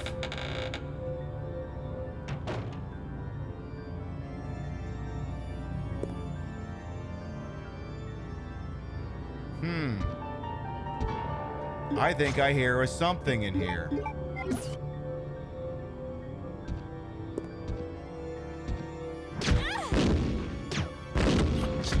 I sure as shit can't fucking see it. Oh my god, I love being murdered by things I can't see. It's my favorite. But yes, if you're the sort of person who is planning to watch the 1993 immortal film The Fugitive, starring Harrison Ford and Tommy Lee Jones, you got like a week and a half before I spoil the whole fucking thing. Some armoire is on display here. They appear to be very old, nothing unusual. Oh my god, why isn't it that brand new armor that's made of like carbon fiber and just shatters into a million pieces the minute something hits it. How come that's not what's going on? What a mess. Yeah, that was a great TV show. I don't know what you're on about. Again, would someone care to turn on a light in this room? There's nothing useful here. Well, there's some bowgun arrows. A fireplace. There's plentiful supply of firewood here. I feel like last time we played this, I think if you have the I think if you come here with the lighter, you can light that, but the problem is I gave it away far too early. But I think all that does is I think it illuminates everything that you can get in this room, which you could just do if you just, you know, do this. I think. More or less. But I feel like I remember doing that last time and not thinking that whatever bullshit I was getting for it was truly worth the effort it took to do it. Because yeah, I could reload an old save, rush right here before giving, you know, Rodrigo the hemostatic medicine and the lighter and come here and light whatever the piss is in there, and then I'm pretty sure I would conclude that it was not worth the effort. But it's just one thing that sucks about giving him that is you don't bank on losing the fucking lighter in the process. Because you think all you're doing is just giving him the thing he needs, and instead it's a 2-for-1 deal where he gets 2 and you get 1. Yeah, carbon fiber like the Ocean Gate thing. Yeah, the thing that got crushed like an empty beer can under all the weight of the ocean. Claire, I think you're just about donezo here. Because, yeah, the other problem, too... Oh, my God. Various books on politics, literature, science. Oh, my God. These are the things we're supposed to ban from Twitch. She said sarcastically. Claire, I think you're dead. I think you're toast, but that's okay. The show's almost over anyway. Is that a door? I can never remember. That is not a door. See, at least when you're actively dying, at least you can walk faster. At least there's that. Except, I think you just about had it, Claire. Oh, okay. Never mind, you're good. All right, you're fine. Never mind. Just, you know, pull the vampire bats off you because this is Castlevania. We'll go ahead and do that. Focus, brother. Our enemy is only a little girl. Oh, why is this taking so long? My apologies, Alexia, but I have been doing my best. The revival of the Ashford family depends on your success, brother. I am aware of that, Alexia. I will revive the family name myself and make you the master of the glorious Ashford family. Do not worry, brother. I will handle them both myself. Who is there? Is someone at the corridor?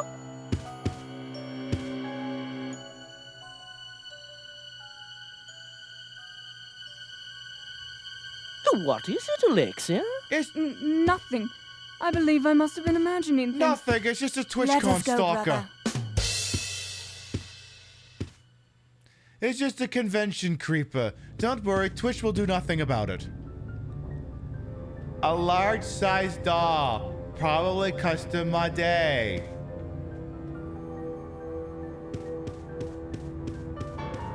I don't know what you're talking about, Chad. All I heard was a talk between two siblings who get really creepy and pulled the wings off of dragonflies. I don't know what you're all on about. Miscellaneous books are piled up here. Ah, yes, like that first edition I see about 9mm Parabellum. Oh, yeah. Oh, that's just an immortal classic right there. Yeah, great way to catch someone eavesdropping. Is there someone there? So usually what you're supposed to do is when you hear someone eavesdropping, you're like, oh my, dear brother, I can't help but notice that I think your plan is massively and wonderful. All right, hands up, motherfucker!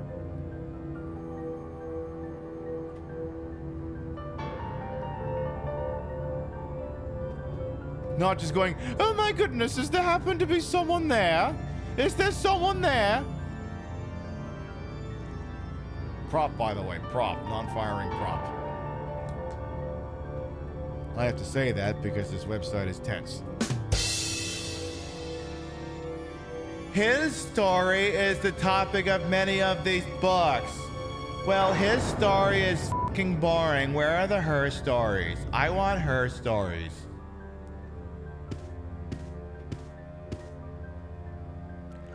Professional biology books are piled up here. Wow, there's a lot of fucking books in here. They should really clean up this place.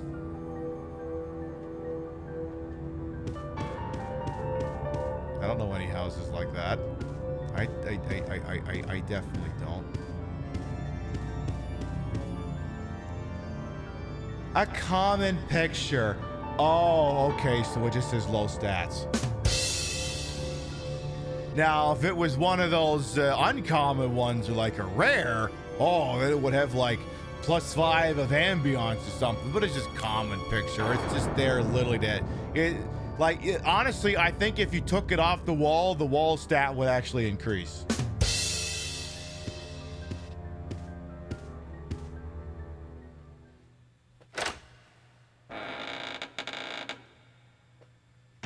Alfred, are you in here?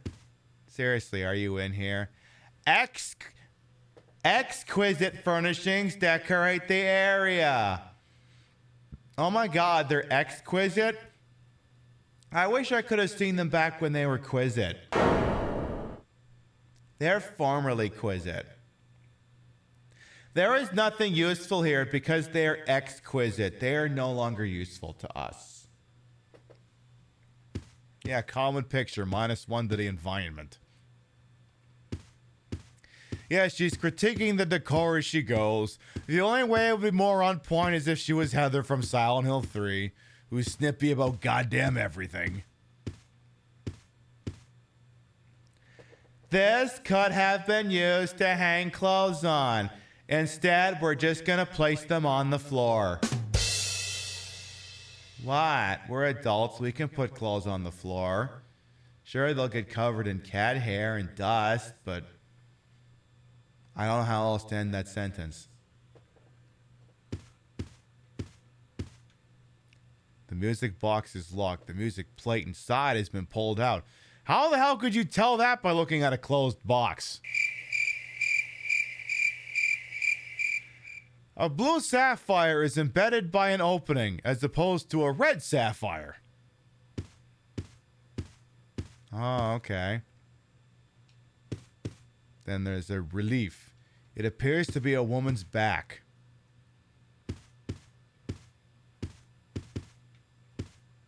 Why is there a hole in the butt?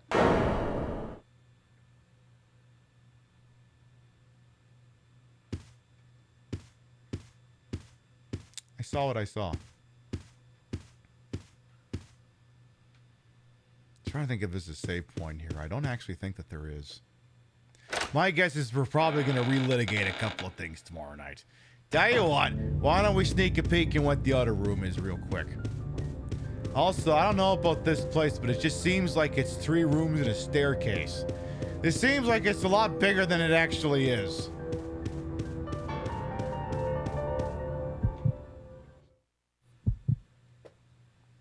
Girl, you don't need to do the heart pounding thing, okay? The heart pounding thing's getting a little annoying. Would you just open a door already? If you're that nervous, go get an axe, go do The Shining.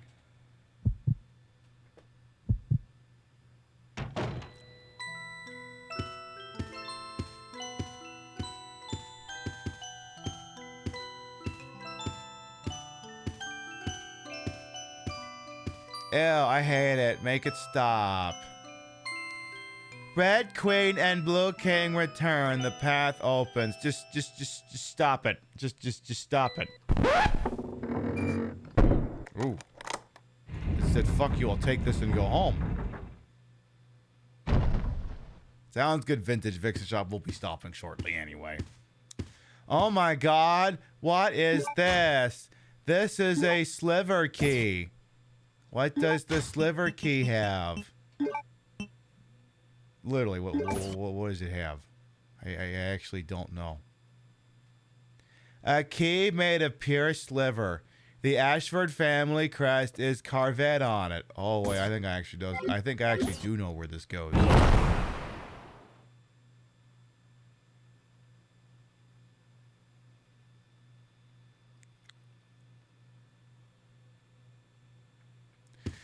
Good thing I had my fly zipped up. The hole in the ceiling has been sealed. Then how do you know there was a hole there? Not to ask a stupid question, but if the hole has been sealed, how do you know there was a hole? Oh, wait, never mind. I'm thinking something else.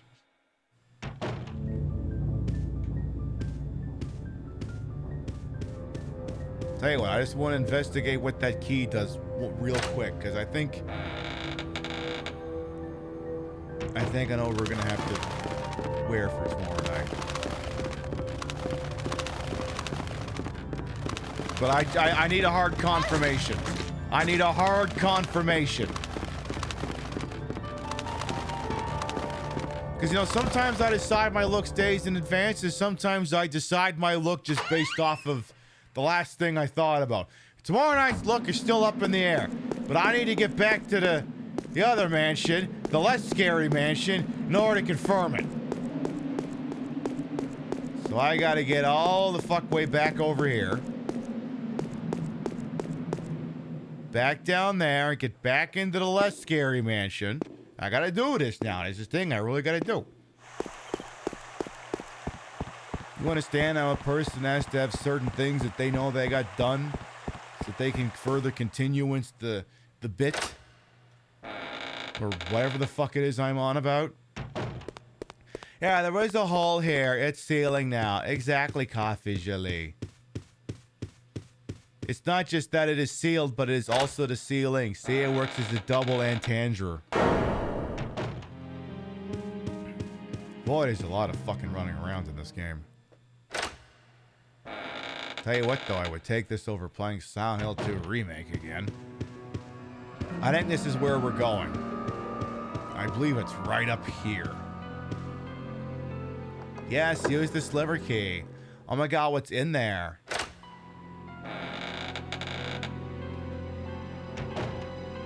Oh my god! Slot machines? A roulette table? A blackjack table? Oh my god, it's a casino!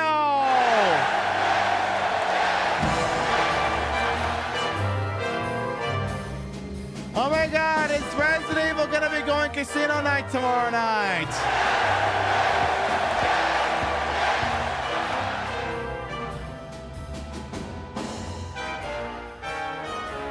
There's only like 3 Resident Evil games that have slot machines in them.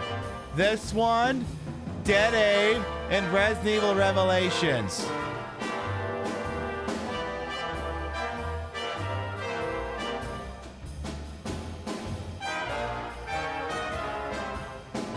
Yeah, maybe I'll show up as the Vegas showgirl tomorrow night.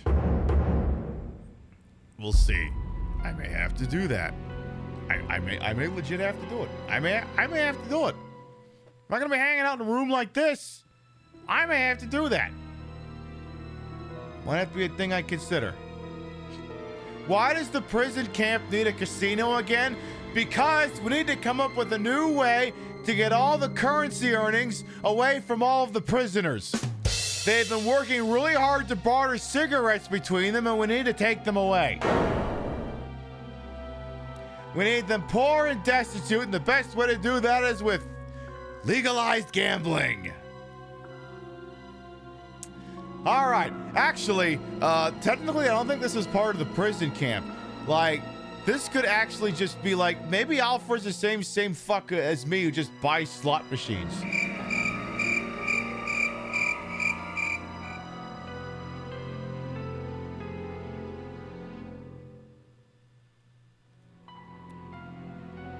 now I suddenly feel attacked. All right, folks, here's what we're gonna do. We have been live for 4.5 hours. You have been beautiful. Have you been marvelous?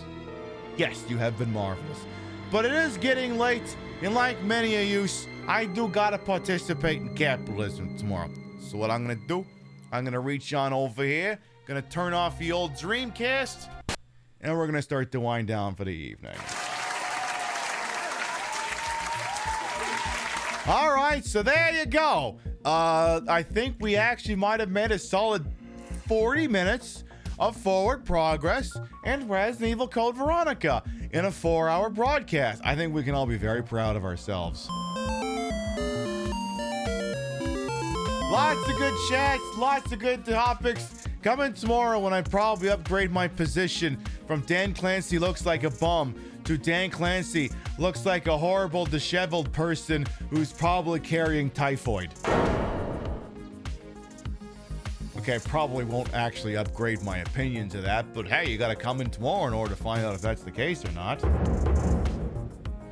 All right, before we figure out where we're going, let's read off the list of Gravitas. Your biddies, raid, subs, and tippies to this channel. While never required, are always appreciated. And I love the shout at the end of the show. See what kind of action we had here tonight. Shipwrecks monthly one went through during the broadcast. Your monthly tippy, thank you. Over on the Twitch side of things, thank you very much, Mike from Canmore for the resub, and mediocre biscuit for the resub. Thank you. All right, you sub to the channel, you grab the first one. You ain't, you grab the second one. We love to spread love around, not always hit the exact same place in the face, but at the end of the day, drop you off somewhere. There's gotta be like a 5% chance you're gonna like what's going on. Let's see, you're an option, and you're an option, and you're an option. All right, I'm checking a couple of targets here, stand by. You are rapping from the looks of things. You are getting going, and okay, you're rapping and hopefully not rating me. Hopefully not. All right. I think I got us a spot. All right. So we like to hang our hat here sometimes because she's just getting going and she'll get you through the rest of the night. And I need to hear about this look because I'm not fully sure I understand the reference. And I need to go in here exclusively so I can hear about it. Friends of the channel, what's the face? I legitimately don't know what she's doing. But she's in drag. She's in a form of drag right now. And I keep telling you, whether she acknowledges it or not, she is a drag. So I'm only going to describe it as that and leave it there. We'll go on over there and get a detailed description of why it is they're presenting the way it is, and we'll see if we want to vibe for the remainder of the evening. Thanks for the stream. You're welcome. We'll be live next tomorrow night, 7 p.m. Eastern, 4 p.m. Pacific, for the continuing adventures of Claire, borderline transphobe Redfield, in Resident Evil Code Veronica. Will we hit a big payday in the casino? Will she say something incredibly regrettable? Will I come up with new and innovative ways to denigrate Dan Clancy? I don't know. Pop in tomorrow to answer none of those questions. We'll see what happens. Thank you very much, everyone who followed, biddied, rated, subbed, lurked, for put up with my bullshit here the entire time. You all continue to contribute to the ongoing success of this shit show we call the PiB Show. Thank you very much for stopping by, and we'll see you next time. Good night, everyone. Dak wants a quick clap. All right. Oh, yes. See, the thing is, like, everyone, Dan Clancy's like, oh my god, this person's my friend, this person's my friend. Let me make it categorically clear. I am not his friend. Definitely not your friend. I ain't your friend, Danny boy. I am not. Put some fucking pants on that are respectable. See you later, folks. Mwah.